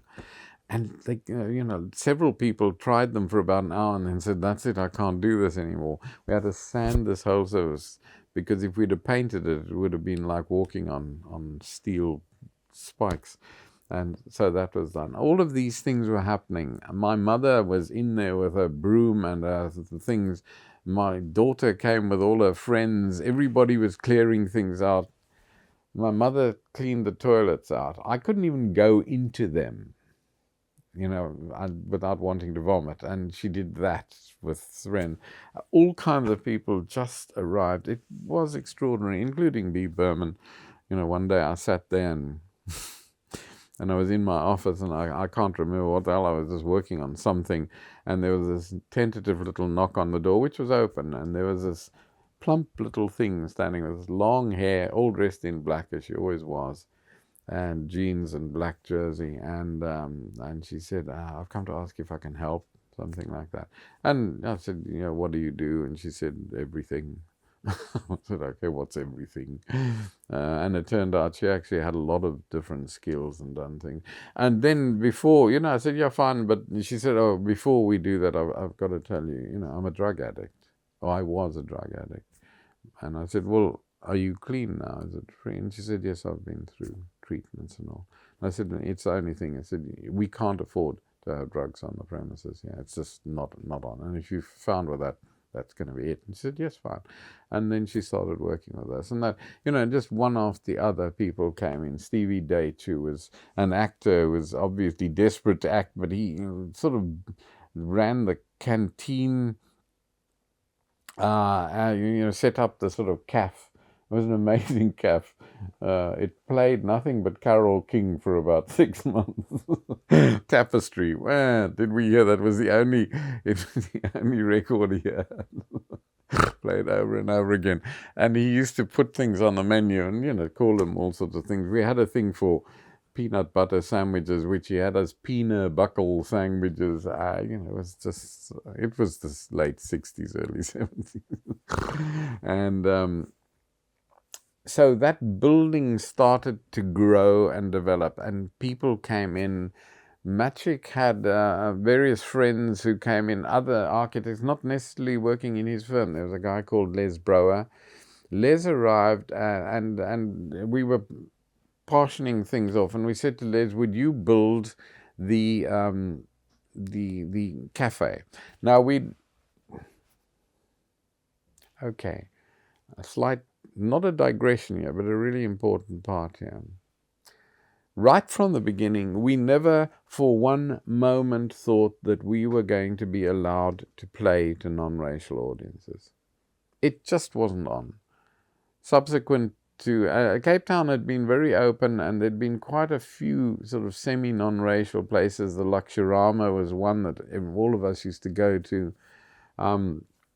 until Dusty Springfield came out and decided, I think, to have a publicity stunt on it, I don't know, and everything was shut down. And after that, nothing was going to happen. There was no non-racial space anywhere outside of club areas. Like there was a film club which ran out in Newlands, which we subsequently became very involved with, and that was the only non-racial place left. It was appalling. That was the late 60s through to where we were. So we never thought that we were going to be allowed to, but we'd had a lot of discussions on this, and what we decided to do was actually not to turn anybody away. And we knew that would be stopped, that they would come, and that was going to be it. So we were going to go to court. We were going to plead guilty to whatever it was, and we were going to get a big thing back saying you're not allowed to do this. We were going to blow it up to wall size, paste it on the front door with an apology saying, we are very sorry, if you are not white, you can't come in here because of this. And that was our plan. As it turned out, they never stopped us, and that's another discussion.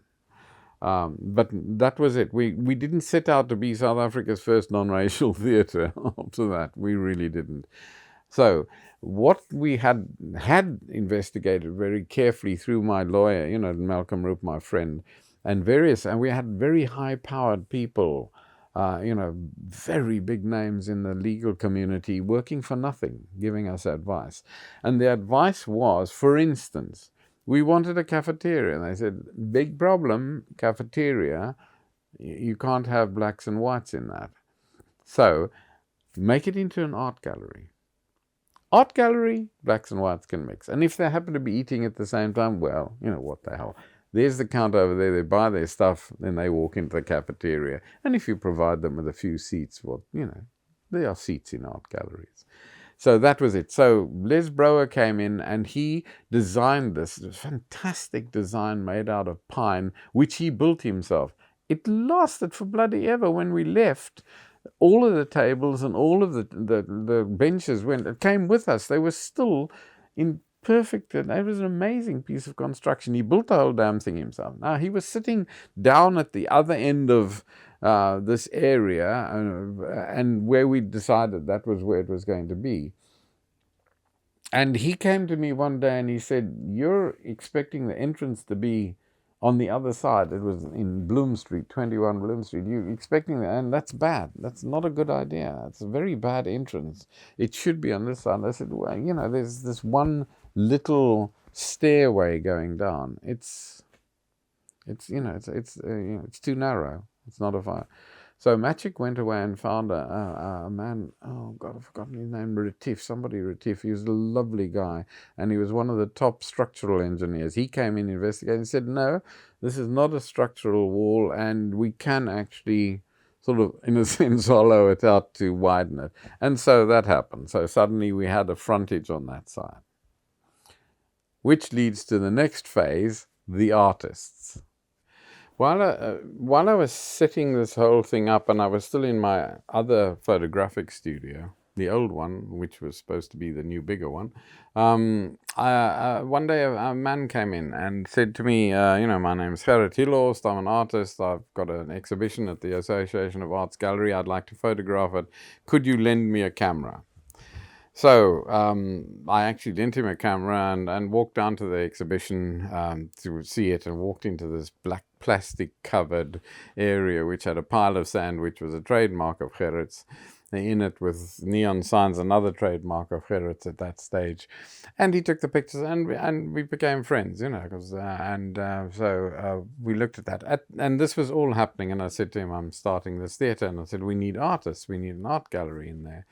And he said, I'll look around and I'll find people. And then at that stage is when we actually found what was going to be the space. And we had this gigantic, in our terms, gallery space. And so one day I phoned Gerrit and said, come and take a look at it. And he did. And he got really turned on. And I said, what we need is a group of artists who are going to run the gallery for us so we don't have to worry. And they're going to put on things which we're not going to have to, I said what I don't want is a bunch of paintings. I want something else, something that's more out front, and having seen his exhibition, I knew he was in that sense much more in modern. I don't know what. So he said, okay, I'll get some people together. And so one day I found myself in this, I have to say it was a rather grotty area. It was a roof, so it had tarmac on it, and it was sort of slightly bumpy, and there were steel things which were there to the end, steel things so you could build up higher that came up. Raymond Seba said we were always going to put another floor on there. And then this big sort of expanse of glass windows all the way on two sides, and then a smaller room leading off the one side. And I found myself sitting on the floor in a circle with this load of people. Dimitri now says he's not sure he was there. I'm sort of fairly sure he was there. I don't know, But Gerrit brought himself and his wife, Richard Wake, the artist, Kevin Atkinson, Shelley Sachs, Gavin Young, Amanda Young, his partner at that stage, Debbie May and Cliff Bestel. I don't know, I'll just say the name which is wrong, but there was about 10 or 12 of them sitting looking at me really suspiciously. Gerrit trying to smile, he was a really cheerful bugger. And and they said, well, what is this about? And I said, well, we're running a theatre in there. It's going to run plays for 5 or 6 weeks at a time. What we want is an art gallery out here with something in it for 5 or 6 weeks. The advantage to us is having an art gallery filled with stuff. The advantage to you is that every night, anywhere from 1 to 250 people will walk through. I said, how many people come to an average exhibition? And it was not very high. I said, that's what's going to happen here. You'll have a constant order, but you have to leave it there for the run of the play, and then we change it.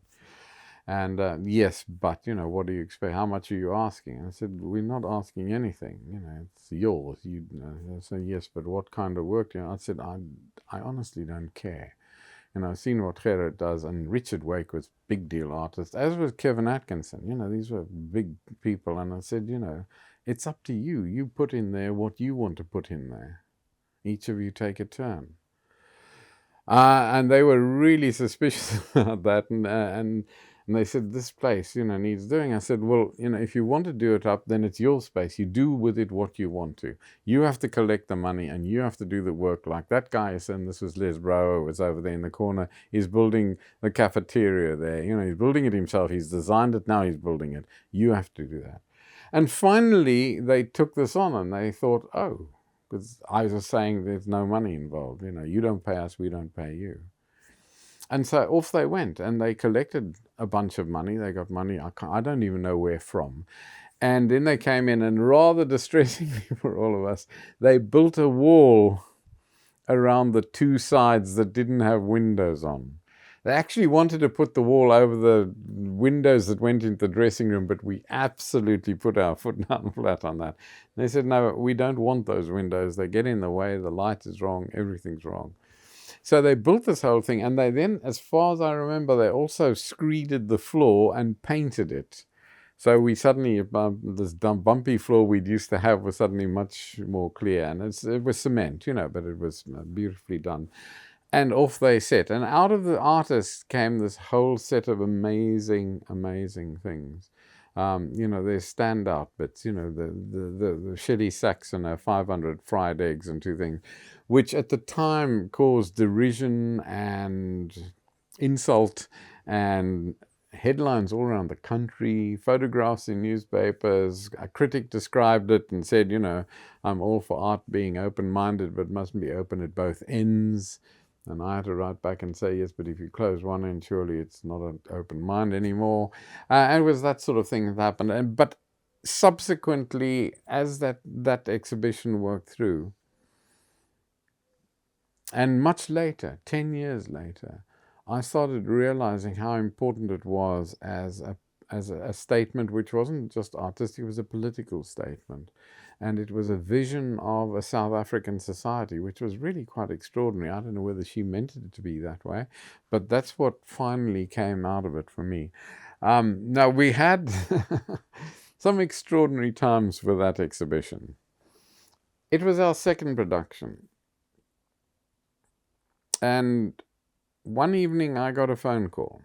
I was on the box office phone between 6 and 7. And this very gruff Afrikaner voice said, this is the Minister of Finance's office. Could we have 4 tickets for tonight for people are living there, please? And I said, oh, come off it, Percy. You're doing it again. Because Percy used to do this. He used to phone as a security branch man, a policeman. Oh, God. And there was a slight pause, and then the guy said, this is the Ministry of Finance's office. Could we have 4 tickets tonight? And I still wasn't there. I still thought Percy's really. I said, Percy, you're pushing it now. I'd like to get on with it. And that's sort of chipped in and said, this is the Minister of Finance's office. And the third time I thought, oh my God, this is the Minister of Finance's office. His name was Diederichs. And so I took the booking, and I then went into complete panic because, as I said, we were just letting anybody in that came.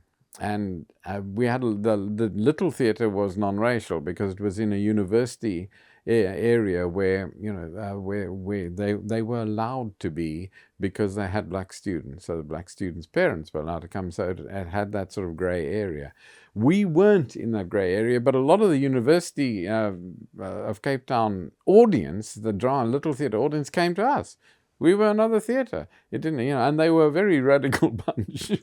And the black and coloured and Indian ones just came on to us, and they just walked in and said, "Hi, great, a new theatre." And suddenly there we were sitting, and I didn't know what the hell to do.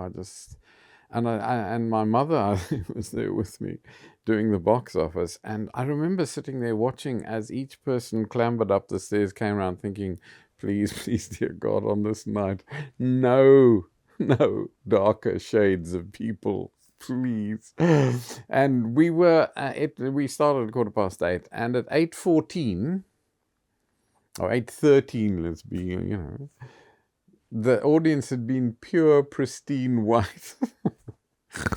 But at 8:14, four of the blackest people I've ever seen in my life, a husband, a wife, and two fairly grown-up kids, walked around the corner, and I thought, okay, come and visit me in jail. And we let them in. There was nothing we could do. I wasn't about to say, sorry, go away. And a minute later, they went into the gallery area. And a minute later, up came the two, I don't know what they were, the sort of PA, I don't know, but probably some sort of police protection for this, because he was the Minister of Finance, arrived with this rather sour-looking man and his wife, and gave them their tickets. They paid, and in they went. And I remember looking around the corner and looking into this gallery with its 500 fried eggs and the 2 haunches of meat hanging. And all 8 of these people, the 4 blacks and the 4, were standing looking at it with these sort of utterly bemused expressions. Oh, what the hell is this? I think in a certain terms it bonded them. They absolutely didn't know what to make of it. They went in. I went and peeked through. He never laughed at a single damn thing. It was a play that used to have the audience in gales of laughter. You should think calmly. And when he left that night, right at the end, I just went to Yvonne, who was in there, and said, come and visit me in jail again. But nothing happened. Nothing happened. So that was my early memory of the art gallery. The next thing around, I thought, oh my God, here we go again, because Dimitri came in and said, James Polly has just come out, and we'd all known James. He was a very good friend of Sue Clark, who is also involved a lot in this, and I knew him. He was a university guy. We saw him around, and then he'd got snatched up for 90-degree days, and he'd spent several times in, I think 3 times, and when he came out, he was a wreck. He was a wreck. And Dimitri was a very good friend of his, and he said, I want to do something about that. So how about an exhibition called Responses? I think it was called Response to the Fact of Detention, or Response to, anyhow, it was Response to Detention exhibition. And he said, I'm just going to ask anybody who wants to contribute, because obviously a lot of people won't. Because they'll be too scared, but we'll leave it open to anybody. So this thing, and a lot of stuff came in, and rather extraordinarily and shamefully, none of the artists from the Michaelis school, which all our artists came from, contributed. All of them avoided it. It was really awful. And other extraordinary people did things, but Dimitri will talk about that. But it was an amazing exhibition. But again, you sat there and thought, this is it. You can't do response to, to detention and expect that they won't come and do something about it. But again, nothing happened. And at this stage, we were all getting really confused. So that was that, and then went on to other art exhibitions. At one stage, for instance, we also, the smaller room was a photographic exhibition room. There weren't many photographers around, and we did things.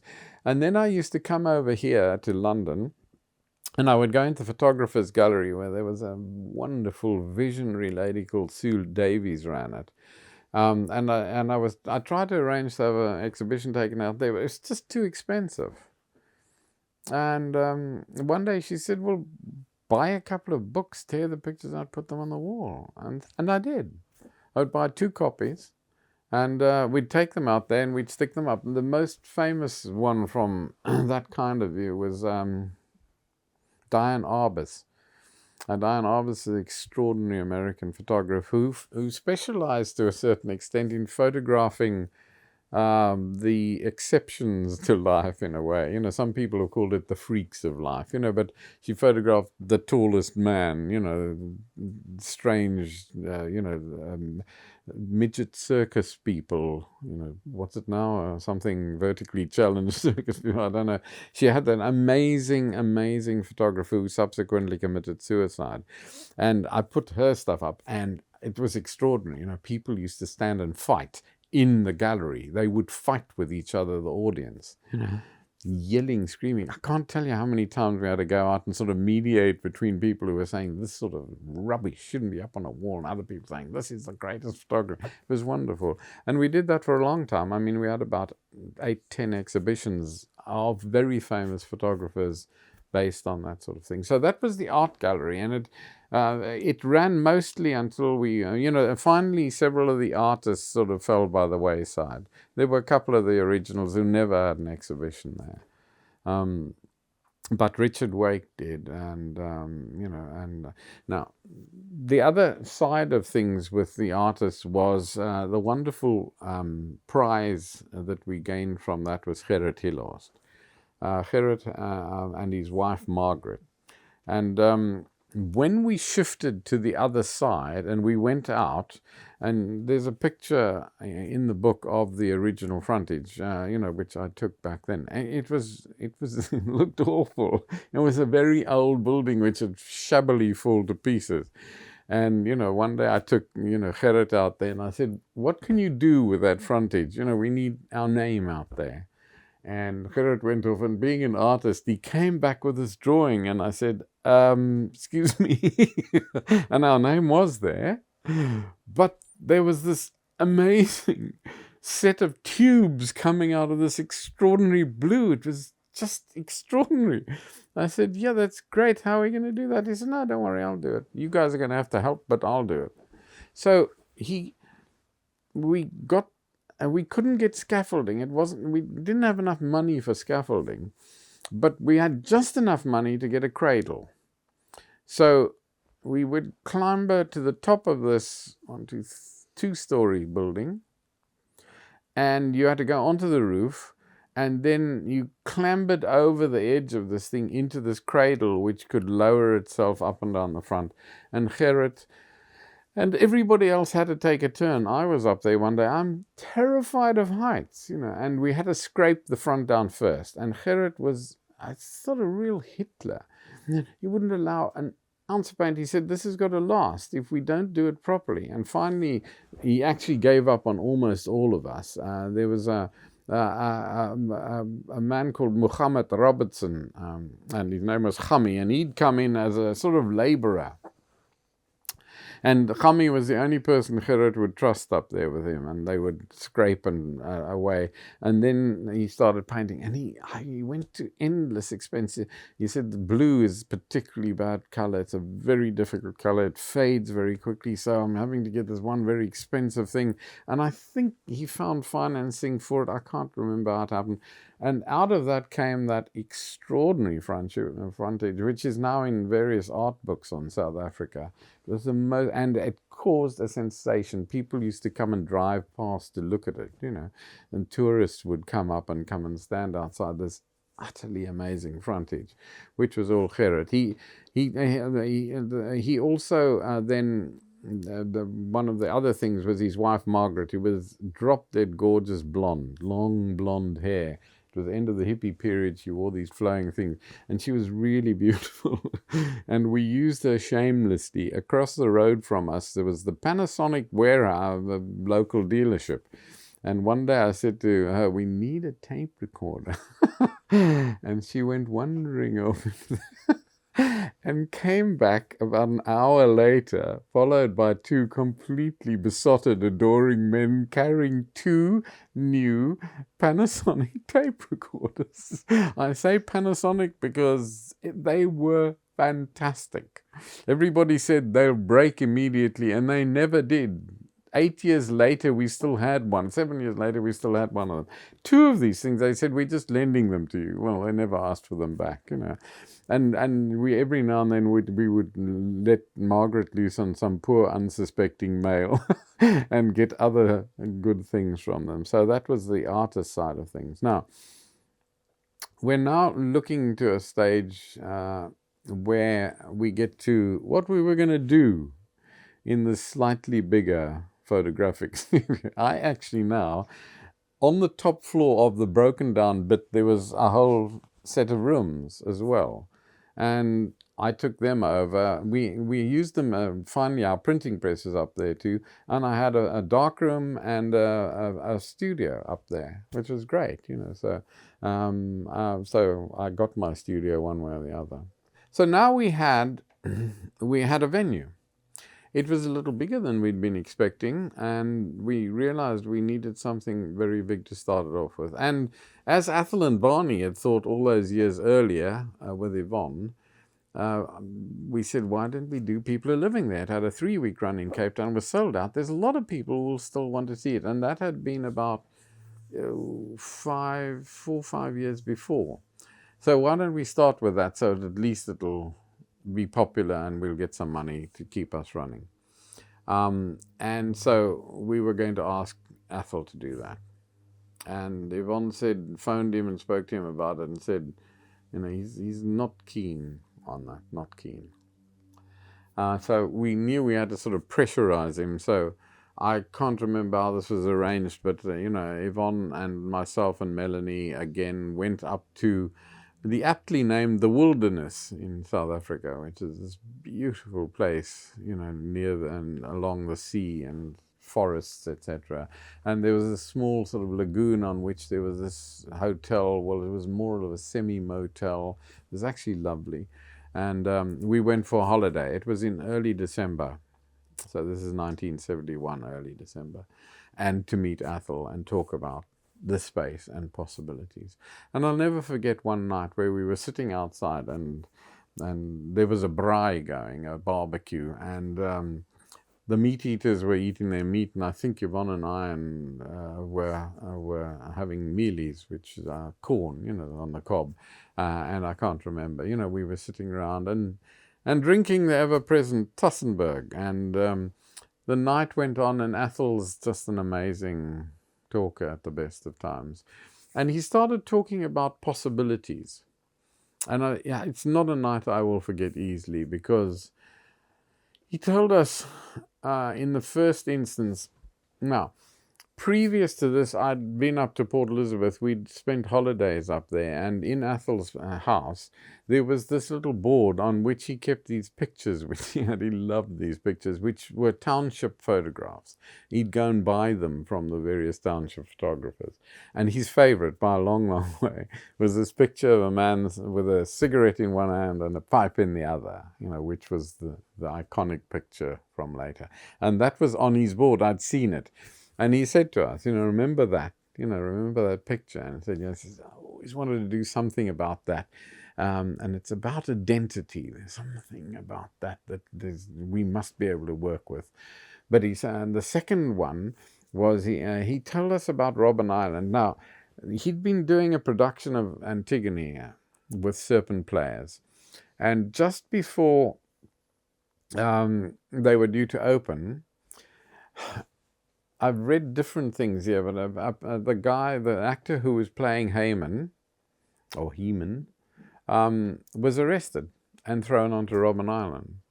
And when he finally came out later on, he told them about Robben Island. And he told them this extraordinary story about entertainment on Robben Island.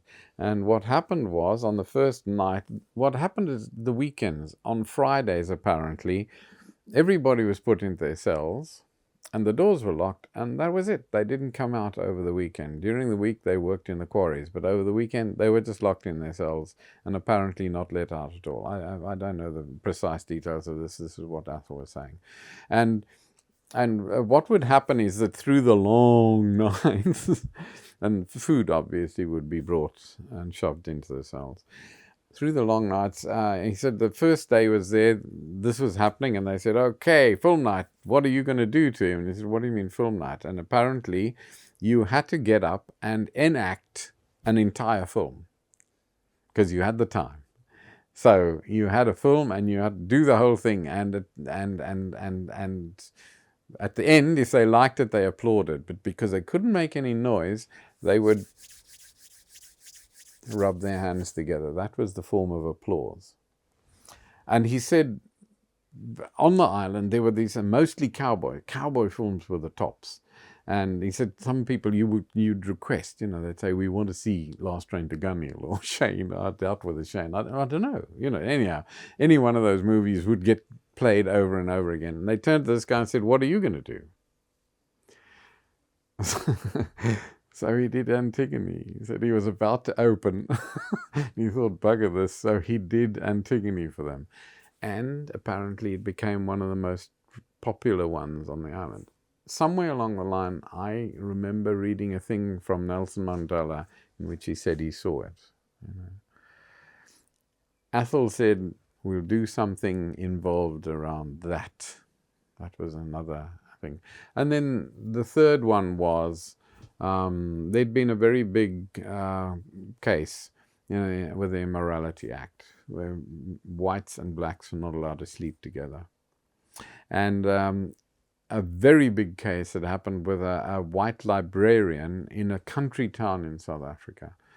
Had an affair with a coloured headmaster of the local school who'd come to use her library. They'd had an affair. A neighbour had ratted on them, and the police had broken in, taken flash photographs of the two of them on the floor of the library, and they got sentenced. What happened was he got sent to prison and she got sent into something which in some senses was worse. And at the time when we were talking at that stage, we were just up the road, up Long Street, and just around the corner was what was called the Provincial Administration Building. It was a gigantic building with the warrens full of officers, and apparently she was down at the end of one of the warrens in an office and nobody would speak to her. She had betrayed her nation. They still looked after her. They still kept her. She wasn't sent to prison because she was white. He was sent to prison because he was not. And that was it. And that was the other thing. Athol said, that one's really lived with me. So those three ideas, there were more, but those were the three ideas that came out that night that I remember so clearly. So we went back to Cape Town after a lovely holiday up there, and sat there and started to try and cast people are living there. So we had Yvonne, we cast Jackie Singer, and we were looking around for other people, and it was coming to a Christmas time, and we knew that on January the 1st we had to move in there and start, we took it over, and we had to start building and scraping and doing all this stuff. And that this would take, we hoped, about 3 months, and then we would have to open. And we hoped it would be people are living there, but it wasn't. I can't remember exactly when, but around the time of the end of that December, that Christmas area, Athol phoned one day and said, I won't direct people are living there, but I'll write a new play for you and I'll come and direct that. And everything went insane.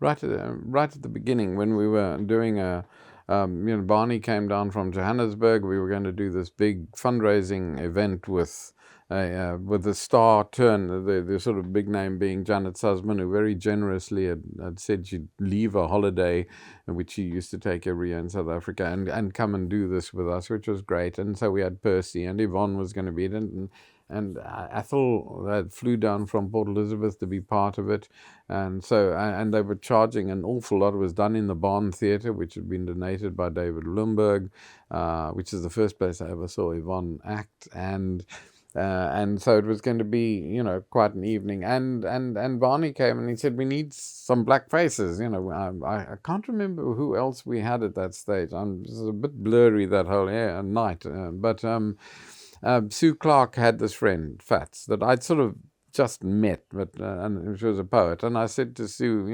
about Fats, how about, will she come and read? And I'm pretty sure, I'm not at all sure. I think Sue Clark might have been part of that. Anyhow, so Fats arrived. So our first thing with Fats, and she came in and she did Madam Please and brought the bloody house down, and caused her enormous traumas because of that. But nonetheless, Fats was introduced to us, and she then was a regular. She came to a lot of the things, and somewhere along the line, I knew that there was a sort of playwright lurking there.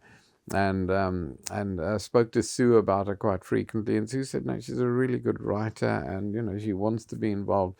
But Fats was working in a butchery. I think it was owned by a family, but she was working in a butchery in the townships.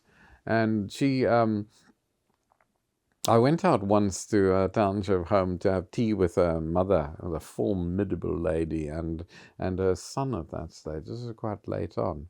In Lunga, you looked out the door and there was the police station up there, and it was quite something. It was an extraordinary day. But so Fats arrived, and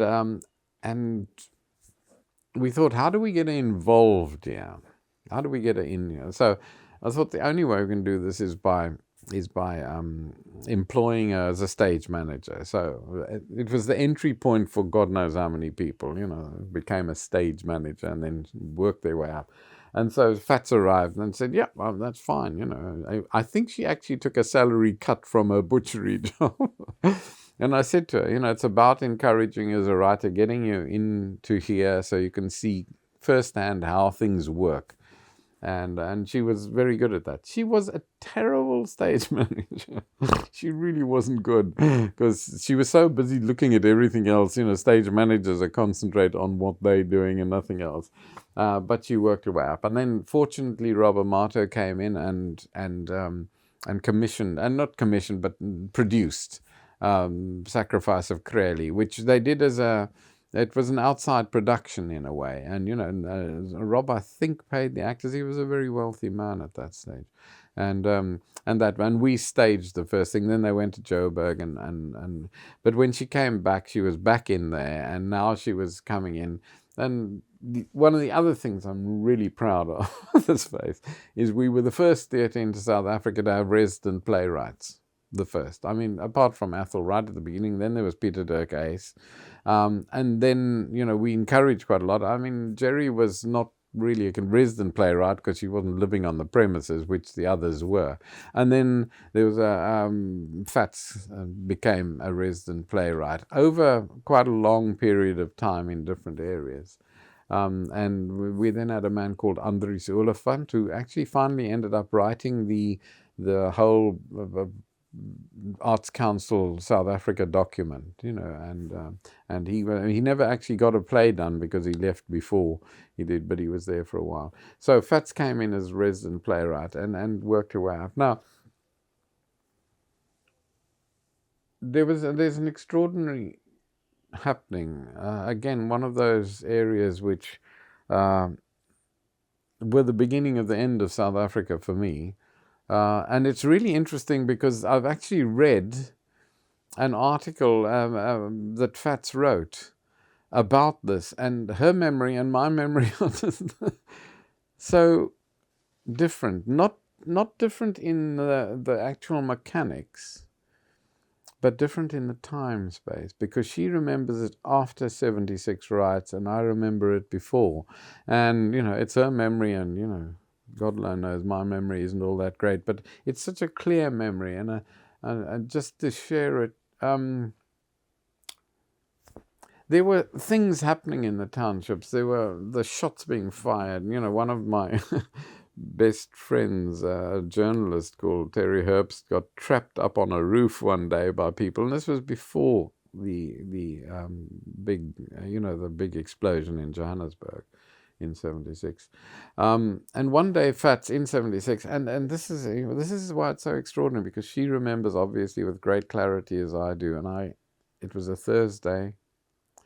It was that day when people gathered to get jobs, came in, and she came in to see me, and instead of this ebullient, Fats, This is wonderful. When Fats laughs, she sometimes would fall to the floor laughing, which is just amazing. Who does that? And Fats was just this wonderful, big, expansive, joyous bundle of person. I took some pictures just before I left South Africa, and I was always scared of her is not the right word, but in awe of her. And one of the pictures I took was a picture looking up this amazing, towering black body. And I know when I look at it now, I know that, I just looked at that and just thought, I can't be that. I can't be part of that. And it's so wonderful, and I'd love to be, but it's not me. And anyhow, Fats came in, and, instead of this ebullient bundle of joy that used to come in every day, laughing, and you could hear her coming a mile off, this quiet, grey woman walked in, and she didn't look in my eyes. She had her head down, and she said, I need to speak to you and Dimitri. And Dimitri was rehearsing something upstairs, and it was very obvious something very serious had happened. So I went upstairs, and I said to Dimitri, I actually went into the rehearsal room and said, you have to stop. Fats wants to speak to us. So I took him down, and the two of us went in. And I remember us sitting sort of just, on our backside, on the desk, on the top of the desk, just leaning against it. And Fats still standing where she'd come in at the door with this, it's grey. And then she started telling us. She said, this morning, I was standing in the front, and the guys were all there waiting for the jobs. And Fats was a terrible flirt, and said, I was chatting to a couple of them, etc. And she said, then somebody from inside the police, the police was just there, the police thing, surrounded by these barbed wires, the police station. And she said somebody yelled something at one of the policemen inside, and the policeman yelled back, and then there was sort of badinage, they were joking backwards and forwards, and then somebody said something, and she didn't know quite what she said. It just got worse and worse, and it got quite insulting. And she said, then somebody picked up a rock and threw it into the police station, and the police started firing. And she said, everybody was still laughing. She said, I went back inside my house. I was standing inside the door. And she said, a young man, ran past in front of the door. And she said, as he passed in front, he was laughing, and he was running really fast, and his head just went, pow, and exploded.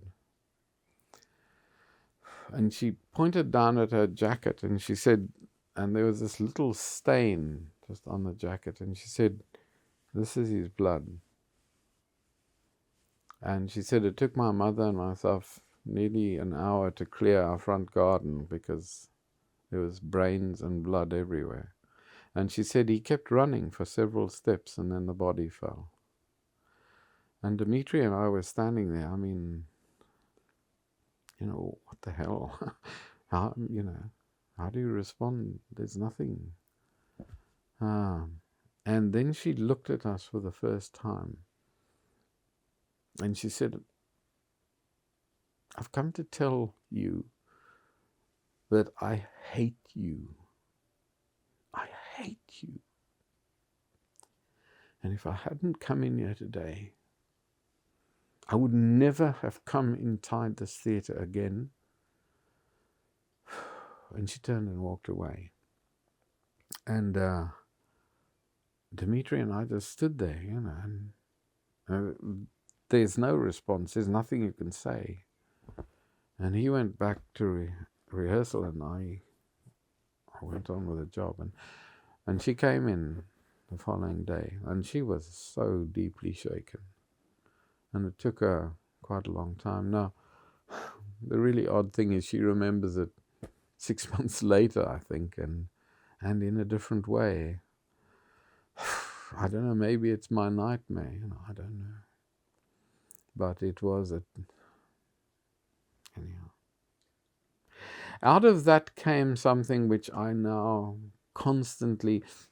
I came to London, and after I hit 45, and then discovered to my complete amazement that what I actually am is a teacher. This came as a real surprise to me. I was asked to teach at a drama school here, and I said, I've never taught in my life. And they said, well, just tell them about South Africa and Athol's plays. And I'm a teacher. I'm very proud of that. And I came to London, and then I set up a whole thing about narrative structure. It's a whole thing of what is a story? What was the story of the woman from Crossroads? And when I look back on it, it followed the structure which Joseph Campbell sorted out many years ago in his books on mythology, in The Hero with a Thousand Faces. There's a whole structure. But there's a very odd stage right at the end. And this odd stage is called the return with the elixir, the healing potion. And it's when the hero has gone through all the things that they've gone through, they come back to their society.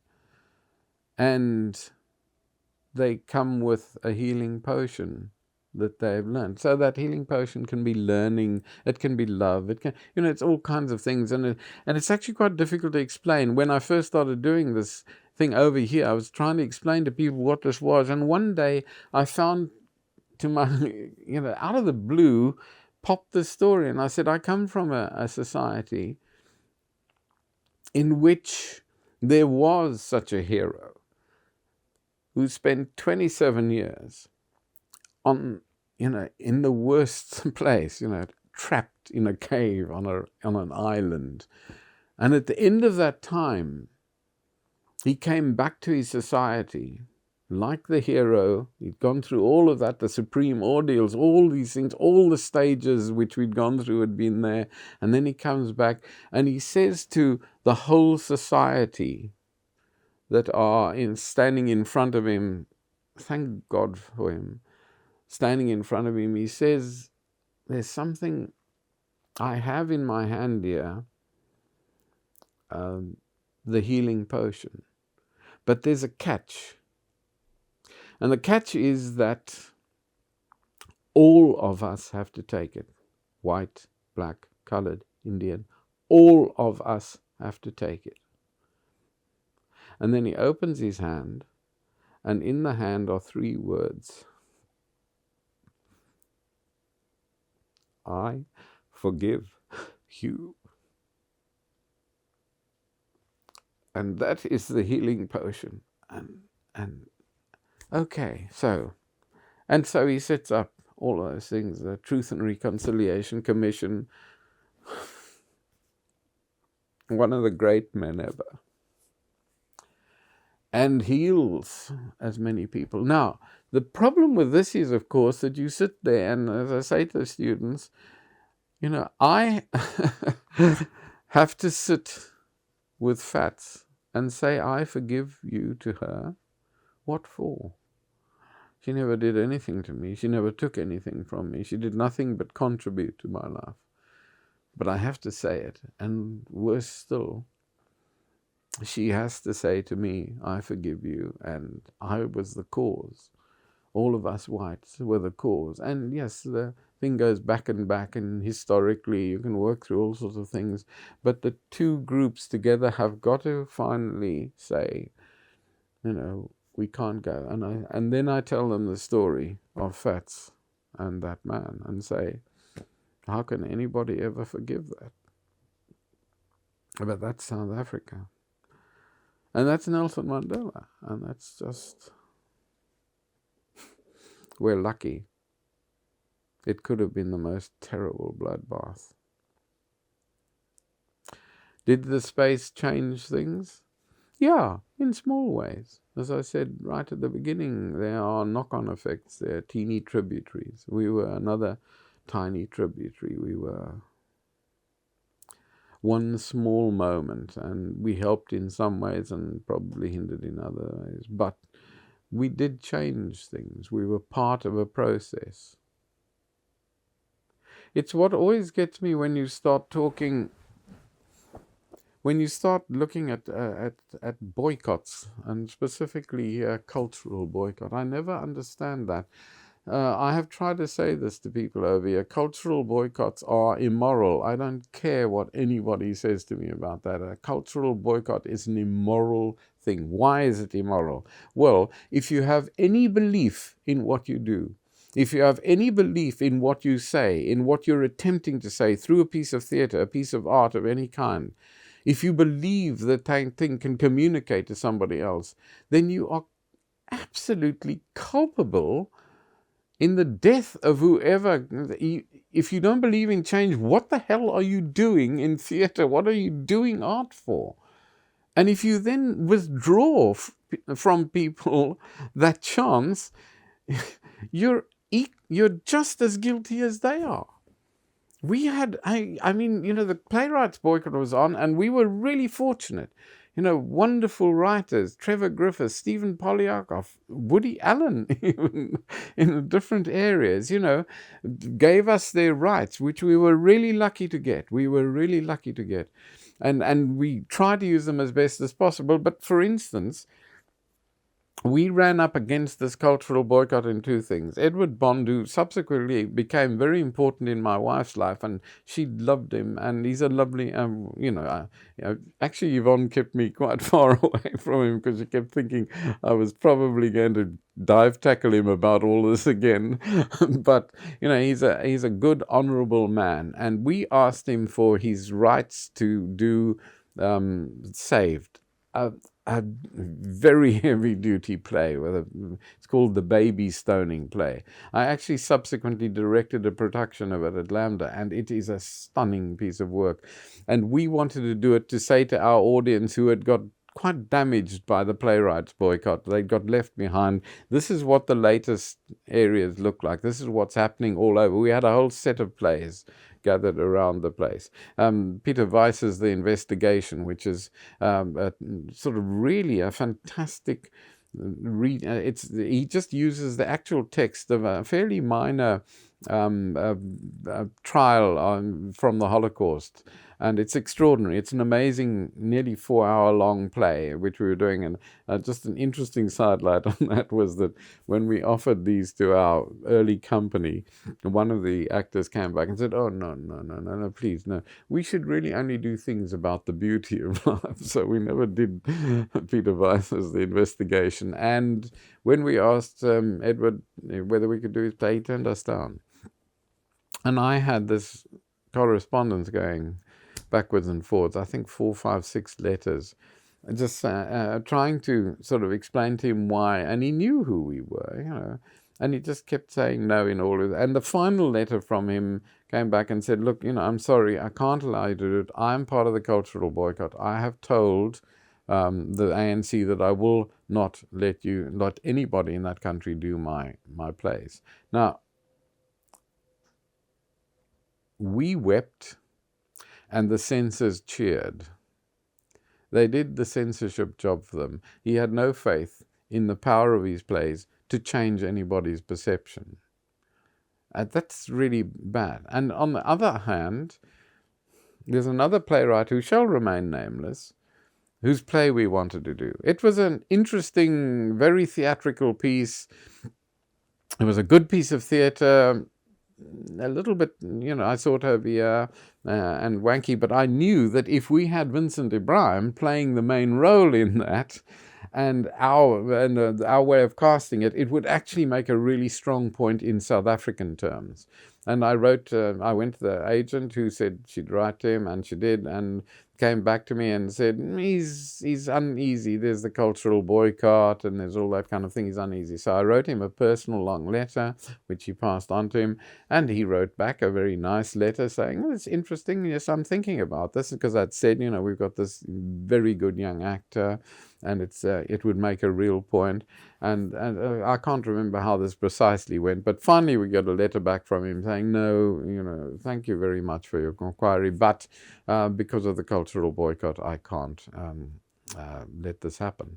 And a year later, there was a lot of nudity in it as well. A year later, the play was done in South Africa by a very big name producer. It toured the whole country, playing with an all-white cast to all-white audiences.